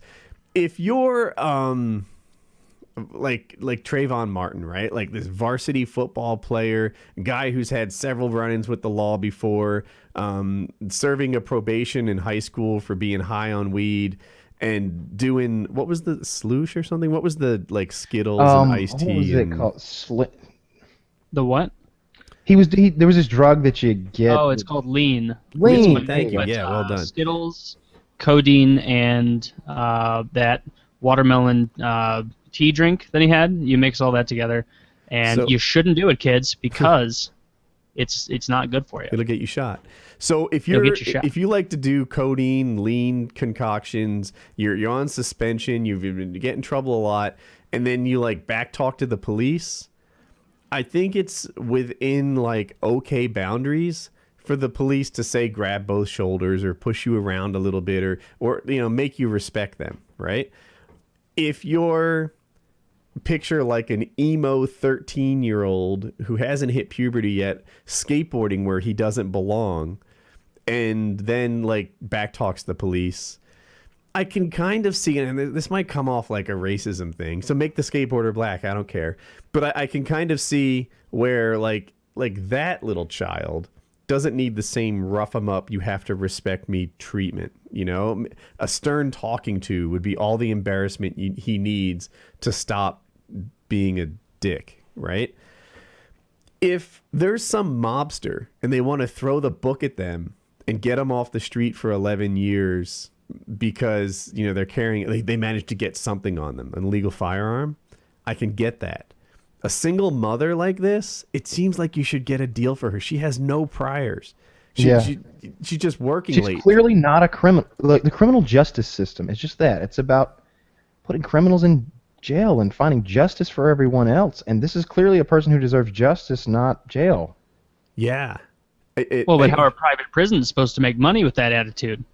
They bring up won't. a strong point. They've got plenty of people they can put in there on trumped up drug charges. They don't need to. There are people out there literally with 1/8 ounces of marijuana to lock up instead. Jesus. This country's gone downhill, I tell you. All the kids out there. I love the amounts of marijuana that you see them come up with sometimes when like they'll have a yeah. shootout or like a warrant to serve and they'll go bad and someone will die over like just tiny amounts of marijuana. Like 3 grams Yeah. of stems and seed. Like for those of you who are uninitiated with the metric system, 3 grams is like what's a penny? I think a penny is like 3 grams. I think a penny's half a gram. Show me or with your something. fingers how much 3 grams would be. Like, 3 if you put it in your palm, would it be as 3 big grams as a of quarter? weed? Yeah. 3 grams is It would be bigger than an that. eighth, right? 3.7 is an eighth of an ounce in grams. Well, right? a quarter is 7 grams. Yeah, so 3.7 grams is an eighth of an ounce. So that would be 3.5. just up to your man. I wouldn't even know.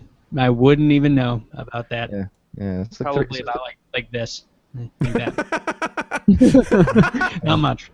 Probably I have no exactly like Not idea. enough to Hummer. die over. About the size of a cat eye in that on Kyle's screen. But yeah, that's about it. I'm trying. How long to have we been win. going? There we go. We need 15 more minutes. So, yeah, this woman, totally innocent.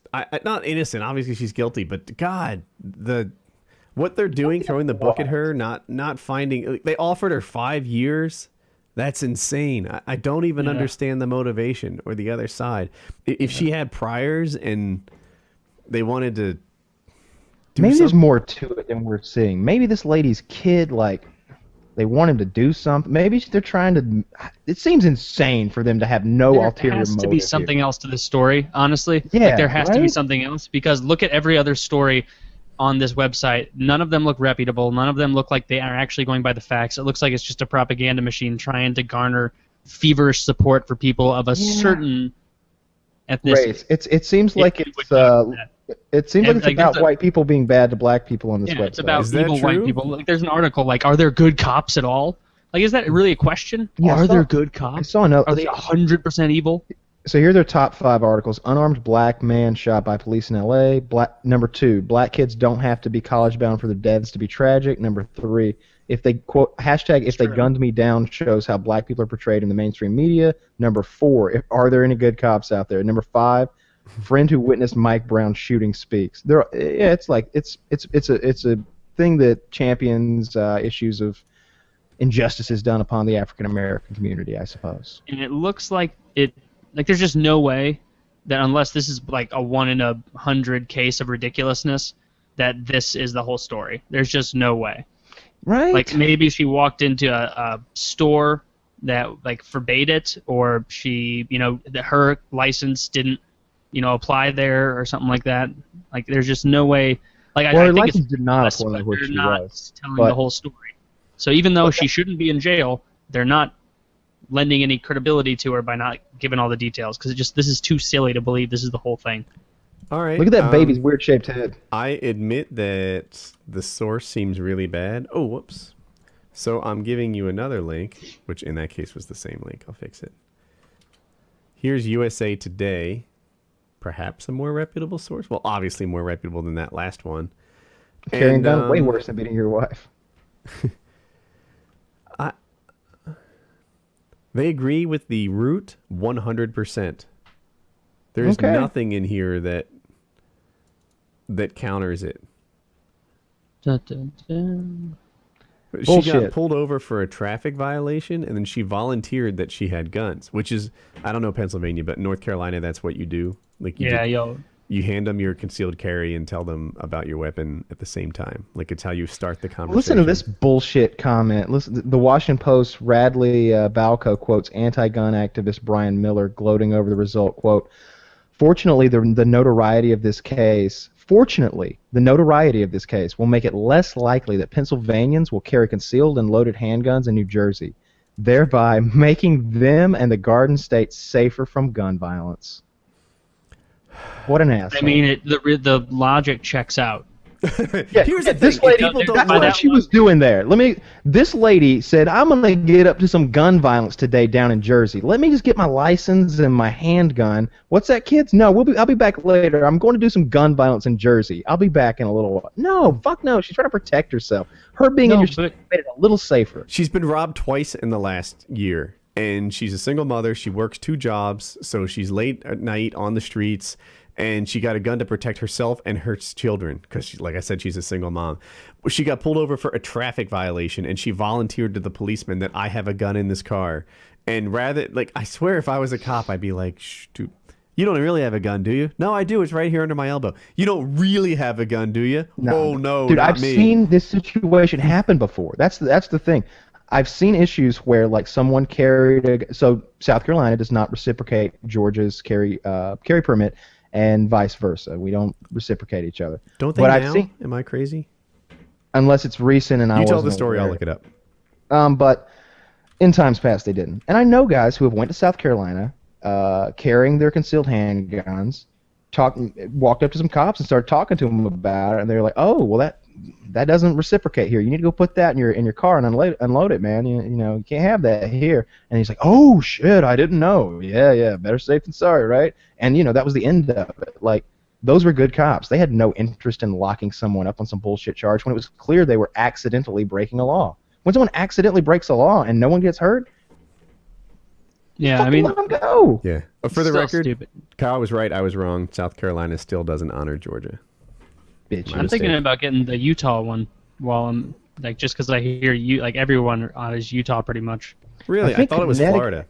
I think Connecticut and Florida, I think you can do it through the internet and they'll just mail you a thing. If I remember correctly, and I may even have my states wrong, but I think it was Connecticut. And you could go to this website, and they would mail you a form to fill out. You fill out the form, attach a $100 check, mail it back, and they mail you a concealed carry permit that's good in quite a few states, like a lot of them. It doesn't make More than any sense Georgia's. they'd mail you a form. Like, this is the internet. I'm Can't excuse they me, they don't mail you a form. You print out the form. Oh, okay. I was like, Yeah, that yeah, just they is don't a mail you really inefficient way to go about this. Yeah, You don't they mail you a form. forms. I don't know why I said that. You print the form, of course. Okay. Yeah, it's Yeah, she didn't do anything wrong, and of course the libs are going to use this as an excuse to rail against guns again, because keeping guns out will get rid of the violence. Just like if I people haven't don't seen know, a tiger in weeks. But concealed what? carry permit owners have a lower criminal rate than police do. Yes, It's an I amazing know that stat. because I heard it from you just now. I've read it several times. It's on the internet, so therefore it's totally true. And but yeah, people who go out and like legally obtain handguns and go through the in different states it's different effort, but in North Carolina it's quite an effort to get your concealed carry permit. Like you have to go prove shooting competency, which is pretty easy, and then pass a test, which also isn't that hard, but it takes a day and it takes some money and it takes some time. Then you go and you get fingerprinted and do all that. No one does that with the intent to break the law afterwards. It's kind of like you weed yourself out. Like you don't voluntarily turn your fingerprints over to the sheriff if you intend on breaking the law later. Like You it's do not. it's only the honest people, which is why their rate is so low.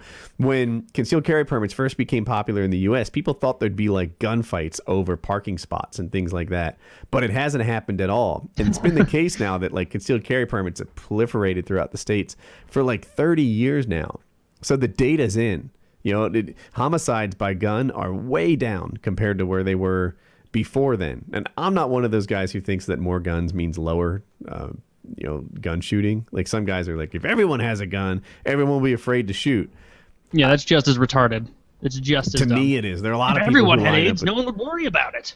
Like, That's not makes sense. But like, there are some people like, someone there's a school shooting. If only every teacher had a gun, then there'd be no school shootings whatsoever. And it's like, That's what I want. Everyone armed to the hilt. Not even guns. I want teachers posted outside with big halberds and pikes, waiting. Well, while I don't think you should just arm teachers randomly, I think the No. teachers should be able to go through the same process Woody just described to get themselves a gun and take it into the school. If they want to, but it shouldn't be mandated. No, of course not. And no one's ever suggested that it be so. A lot of times liberals were trying to spin it that way. They'll be like, they want to arm the teachers, as if they want to be like draft the teachers into some sort of teacher army. No. Well, yeah, that's what I'm addressing. The liberal point of view there, saying that it the shouldn't be conservative mandated. end of that If is you want it, do it.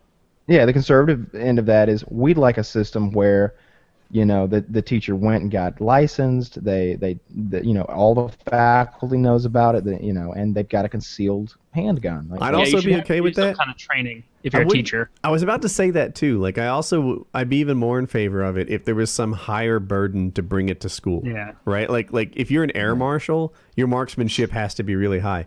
I know what kind of marksmanship it took to get my license, and like I was just learning to shoot and I was easily good enough. Like you have to hit things from 9 feet away. If Yeah. you're not a shooter, that's really easy.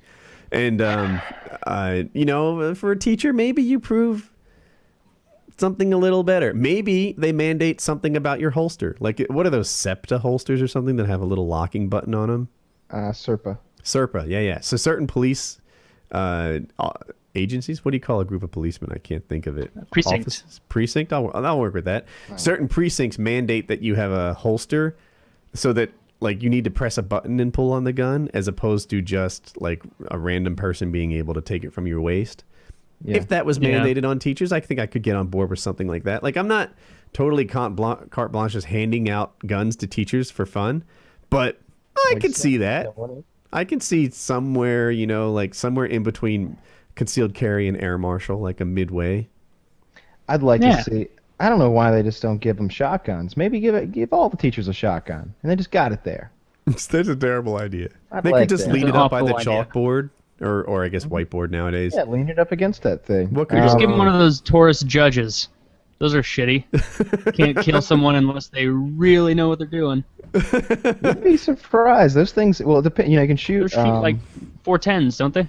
You can They shoot do. these 410 rounds out of them that are discs. Like they're discs stacked on top of each other, and they're just really messy when they hit stuff. You can Oh, I also didn't shoot know that. buckshot. Buckshot slugs through them. Birdshot, you can shoot anything that's 410 through it, and 45 long Colt. Kyle is simultaneously an expert and has a different opinion than the mainstream. And it like me I'll consider myself a non-expert.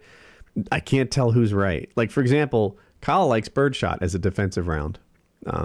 He says it's good to go. A He's home like, defense round. Wait, you said Yeah. bird shot? Yeah. See, you think that's probably not a good defensive round. Home I'm not defense talking about shooting them with 8-shot. I'm talking about shooting them with at least 6-shot or bigger. And I'm talking about doing it inside the confines of your Wait, bedroom. a birdshot is like dust almost. Like, am I thinking it's the wrong Why would you thing? use bird shot? Why not just buckshot? Because you shoot through the wall and kill your family. Well, just strategically place your family and where people aren't going to steal. I've never had a gunfight in my living room, but I bet I wouldn't have much choice on where the guy was standing. Why don't you just use a handgun with hollow points or something? You could use any number of things. However, a lot of people like to advocate a 12-gauge shotgun for home defense, and in that scenario, I feel that it would be like quadruple aught buck. You need small buckshot to like 5 or 6 shots somewhere. More of a turkey shell. Turkeys are birds. I'm not talking about using 8-shot against people, though. I'm gonna tell you, if I got shot I with swear, 8-shot, isn't birdshot like what is the thing that looks like a powder almost? Or am I crazy? That's bird shot is what you're thinking of. So Just here's a the little way. tiny. Yeah, and there's like 30 of them in there. Am I nuts? There's a lot of them in there. There's hundreds. So Yeah, depending on the yeah. shot size. So you can get shot that is number 9 shot, which is very tiny. You can also get shot that is number 5 shot, which is much larger, and it goes on down to the buck shots. There's various. There's single aught, triple aught, quadruple aught. This is what birdshot looks like for the uninitiated. I'll give you guys a link too. This is what I'm thinking of when I say birdshot. And I would say the majority of people think that that's not lethal enough for a bad guy. That it might get stopped by a thick winter coat or like a couple hoodies, or that if it did get in, it would only be so flesh deep it'd be like getting hit with a pellet gun in the summertime. Having said that, Kyle is an expert, and I feel stupid telling Kyle, no, you're off target on this, in the same way that I wouldn't tell Wayne Gretzky, that his thoughts on keep in hockey mind- are wrong. But here's the thing: we're talking about home defense. We're in the house. Like, imagine where that scenario would go down for you. Imagine where you might discover a burglar and where you would be standing and where he would be standing. How far away are you? In my head, most commonly, it's either top of the stairs or somewhere downstairs. Which, by the way, is why I worry less about penetration. I'm sorry, but the layout of my house is that, like, pretty much, like, the wife and kids are upstairs in the bedroom, and I don't picture that to be where the bad guy is. I know you don't get I'm to going to say choose. 8 feet. But yeah, okay, yeah. To answer your At question, 8 between oh, 8 God. and 15 feet. Yeah, shoot them with fucking a rabbit load, something you would shoot at doves, something you would shoot at sporting clays. Dude, at 8 feet. I think it's more just for psychological comfort, knowing that what you're going to fire at them is going to do the job. I want to see someone do this. I want to see someone take a winter coat with a hoodie and a t-shirt under it in Jizz. front of ballistics gel That's and not gonna stop shoot. shit. We'll do it when you get here. We'll do that exact same thing. I'll tell you what I did today. I shot double aught buck through a ballistics gel person, through one side of half-inch drywall, through the insulation on the inside, through the other piece of drywall, into the mannequin behind, and out the other side. And everybody, it's just it'll just keep on penetrating if you're shooting double aught buck in there. And I'm not saying that it won't kill the fuck out of the bad guy. Everybody knows it will. It's incredibly effective. It's probably the most effective round for people. But you got to worry about the people that are on the other side of the wall behind the bad guy. And keep in mind, that's if you're you're fucking laser eye over here and you don't miss the bad guy at all. You put all your rounds on him. If you miss the bad guy, it's going to penetrate a couple of walls. Me and a It's gonna go through an shotgun, I never exterior miss. wall. And one of the differences, Kyle lives in a ranch house where, just picture this thing being it's going to go 100 feet no matter what. And I live in a 2-story house. So there's a whole unoccupied floor in my situation. Like the downstairs, I just don't see people there when there's bad guys there. It's not one of those things that I would worry about. Like I feel like I'm confident enough that I could shift my position to change the trajectory if I thought it was really an issue. Like if the bad guy's standing in front of a door that I know there's people on the other side, I don't know, maybe I'd move. It's tight. Maybe I too. do, It maybe I do a depends. barrel roll or something cool. Like I'll ask that. you, I don't are know. you in a gunfight in this scenario, or are you taking on a Right. guy with like a wrestler? Yeah, exactly. Because that makes a right? difference too. If you're in a You got a bat gunfight, or as Yeah, good if a I'm in a- shot as you are, you know I have a lot of respect for your knowledge in guns and your ability to use Oh, them. you're in a gunfight. God knows what's gonna fucking happen. I Right? say it I'm all not the sure that time. you can literally pull off like heck, you against me, right? You're a much better shot. If I get to shoot and you have to do a somersault and then shoot, I'm gonna win. I'm totally gonna get you. We'll get some paintball pistols and we'll test that little scenario. Yeah, I totally get you. But yeah, when you get here, we'll get some bird shot right off the shelf. We'll get 8 feet away from our make believe bad guy with some ballistics gel. We'll throw a couple layers of coats, whatever, and then we'll see how far it penetrates. And keep in mind, at 8 feet, you imagine a shotgun shooting a spray of those BBs in a big wide pattern, because that's what it does at 25 yards in the air. But at 8 feet, is that what we said? 8 feet? 8 to 15 God. is I what said I 8 said. because I thought that was about the distance I would Yeah. encounter a foe. So 7 yards is what they call like tactical range for people. It's where a lot of law enforcement and et cetera train at for their bad guy engaging distance. It's 21 feet. But at 8 feet, that shot doesn't spread at all. It's just a ball of lead that weighs somewhere between an ounce and an ounce and a half that's moving at somewhere between 1,200 feet per second and No, but 1,400 feet per second. of course, I'm not the one shooting ballistics gel, but I feel like if people listening to this, even non-gun people, imagine a packet of tiny pellets versus a solid ball like Kyle's describing, which would be called a slug. They're not the same thing. The packets like spread out and they have so much less mass to them that they stop more easily. So the buckshot is going to make 9 holes in you that you could put your pinky in. Well, now And we're it's into gonna- buckshot, and I'm okay with that. And it's gonna I go- like buckshot, but birdshot, the thing that has. Well, I was going to compare the 100? two. Okay, I'm sorry. Carry on. So the buckshot's going to put 9 holes in you. Double aught buck's going to put 9 holes in you, and they're going to be about big enough to put your pinky into. And it's going to go all the way through you, most likely, depending on the bones it hits and stuff. But if it's just flesh, it's going right through. Birdshot at that 8 feet range, it's going to punch a hole. Like, even if you hit them right in the sternum, right in the middle of the chest, which is probably the toughest part of a human body, if you're taking a bullet, it's going to make a hole in your chest that you could stick 3 fingers through easily, and it's going to go in easily 5 or 6 inches, and it's going to be the nastiest wound you can imagine, because you're going to have to use an ice cream scoop to get the flesh that is just destroyed and the shot back out. You're just ruined.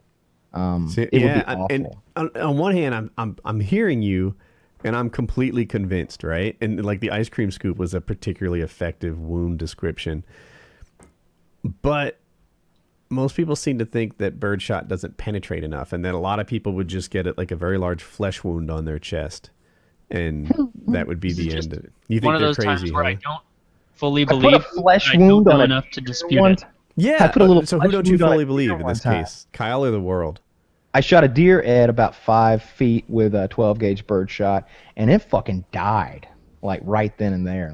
See, again, like how can you dispute that? Kyle's like, I have literally yeah. done this on a human-sized animal. It dropped like a rock. The wound was ice cream scoop worthy. I've Yeah, seen it there's a with my hole in own this eyes, thing's and I did it neck. with my own finger. And I'm like, nah, I don't think so. That doesn't sound right. Like, what do I know, right? I shoot paper, but We'll test it. When you get here, we'll test it. I'll show you. And it doesn't penetrate as far as other stuff. It really doesn't. What I'm saying is that 8 feet, there's so much force, and the wound is so wide and big. I promise you, nobody's gonna get shot at 8 feet with birdshot and have any thoughts of doing anything that you wouldn't like. Dude, Their thoughts are gonna be, God, why? I'm so excited for this trip. I really am. I think the shooting day is going to be my favorite day. I'll try and get That'd be some cool. videos made for you guys. I think you'll like it too. And then the whitewater rafting day is going to be intense. And the zip line day might be just fun or intense. I'm not quite sure. Zipline. It'll all be better if you donate to Patreon. I think we should be drunk for the fucking ziplining personally. That would be funny if you were hammered. Yeah, I may be a little drunk for that. I think that'd be fun. Wow. That's Yeah, just have a few. We should You know, give this some consideration. All right. But So exciting, so exciting. I bought a new AK for this trip just because I want to shoot the hell out of it and make it rock. And I bought 1,000 rounds for it. And Kyle, we'll have between 3 us, AKs. we are going to be loaded on ammo. It's going to be awesome. Yeah, we'll have 3 AKs. 3 we'll get AKs. it. There's 3 of us. because I've got 2 of them. Hey, and can you got your- Did you make your full auto AK full auto, or did you buy it that way? I made it that way. How hard is it? Like as a template with It's some really, drill? really fucking easy. Did you do the know, sear thing or the drill hole in the side thing? I put a auto sear in it. Oh, you keep in bought mind, a those different- listening, that you can't do these things without licensing, or you'll go to jail for 10 years. Yes. Oh, just to make this very clear, I'm thinking of getting the kind of license that Kyle has that enabled him to do this. This is not for everybody. Yeah. But yeah, so I could potentially do it to my AK if I were licensed. Yeah, it's quite easy. It's one of those doing a job like that is one of those things where you can totally, I won't say that, you can totally get it done with an instructional video as a layman or an amateur, or just someone who's got a basic working knowledge. You're plenty smart enough to do this thing with, get yourself a Dremel and a couple little tools, and you can totally do it. Huh. I Legally. think there's more than one way to do it. I think I saw a video. That guy's video is bullshit. That guy's video is going to get you hurt. I Oh, think. did you watch it with me? The one with the Yeah, kids? he doesn't have an doing it? auto sear. He's just grinding it. He's either gonna hurt himself or it's not gonna work, because he's just gonna have the hammer is what the auto sear does is it doesn't allow the hammer to ride the bolt. There's a bit of a time delay. That way the bolt can close. It can lock around the new round of ammunition into the chamber, and then the hammer falls. What he did is going to accomplish it so that the hammer is always resting on the bolt, and it's either going to run away fully automatic, meaning he pulls the trigger and the gun without any other input from him. Like he taps the trigger and then lets go, and it's just going to run away with him. It's going to go brrrr and empty the gun out. Or the hammer's going to follow the bolt so much so that it gets a light primer strike on the round, and it might work occasionally, but then it's going to just the round's not going to go off, and you got to clear it, and then you got to find it. It's a mess. That kid's an idiot, and if he had any fucking sense or any friends with any sense, they tell him to get that fucking video off the internet, because ooh. Actually, everything you said mirrors the comments on his video. Right? Yeah. But when you were explaining how to do it, I thought you were saying do the video way, but you're not. You clearly are saying something Nah, different. you want to do it the professional way when you do something like that. Okay. That's what I always get really trigger interested. packs, or I put an auto sear in and do it the right way, or get some help, find somebody who knows how to do it the right way. But yeah, if you were all licensed up, yeah, it would be no big deal to get you swimming in machine guns. It's not as expensive as you might All think. it takes is a license and money, and you can have them. That's Yeah. the way that works. One of the cool things to get right now is a Mac 10 or a Mac 11. So a couple ways to do it. You could, if you have the licensing, of course, you could go out and buy one that's already fully automatic, or you can go out and you can buy a semi-automatic one and convert it. Though the semi-automatic ones, because they are so easy to, there's a certain kind that fires from an open bolt rather than a closed bolt, and they've become hot commodities because they are so easy to convert. It takes about 5 minutes in a Dremel, and they're worth about $2,000 now, even though it's a $300 shitty like machine pistol from the 80s. But once you've got this thing, you can also get a transferable one for about $4,500, $5,000, and then it's just yours. You know what you I don't need want? a license or nothing. That's hard to get, but the coolest thing I can think of, a honey badger. Fully auto, Yeah. integral suppressor. It's the coolest of the cool. I think that project might be dead. Freedom Group that bought AAC, who made the Honey Badger, they lost their lawsuit with Kevin, who used to own the company. Basically, long story short, the company's falling apart. And if you want something like a Honey Badger, SIG is making it now. I'll show you later. SIG's making the rifle that you want. I don't know But if what these I was people getting at like with the Mac gun talk. 11, why you would want the Mac 11, you can get uppers for. So if you imagine, do you know what a Mac 11 looks like? It looks a little like an square Uzi, machine right? pistol, really boxy. Yeah, like an Uzi. Kinda, but an Uzi's more rounded, and this thing's kind of like a square. It's Is it? square Maybe edges I'm and stuff. thinking- Yeah. Search Mac 10. Well, you can do a lot of things with the lower on a Mac 10. You can run different uppers on it, just like with an AR or just like with an AR. So let me see if I can find this thing, because pictures are better than words. Yeah, I'm going to show the people. So this is what a Mac 11 looks like. It's a very square machine pistol. And this is what an Uzi looks like, which in my head was more square than it really is.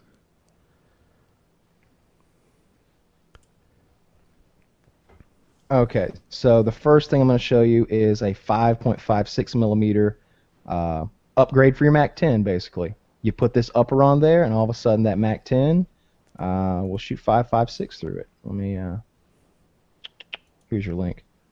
This is just one of them, and there's lots of cool shit like this you can do. I'm in. So you just cheaply swap out the top. Did we lose anyone? Oh, we lost Kyle. Well, that's not good. PKA 193. Did we hit? Did we hit it? 4 hours? We're long past it. We're at 4:12. We might really wrap it there. But anyway, for people, the end of that conversation was going to be with Mac 11. You can buy a new top, which they call the upper, and make it full auto, legit full auto. It's a cheap way to get it. I'll have to get into this license and see how hard it is. I think I might have a legit case for it, which is what it takes. That'd be really cool. You have to Get an convince them that style. like you're not a joke, that you're not just a regular private citizen looking to get a full auto license.